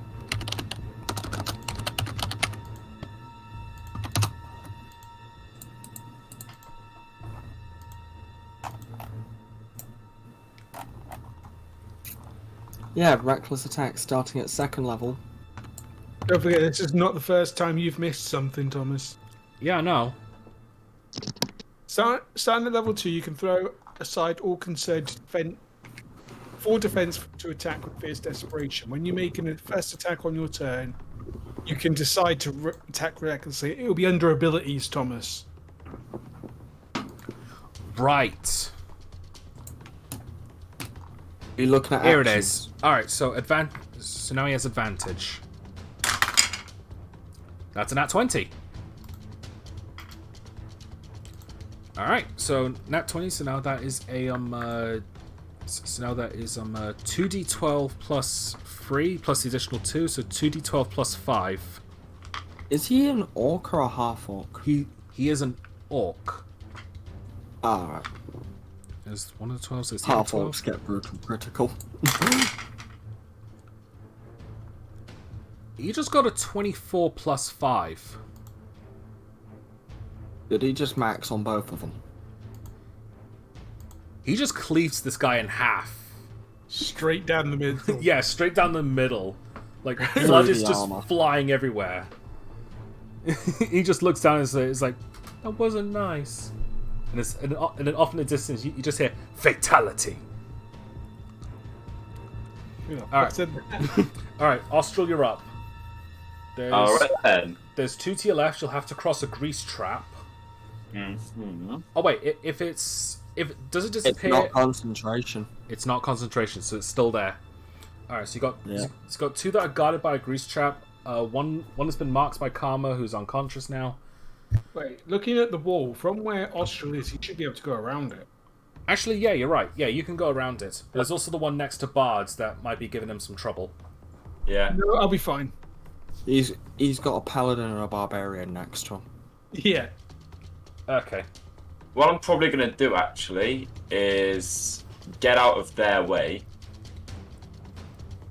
Give me a second to do some quick maths. Ha, nerd. Shit, yeah, it's going to be... No, I'm going to do this then. I'm just going to go around it, go here, and I'm going to stab him. Alright, roll to hit. That misses, and that's my turn. Neat. Caitlin, you're up. Okie dokies. Alright, you got two on top of the mountains with their bows, 2 on the ground with their bows. 2 unconscious. 1 facing Bards, 2 facing Austral. And the ones Do these guys have any melee weapons? Yes, they do. They have long swords. Alright. I'm going to use a bonus action to move Hex onto this one. Alright. And give him disadvantage on wisdom. I am going to move here, and I am going to Eldritch Blast him. Alright, roll to hit.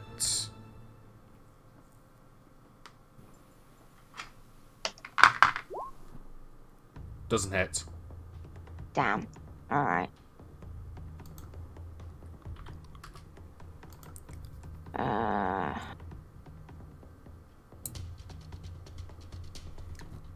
Can you get an advantage for being in dread form or something? Do I? I don't know. Oh no, I don't. There's a reason why I was trying to hit him. Yeah. Oh. Yeah. Alright, does that end your turn? Yeah. Alright. Gromagok's turn. He's gonna perform a medicine check to resuscitate Direxia. Where's his? Here it is. His medicine is +1. Jeez. That was a 16 though, so he's up and at him. He's back up with 1 hit. He's back up with 1 hit point.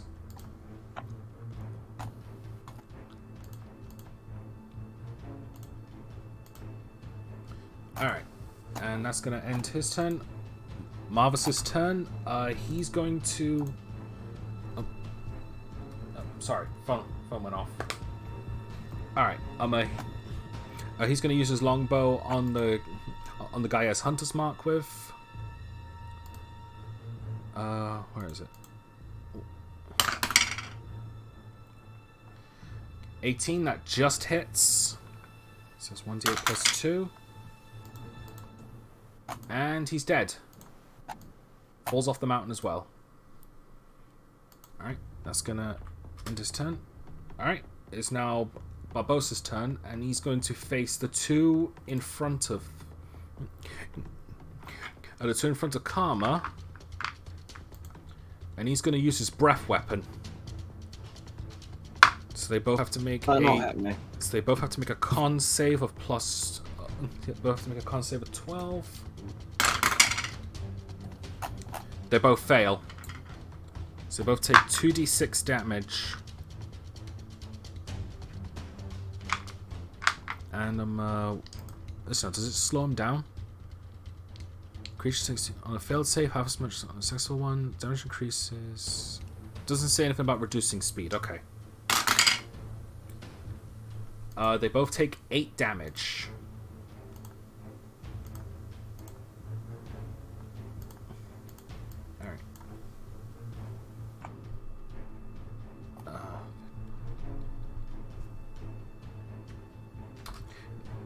Alright, this one gets completely frozen and just breaks into a million pieces. And the one next to him is like partially frozen but is still alive and still taking damage. And that's gonna end his turn. Direxia's turn. He's gonna move forwards. I'm gonna go for an unarmed strike on this one. 2 unarmed strikes actually. So that's some, where's his? Wait, how does he get 2 on armed strike? One's an attack, one's a bonus action. Okay, just making sure. Yep, no problem. Level 5. Yep. One misses, the other hits. So that's 4 damage.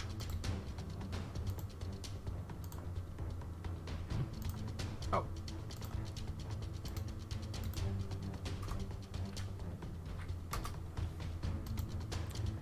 Alright, that ends his turn. Bard, you're up. Okay, I'm going to dash over to Karma. So I'm going to provoke an attack of opportunity. Alright.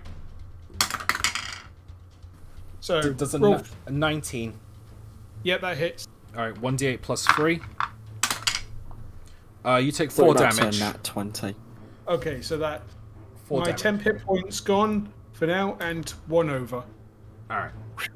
And now I'm going to use my bonus action to shove a healing potion down her throat. Live! Alright. Roll for the health potion. I don't know if I have to roll or Lewis has to roll. I'd say you roll. Yeah.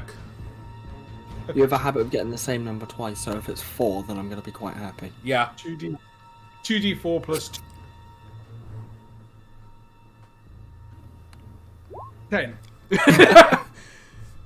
You've got max health back and you're up. Yep. You're no longer flying though, of course, but you know. He was flying. She was flying while I'm dead. Problem is, because all the enemies' turns are together, which is why I wanted them mixed up, if they all decide to target Karma again, she goes down again. Yeah, but the thing is, there's only 2 near me, and I have a high AC. Double nat 20. Can happen. If it's a double nat 20, I get up and kill you for saying that. No, kill Thomas because he's the one that set this. No, thing as up. in Karma attacks Bard. I can't attack the DM. Attacking the DM is attacking the enemies. You attack me. You can't attack me. You'll be out. Alright. Does that end your turn, Bard? Pretty sure it does. I had to use my bonus action for the potion. The dash takes an action. Other. Interact with object. Would Karma count as an object? I mean, we'll let that slide. Because I was about to say if it. We all want to say the same thing, but I'm not gonna say it. Because I was about to say if interact with object counts, then I still have my bonus action. Well, I mean, she's out cold, not dead. Legally, she's not an object, but I suppose. Legally, I could I'm be treated as an object because I'm gonna say not capable of moving. I wanted to make the corpse joke. using a potion takes a bonus action. Okay, thank you. Right. All right. Yep, that's my turn. All right, so it's the guards' turn now. Knowing that the prisoners are trying to break out and they've already damaged the carriage, they all immediately turn their arrows. They all immediately turn their bows towards them, tell them to stop. So that's going to be intimidation rolls. Can I use my reaction to help them, or to intimidate instead of them with advantage? Go for it. So if it's with advantage, that's a plus 2d20 plus 5. Well, 15 and 8, so 15. Yeah. All right. They can't do much else with my reaction. Yeah. They all stop. For the time being. But and because they had to use their actions to stop them, they end their turns, and now it's the Blade Lord's turns. So the one in front of Austral is going to swing his longsword. Do it, pussy, you won't. That's a nat 1. I'm rolling severity. Pussy. Swings it back, hits the guy behind him. Hack! His See, sword attack gets of stuck in his face. opportunity. Attack of opportunity, I'm hoping. Attack of opportunity you got. Oh my god. So it's I like... just need to taunt them and they can't hit me, apparently. Alright, so 24. that hits. Roll for damage. 9. Oh! Lethal, Wow. That's good. lethal or non-lethal? How many unconscious enemies are there? 2. Who? I'm gonna knock him out. Alright, just need to move him so I can get to his little icon thing. Alright, you you block his blade and just like club him over the side with the handle of your sword. Oh, yeah. This one's going to go for Direxia, but I mean, he's going to go in the grease, so he's going to roll a dex save. And he takes it. He is okay, so now he's going to swing his sword at Direxia. That's also a nat 1.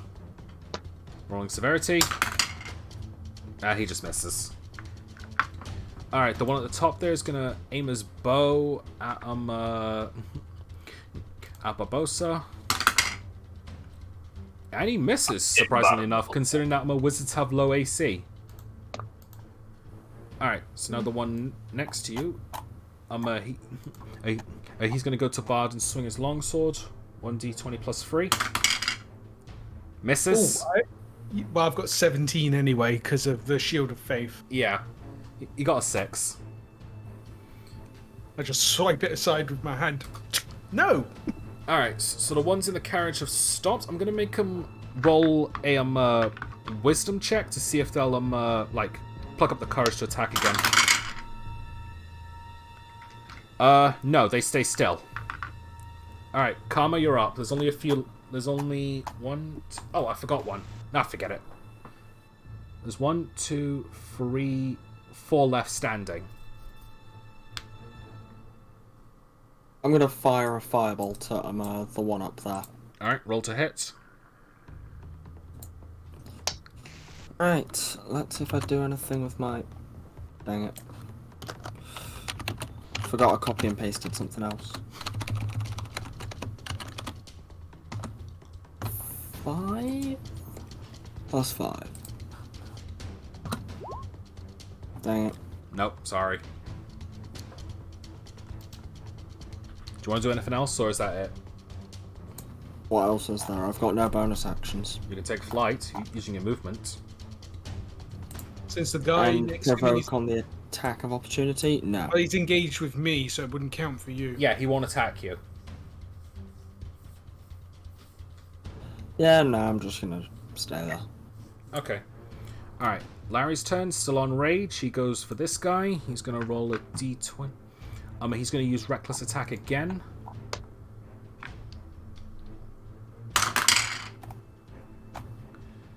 That is 22. So that's 1d12 plus 5.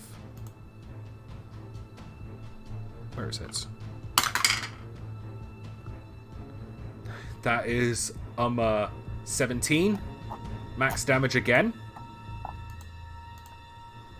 Cleaves his head off. And that's going to end his turn. Austral, you're up. You've got one more that's fighting Direxia. You don't have an opportunity for flanking, but you can at least hit him. That hits. Roll for damage. 8. 8 damage. Not bad. Alright, so...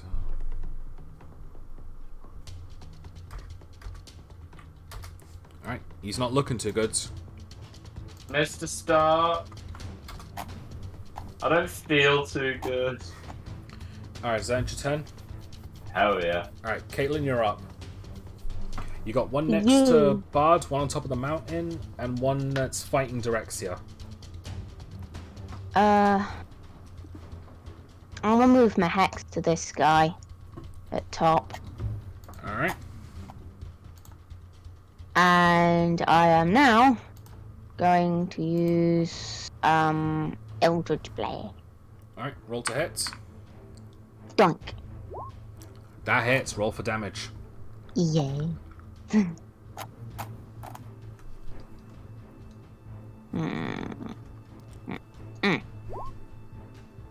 7 damage.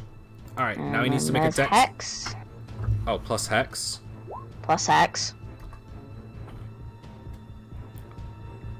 Yep, there we go. Alright, and now he needs to make a dex save so as not to fall off the mountain.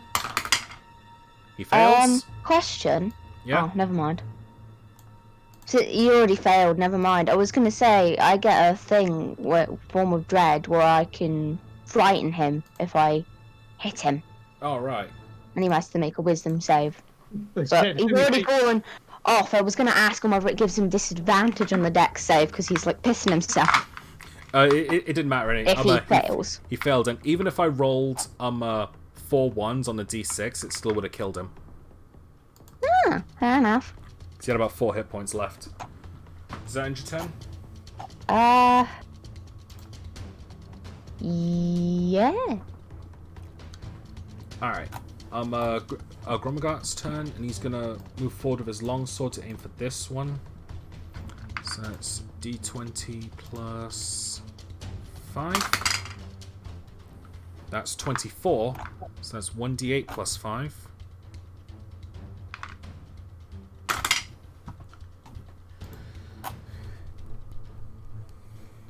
$12 damage. And he's dead. Just stabs him through the chest. Alright. It's now Marvo's turn, and there's only one left. So it's my d20 plus 6. Nat 20. God. 1d8 plus 2. Sorry, 2d8. Well, he's probably dead anyway. 6, 7. Yeah. Yep. Shot in the back of the head, killing him. And that is everyone. So, that was hectic. Okay, before I go, I chop the head off of one of the dead ones with my sun blade, walk up to the back of the carriage, ask them to open the door, and when they do, I throw the fucking head in.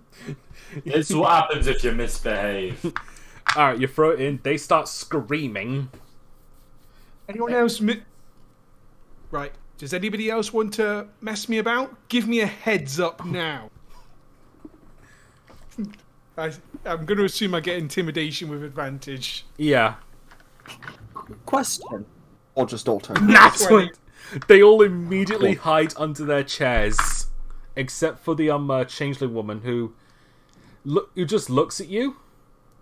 Then she has a bit of an amused look to her. Evening. Oh, I like this woman. Question, Thomas. Yeah. What armor are they wearing? I haven't actually written that down. So I'm actually gonna say plate armor. If Well, how much AC did they have? 18. That would mean plate if none of them have shields. They did have shields. So That means chain. chainmail.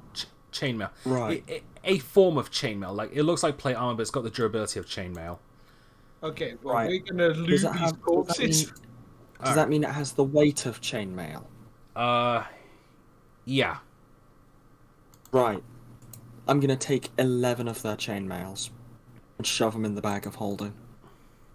Alright. Tell you what. Hang on. I'll move you all back to the battle screen so you can take a look. Okay, we're also going to shove the new prisoners inside. Okay. I say that we take a short break. I'll let you sort everything out. Just for the record, all of them have long swords, long bows, and 20 arrows each. And their armor is and the armor is a unique plate mail that has the properties of chainmail. It's basically chainmail but with a different text. So just treat it as chainmail. Okay. Yeah. Well, And they all have The shields. 3 that I loot are these 3 and 8 more. Alright. any random 8 more. All right, I'm gonna walk away to stretch my legs. I'll let you sort this all out. I'm gonna Before you get drunk. Can I roll an investigation to see if they've got anything else on them that might be worth taking? Go ahead. 23. Not bad. They're not actually carrying anything else. It looks like I don't even get gold for that. Nah, it looks like that. They were prepared to die, so they didn't take anything. So they didn't take anything worth stealing with them. How many are there? Apart from 1, the 2, armor. 3, 4, 5, 7, 9, 10, 11, 12, 13, 14, 15, 16, 17, 19. So there's 19 of them. So 8 left with chainmail. Yeah, because chainmail's, I think, £45. I'm gonna step away. And If it's not, £45, my favourite Dungeons and Dragons currency. Right, it's in a bit. Wait, hold on, actually. Chainmail. So I was thinking, chainmail's 55. Oh, chainmail's 55. I can only grab 9. that leaves. I think we're going to have to leave most of them here, but if they cost the same, roughly, then if we each take 1 or 2 chainmail, we can sell them. Yeah, I can put 9 in the bag of holding. I can also carry 1. I can take 1 chain. I can't lift any more than that, unfortunately. Yeah, I'm gonna put in a chainmail. Chainmail and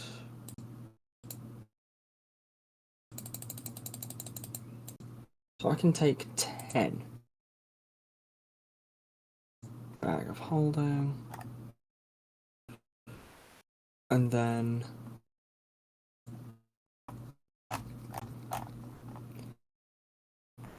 Sam's still here? Oh yeah, I'm just kind of chilling, just... Okay, so how much more weight can you carry? That is a very good question that I'm about to find out. Because if we can load you up with 1 or 2 extra chainmail. Wait.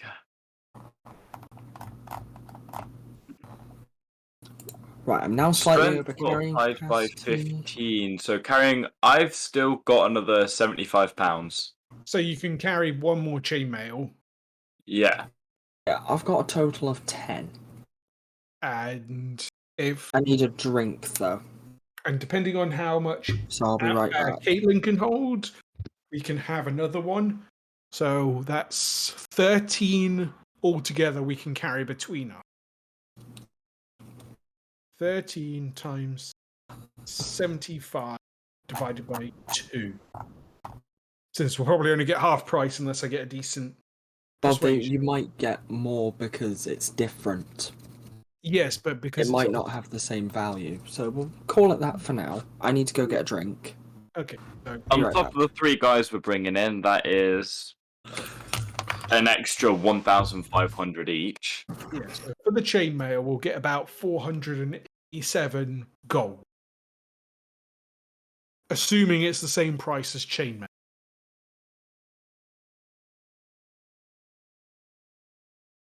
1,500. I think Thomas is giving us a bit too much if it's 500 each for each person, because then that's if 100 people catch one person, that's a 500 each. I I think think the whole point of this is it's meant to be quite like we have a lot of money to spend.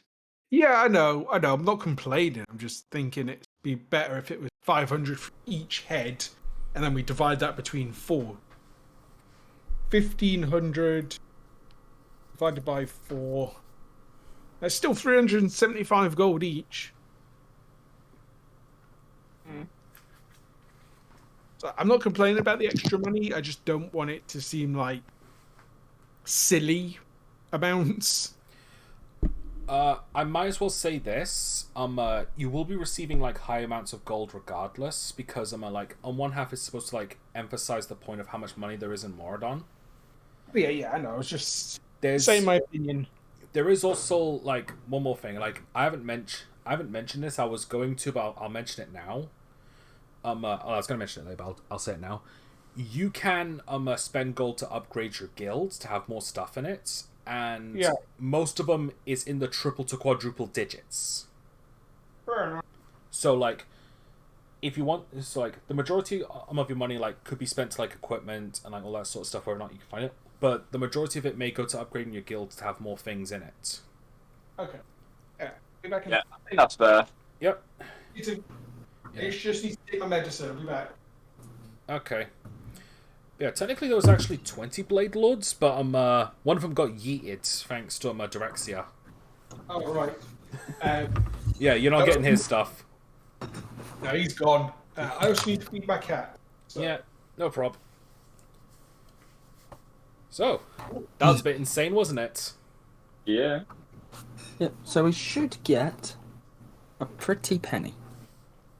Alright, so I take it that you've looted all of their corpses. Yep, I've got one chainmail, so I just need to quickly add that to my inventory. Okay, just as a heads up with the chainmail, if you're going to like the Blade Lord chainmail, I want you to mark as like Blade Lord chainmail specifically, because that will have some significance just from its looks alone.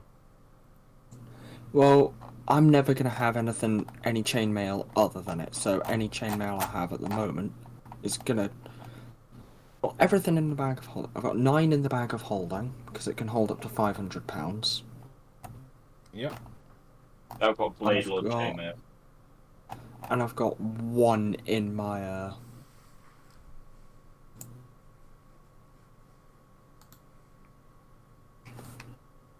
Okay, I'm actual back. inventory.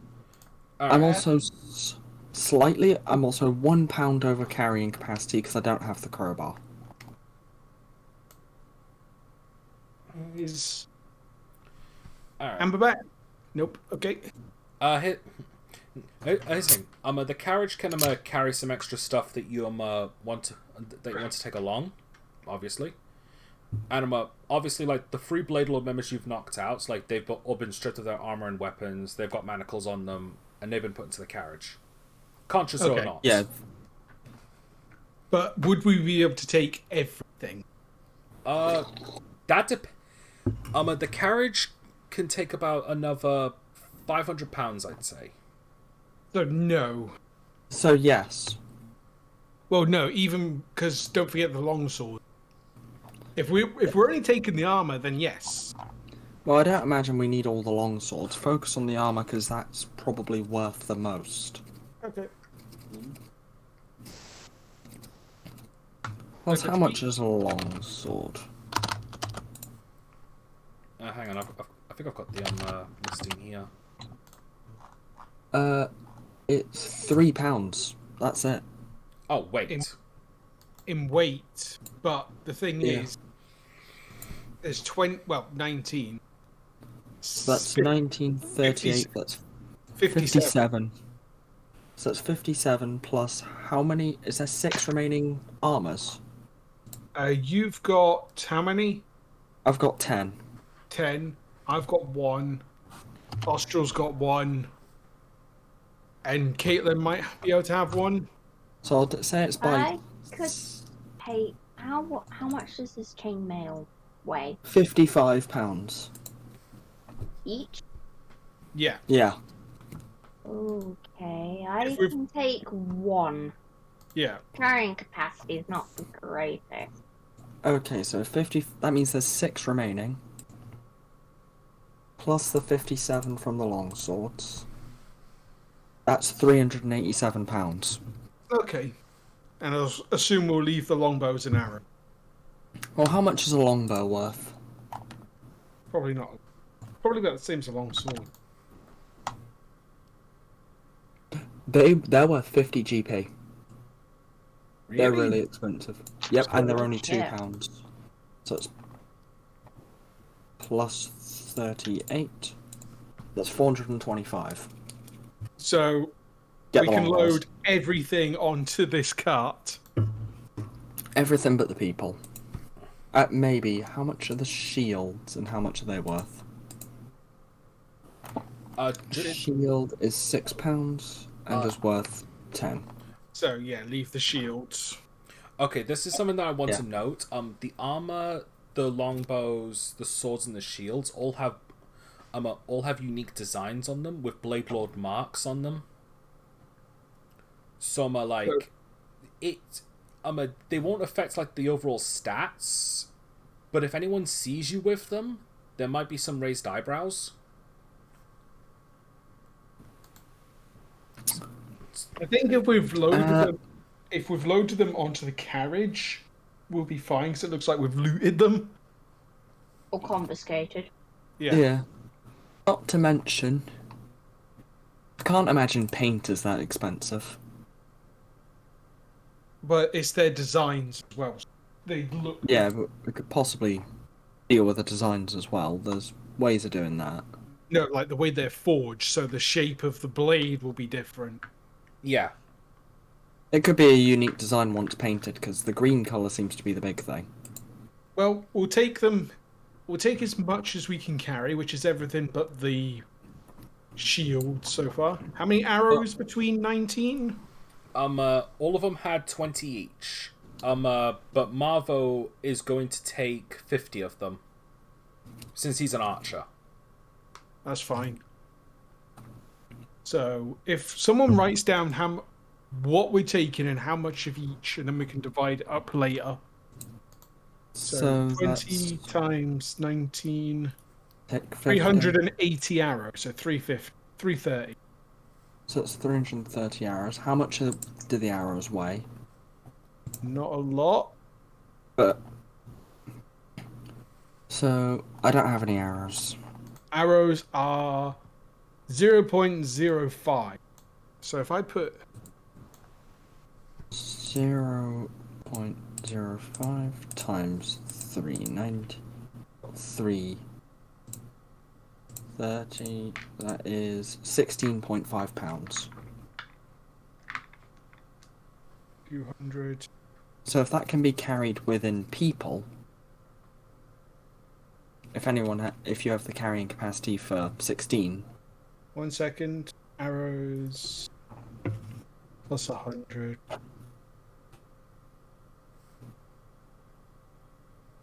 Really hard to do. Oh no, it's 30. It's really hard to do 10 on here. Because I'll carry the arrow.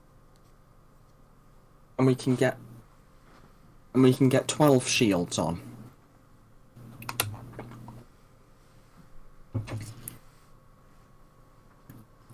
If it's £500, I could do this as Karma because Karma does work with maths really well. Okay, so once we're all ready, we'll say we've taken everything, we've loaded it onto ourselves or the cart, and then we'll see what happens. Yeah. Alright. So right now, after you've looted everything, you put the new guys in the carriage, everything's been sorted, and the carriage has also went under some repairs. Not graceful repairs, but just enough. Now they have the problem of the giant rock in the way. I'm gonna walk up to it and stick my sunblade into it, see if it sinks through it, if it cuts through it easy or not. Make a strength check. Well, I'm saying it because it's light. I'm not putting any strength behind it. I'm seeing if it will cut through it with just pushing it against it. It doesn't. It's some solid rock. I was thinking because it was made of light, it would actually cut through it. But... It's not a lightsaber. Okay, I'm going to take a swing at it, but because this counts as a dex weapon, do I just make an attack? Yeah. I make an attack. 8. You chip it slightly. It's ding. Okay, I'm going to make 2 more tries just to see what I can do to it. 23. During this time, and I'm gonna. Number 23. How are you doing this? I don't know. Beaver, you do a bit more damage. You do cleave into it, but you only do a couple inches for each one. I'm gonna fly up Cutting through this won't be good. Unless I give this to the barbarian and let him rage at it. Gromagok steps forward and then he looks over to Karma. Who's currently flying up to see if she can see over it. Alright, just to get an aerial view. Alright, you look over and like you can see like the long winding path and like it reaching out even further. But it's like the only thing that's like the only other obstacle that seems to be in the way is just this one rock.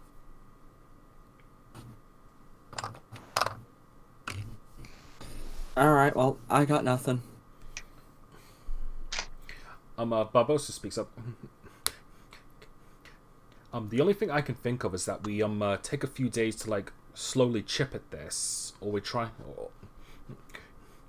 and go around, which will probably take just as long, if not longer. If only there was a way to like destroy this thing all at once. Anybody have any Karma, have you got any more of that explodey stuff? No, I'm completely out of aluminium powder. Aluminium? You hear Gromagok speak up. He digs into his bag and takes out a lot of like and takes out a lot of like different metals made of aluminium. Aluminium. I'm a bit of a collector of like odd things. Well, will it be enough to blast this thing over? I don't know, but we can just do what we did at the Goblin Castle. Right. Let's try and make sure it doesn't cause an avalanche. I'm sure there's like a way that Karma can work out that won't end up causing an avalanche, only destroying the thing. That's the thing though. Thermite doesn't explode; it just burns. Yeah. So there won't be any like so if it's successful, it won't like burn. It won't like blow up the rock. It'll burn through it, weakening it significantly. Right, I'm gonna need about an hour. Okay. That's fine by me. I'm going to You take can a have short some rest. rest. All right. Yeah, I suppose that's short rest time for everyone but me because... Unless you would count it as light activity. I would count as light activity for you. Everyone gets a short rest except for you. Oh, if it's light activity, then I would get a short rest. Oh, yeah, then you would, sorry. Yeah, in that case, I'm gonna roll 1d8 plus 2 for the hit dice.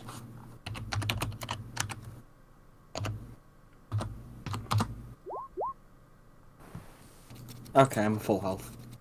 Nice. It didn't matter what I'd roll, I'd get my health back anyway. Yeah, to be honest, I could probably just use 2 hit dice and I'd be fine. I just realised I probably didn't need a hit dice. Oh, actually, yeah, I would, because the Song of Rest works on hit dice. I don't have Song of Rest at the moment. Oh, yeah. 12. I've got my health back with health to spare. Yeah, don't forget, I'm part sorcerer at the moment. I'm behind.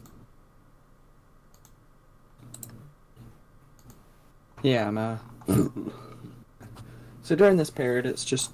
I'm supposing a Tinker's Tool check to make sure I can make the aluminium into powder, because it's useless as a block. Use a bardic inspiration on her. Let's see if there's anyone else who can help. Well, she can add a 1d6 now. Well, to be honest, if there's nobody with proficiency in Tinker's Tools, the best person for the job is probably the Barbarian.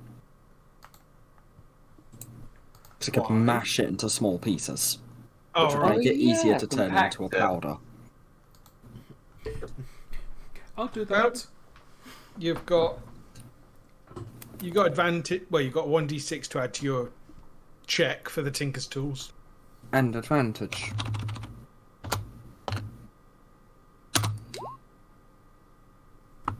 24. Not bad. You make it successfully.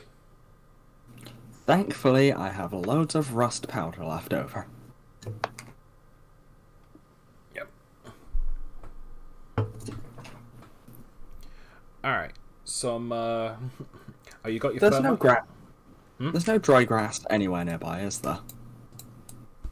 No. It's... I don't want to ruin an ecosystem. But anyway, with the pound of thermite, I'm going to use the whole thing. A pound of aluminium, which is a light soft metal, softer metal, so it's not that hard for it to be mashed into pieces using an axe. Yeah, Larry smashes it into dust. Well, pieces, but you know. Yeah, I turn it into dust. Alright. So, I have 2 pounds of ashen hellfire. I'm gonna go put it on that rock. Alright. So where are you putting it specifically? Well, I suppose it's generally gonna have to go over it. So right up top. Otherwise, it's just not gonna do anything. Yeah. Unless... What is the incline of this place like? Is it flat, or is there a slight downwards part to the winding path? Oh, what do you mean specifically? Sorry. So, if you move Bard down here, on this page... Sure. So, this is them looking forwards. Yeah.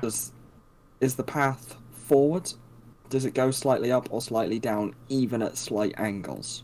It's flat. It's perfectly flat, so no inclines. Yeah, you could have done it on the side and rolled it down, as long as we moved everything out of the way.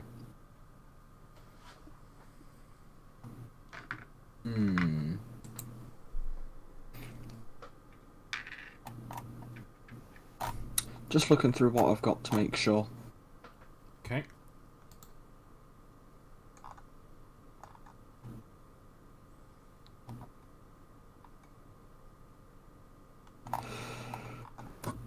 Because just melting the rock might not work. It might make it a lot easier to break. But rock has some of the highest melting points, so... At the same time, though, you've also got Larry and Gromagok with their high strengths. So, yeah, you know what? I'm just going to dump it on the top of the rock and set it on fire from a massive distance. Alright. Using firebolt. Alright, you burn it through, and and there's a spectacular flame going on top of it, and you can see it. I'm boring through the rock slightly, but at the same time, hang on a second. Let me just check something. Because the melting point of rock is between 600 and 1300 Celsius. Oh. If it's that low, it depends on the rock, though. What type of rock is this? It's standard. Do you say rock? Yeah, I just took a quick look and it says to melt a rock. It doesn't say... Whatever stuff is made of magma. That type of... Yeah. That can still be any rock. Volcanic. Yeah. Here's what else happens. Like, as that's burning, Barbosa steps forward and he actually unleashes his ice breath onto the sides of it. Oh. So, as that rock is starting to like freeze up, the heat from the top is like causing significant damage, and you're actually seeing cracks form into it. I'm gonna start firing down firebolts. Wait, hold on. I've got a better idea. Karma's gonna fly down and grab Caitlin. What? Oh, yes. What would be better for this is brute force, not more heat. Eldritch Blast. Eldritch Blast for all. Begone, rock! Boom! Alright. You fired a bunch of Eldritch Blasts, I'm assuming? Yep. Alright. It's cracked significantly, and right after like the thermite fades, Barbosa steps to the side and like tilts his head towards it. Looking at Larry and Grummagok, and both of them like charge towards it with their shoulder tackles, and they're both going to make strength checks.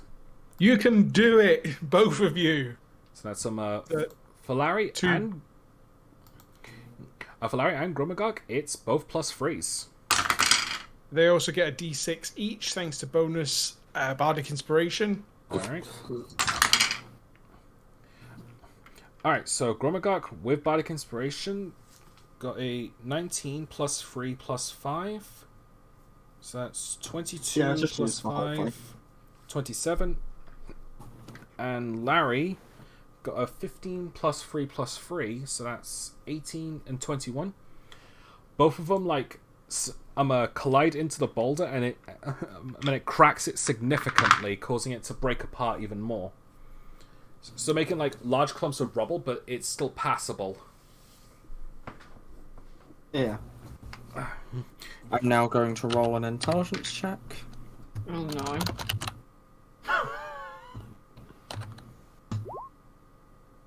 It should have been +3, not +4. It Good. was not a nat 1, so I put Caitlin down normally. Yay. Just imagine her putting her hands up in the air, yay, and dropping Lynn. Smack. Alright. Excellent work, people. Says Barbosa. You're welcome. Alright, and we should probably make haste, just in case there are any more potential ambushes. Yes, well, Yeah. killing more of the pathetic individual men might take a toll on us. Thought though. I know this is a bit odd, but would it be best to move them to the side of the road so people don't have to run over corpses? That's true. I suppose we should, but we also shouldn't burn. We also shouldn't burn too much daylight. Nonsense, Yeah, we should but- use our strongest members. They should be able to pick one or two of them Oh, up at least. if we use everyone, we should move the bodies in about 30 seconds. Yeah. Right, so Maybe a that's- minute if we start removing heads. Just to make sure. You already removed one head. Alright. It should take less than 5 minutes to remove 18 more heads. Alright. Throw them in the carriage with us. Let's not make it too uncomfortable for the prisoners, despite what they've done. Besides, I don't. Yeah. And one of the guards peers up. Besides, I don't want this carriage smelling like. I don't want this carriage stinking up like hell. Besides, I gotta clean it after. All right, so we move everyone. Do we have to make any checks, or do we just do it? Now you just do it. Yeah, Okay. they're not going to be heavy with removed armor. Yeah. All right. So after moving all the corpses, you start to move again. Yep. Yeah. All right. As I'm going we- to find the one I marked and stab him in the head. even though he's already dead. Yeah. Just to Okay. make sure. All right. While we're moving, I'm gonna make my mage hand put it inside the head of the one I threw, the head that I threw in, and move the mouth like a fucking demented puppet. Wow, sticky situation this is, isn't it? one of them just peers out. He's like, "You sick bastard!" Stick his tongue out with a thumb. Blech. Meanwhile, the changeling woman is still quiet, not reacting to anything. My body lies over the ocean. Bard. That's All right, enough. fine. There's still people at the end of the day. Let them rest. Yeah, let's just have something positive. We could play like a game of football. I mean, we have a new ball now. Let's try Let's not. not do that either. Let's try not to be too grim. Okay. Let's be respectful. All right. That was day 2 of the 7-day trip, by the way. Yeah. You know what I And did? already we've traumatized 3 people. I nearly made the hand come out the bottom and make the head move around like a spider. All right, guys. Let's just look. We know they're dickheads, but let's just try and deliver them in some form of as mentally sane as we can. Okay, yeah, I'm not we're gonna not do it. traumatizing 3 people. Don't want We're to traumatizing don't want 6 to fall people. into shock and die. I've seen that happen once or twice. There are now 7 Blade Lord members in there, and 1 Changeling woman. I thought it was 6. We thought we put 3 in there. Yeah, they had 4. Yeah, there was 4 in there. So we're now traumatizing 7 people. All right, let's get going. All right, so you travel along. You finally escape the 2 mountainous paths, and you come across like a more open field, much less likely for any potential ambushes. And thankfully, throughout the rest of the day, it goes quite smoothly, and you're able to spend another night, and you're able to get the benefits of a long rest. Okay, and I have to roll to see what I get for the shield training. Yep. Okay, 1 second. Let me just roll. Long rest, and it's just a straight D20. Sure. 3. All right. Yeah, for Bard, Yep. I'm now going to get the pendant off of Caitlin and hand it to him for a test. Okay, well, we have to wait till morning anyway. Yeah. Morning arrives, and thankfully nothing happens. All right, fine. Let's see what this pendant does to me. I stick it on, and I activate it. All right. Turns into a dog. You transform into a golden-coloured Persian cat. Wow, you're more of a pussy than usual. Yeah, so Almost as much of one as Astral. yeah, so This is I'm adorable. yeah, so I've always imagined Persian cats to be like more regal, higher up looking ones. And while Bard is a bit of a con artist, he does have that sort of like upper class look to him. So that's why I went for a Persian. So the only one that hasn't tried it yet is Austral. Oh, well, we've got a day. I spend 3 hours as the cat while we're traveling. I just sit on the top of the cage. Yeah, why not? watching them. A day goes by. Nothing bad happens again, thankfully. And Okay. During the Anima. 3 at some point in the 3 hours, Bard does get grabbed why? and held by Karma. Okay. Meow. All right. Be down, woman, as it comes out as meow, meow, meow, meow. All right. Fairy baby. All right. Day 4. Nothing happens. Okay, shall I roll again for the shield training? Sure, go. 12. Not bad. Astral, Yeah, I'll try it. you'll get to be a cat. Or cat do I become? All right. You transform. You become a sphinx. Ooh. They're the hairless cats. Oh. Please say his head's on fire. Please Yeah. tell me I don't have fur, but I'm covered in fire. Please. Just the top of your head and the tip of your tail. You look like a Pokemon. You look a little bit like a lion. Yeah, I'm not touching that. Tiny hairless lion. Meow. I love I'm him. gonna start flying to make sure Astral can't do anything. Meow. Yep, that's the noise he makes when he's a cat. Meow. All Yeah, right. man. Meow. All right. The faster he gets out of that form, the better. All right. So I'll fast forward a little bit. You finally reach day 7, and nothing bad has happened at all. So for Martin, I'd like you to make him 3 more shield checks. Okay. 10, 13, 14. All right. So pretty good, all things considered. All right. Now let me just get the script open again. There it is. All right. After a long, tiring journey, you finally make it to the city of Portlow, and much like Donver, it's a bit of a lower class looking place. Like, it's still got like some brick houses, brick roofs, and all that sort of stuff, but it doesn't look nearly as advanced as Everest's buildings look. But the one thing that gets your attention the most is the 15-foot story castle, at the edge of town. Small castle. Yeah, and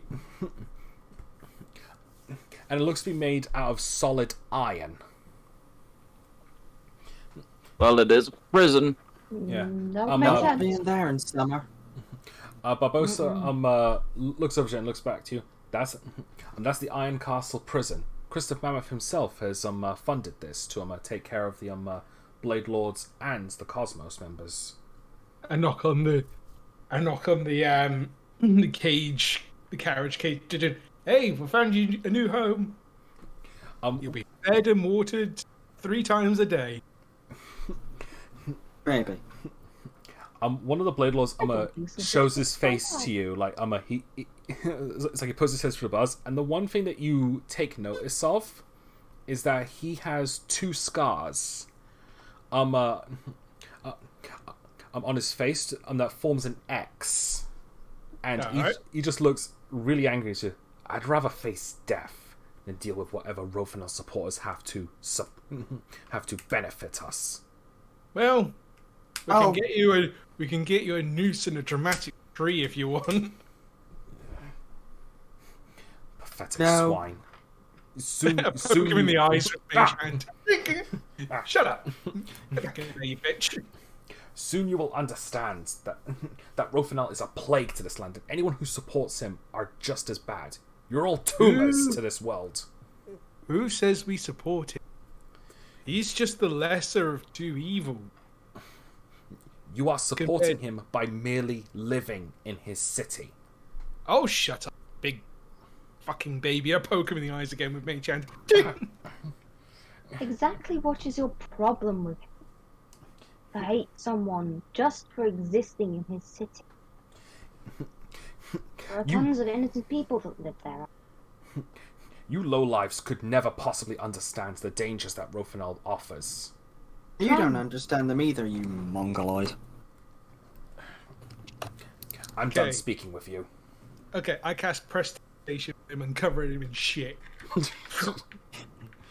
I have cleaned up enough of Callie's shit to know what it looks and smells like, so I just cover him in it. Right. If you're going to talk shit, you're going to be covered in shit. Hey, look, an improvement.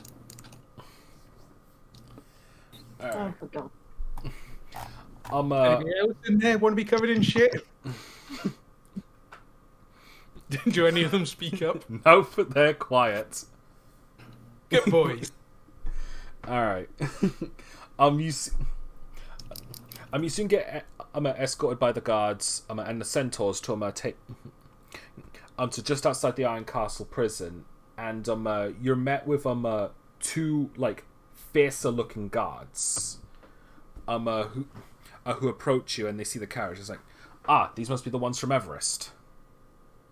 Plus some armor and weapons we nicked off of some of the people trying to free him. And 3 unconscious Blade Lord people.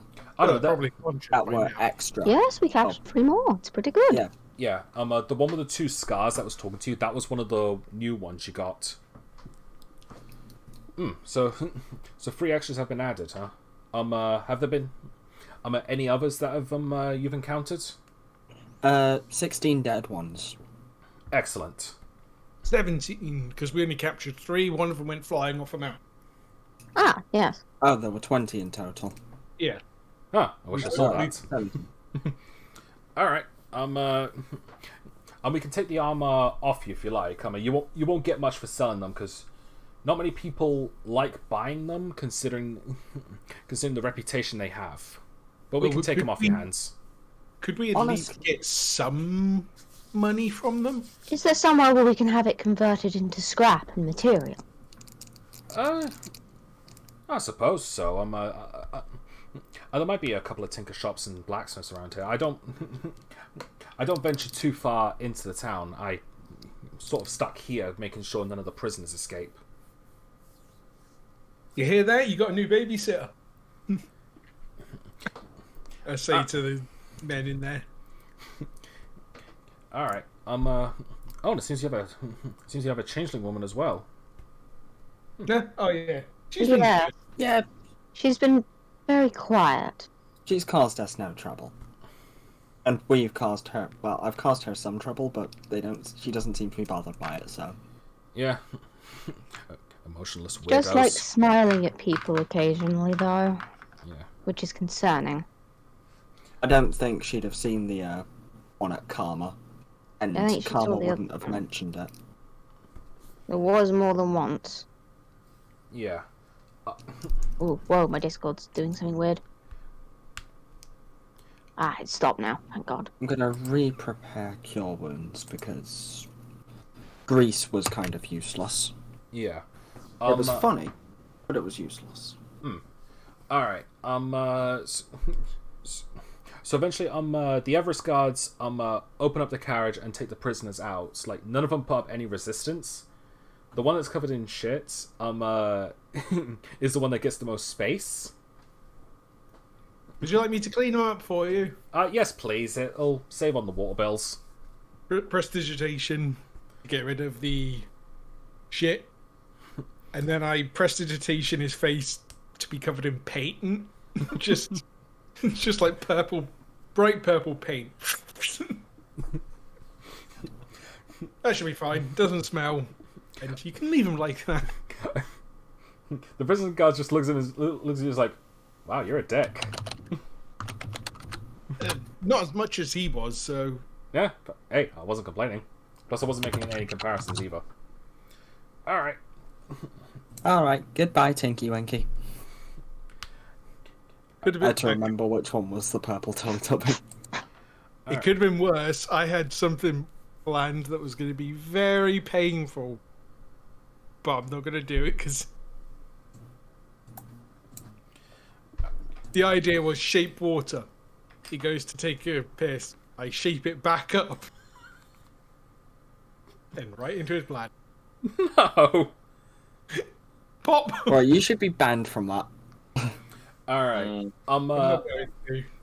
After they take the prisoners, another guard comes up with the money. So, you've received 500 gold for each one. So that's 7 Blade Lords and 1 Changeling, 1 Cosmos. So that's 500 times 8 is 4,000, and that gets divided between all 9 of you. Ooh, okay. So we'll say that everyone gets 440 gold. 1 second. About right. Wait. Sorry, 1 second.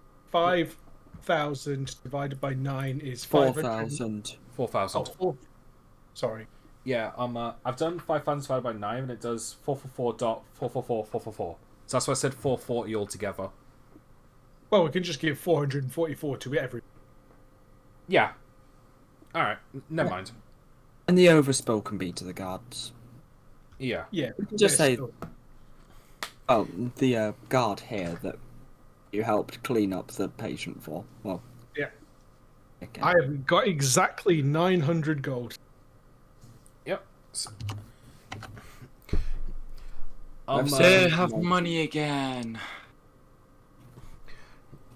Barbosa and the others turn towards you. It's like, well, I must thank you for your help. If it wasn't for you, we might have not gotten out of there might not have gotten out of there alive.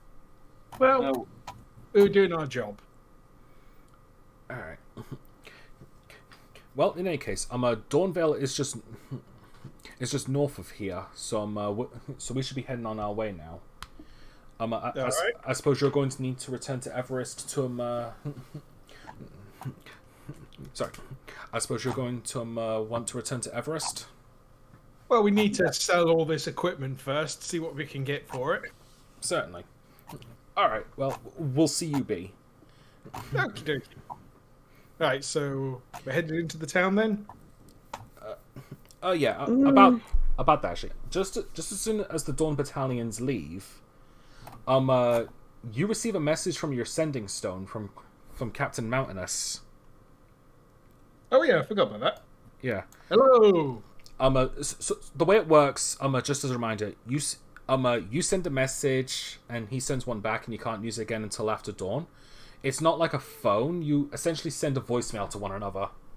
Okay. So you get his first, and then you can send one after. What he says is this: we've received an interesting piece of information.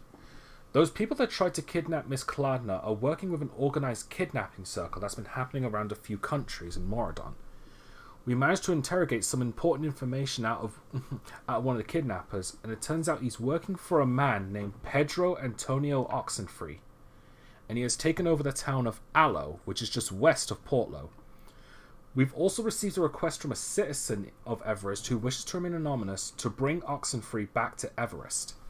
We'd like you to apprehend him and bring him back to Everest alive. We'll increase your payment, of course. If you need to return to Everest first, that is fine, but Portlow should be able to provide what you need. Okay. That's a lot more than 25 words in a normal sending stone. It doesn't... Or is that just... That's the thing, though. Sending. That's the thing. Sending says it. Yeah, a sending spell from it. Yeah. I'm just gonna say this. Sending stone doesn't have the 25 word limits, just to make it easier. Yeah. Because, like, that's a bit too much work. Yeah. That's fair enough. So, yeah, we've only got about half an hour left, actually, so what do we say we end it here? I was going to say, sort out stuff in the town and then end.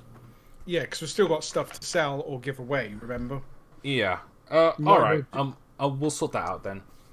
Okay. Do you want to do it quick, or do you want to actually explore the town proper?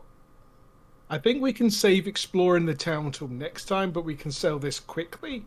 But before we do that, I send back to use the sentence zone to say we've delivered the prisoners, we've got the job, and we'll go to Portland or wherever it is. The town's called. The town you're in right now is called Portlow, and the town that Oxenfree is in is called Aloe. Yeah. Vera. Hello, Vera. I also is just it like this? No, it's Portlo.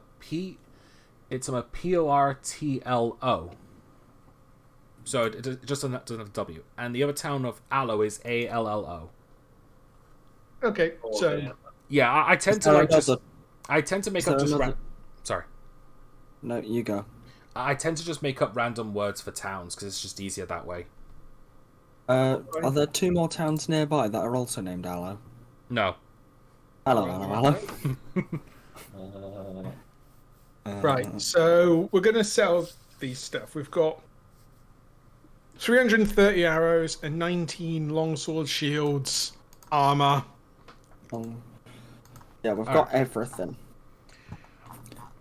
Alright, so arrows are worth 5 copper to buy, so you'll be able to sell them for 2 copper each. Okay, I'm not going to waste time with persuasion. So 2 times 330, 660 gold. Let me just get a notepad. Well, that's 660 copper. Yeah, sorry, 66 copper.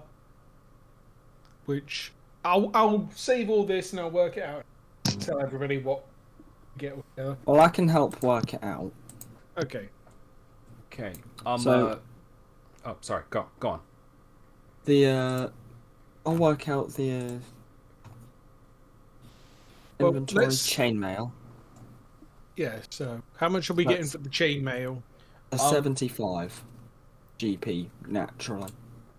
Okay. Yeah, but we're getting less, aren't we? Yeah. Yeah, that's what I'm saying. Normally, you would get half from selling chainmail, but because this is Blade Lord's chainmail, which people don't typically want to buy because of the reputation that they have, you can only be able to get them for 10 gold each.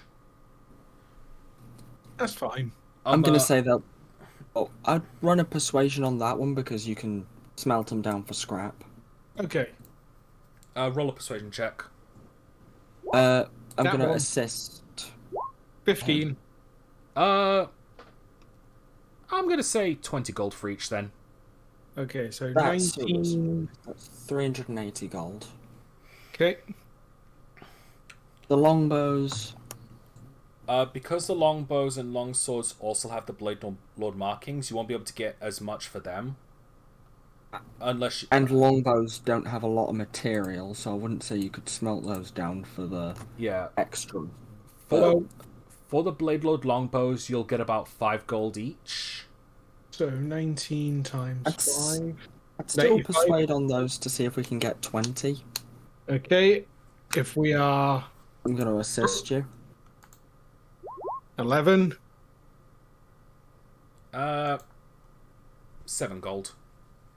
7 gold. So, okay, 1 second. 7 times 19 is 133.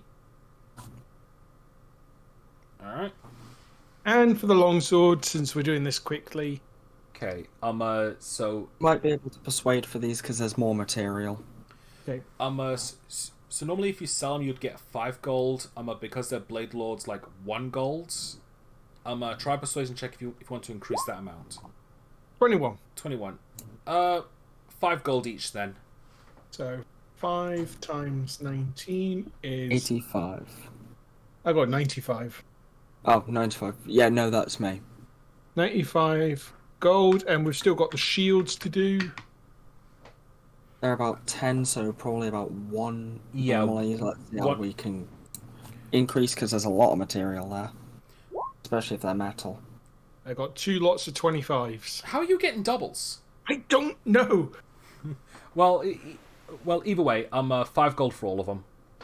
5 times 95. Okay.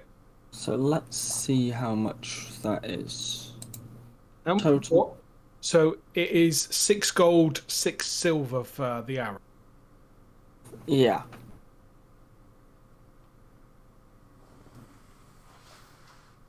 Since we want to do this quickly so everyone can get off. Yeah. Okay, so... Yeah, let's just focus on the gold. If you keep the silver, I don't think anyone's going to bother. Okay, 6 plus 380 plus 133 plus 95 plus 95, 709 divided by 4, 177.25 gold.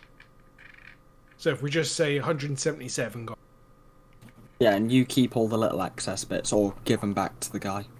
Okay. Just so you don't have to deal with them. 30. So that's 30. So we get 177 each. Yep, sounds about right. Not the greatest, but hey. But still.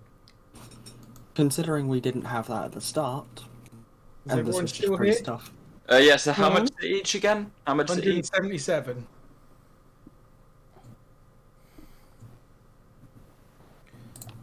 Plus, I got 6 silver. The 0.25 for silver would be an extra gold, since we times it by 4. So who's got the least amount of money? How much do we all have? I have 1,077. I have 857. How much does Caitlin have? Give me a second. I've got 1,036.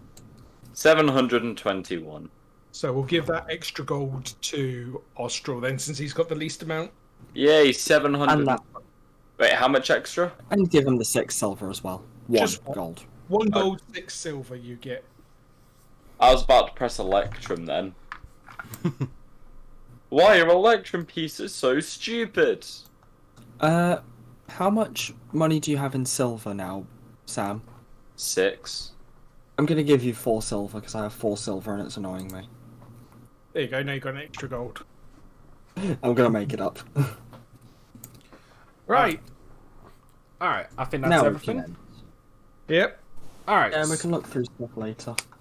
Alright, so next session, we'll see what the town of Portland has to offer, and we'll see what you can do with the about this Oxenfreak character. Unfortunately, the next Thursday I can make won't be until February. Wait, really? Yeah, that's why I wanted to try and do it last week. So All right, so February 5th But is what about Sundays? That depends on Sam. Sundays depends because I work weekends and Thursday's my main day, so it'll just be when I get my work schedule. Yeah, tell us when you get your work scheduled to see if we can do a Sunday before then. Will do. Being perfectly honest, I don't really want to do Sundays too much for D&D since that's supposed to be my live stream days, and I need to get back to Pokemon Alpha Sapphire. Yeah, but while there's a Sunday available, just before the Thursday, so we won't do them on Sundays while the Thursdays are available. Yeah, sounds good.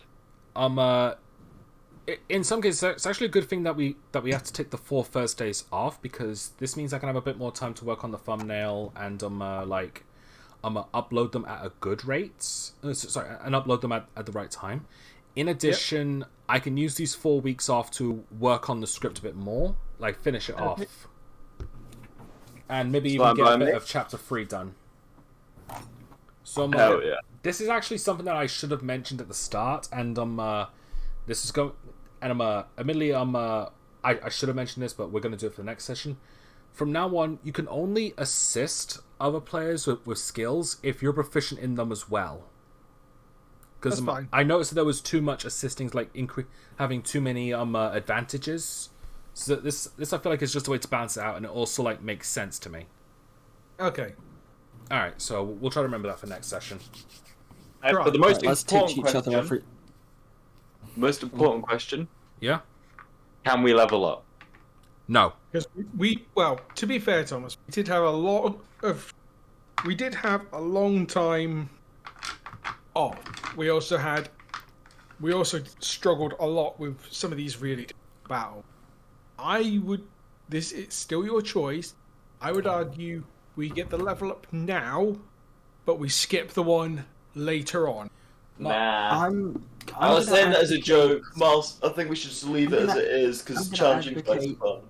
As stupid as this sounds, I'm going to advocate against the level up, because we haven't spent that long at level 2. Yeah, we've only just got it. We've had like 3 combat encounters, one of which was an arena fight. Fair enough. Yeah. I'm just saying because of the long stretch of time. Plus, being honest, I'd rather that players got a level up after defeating a boss, that's how it should be. It makes you feel like you earned the level up. I love that. Because the Blade Lords, I will admit, you did struggle with that one, and that does prove just how formidable these rebellious groups can be. So we can definitely be fighting them for a few levels to come. Yeah, but at the same time, they were just mooks. I can't wait to fight the boss. Can we get an inspiration then? Nah. Okay. I'm joking. I'm taking the piss. All right. Anyway, we better end it off here now. All right. Yeah. Thanks everyone for watching, and we'll see you next time. So long. Farewell. Bobby, no, say goodbye.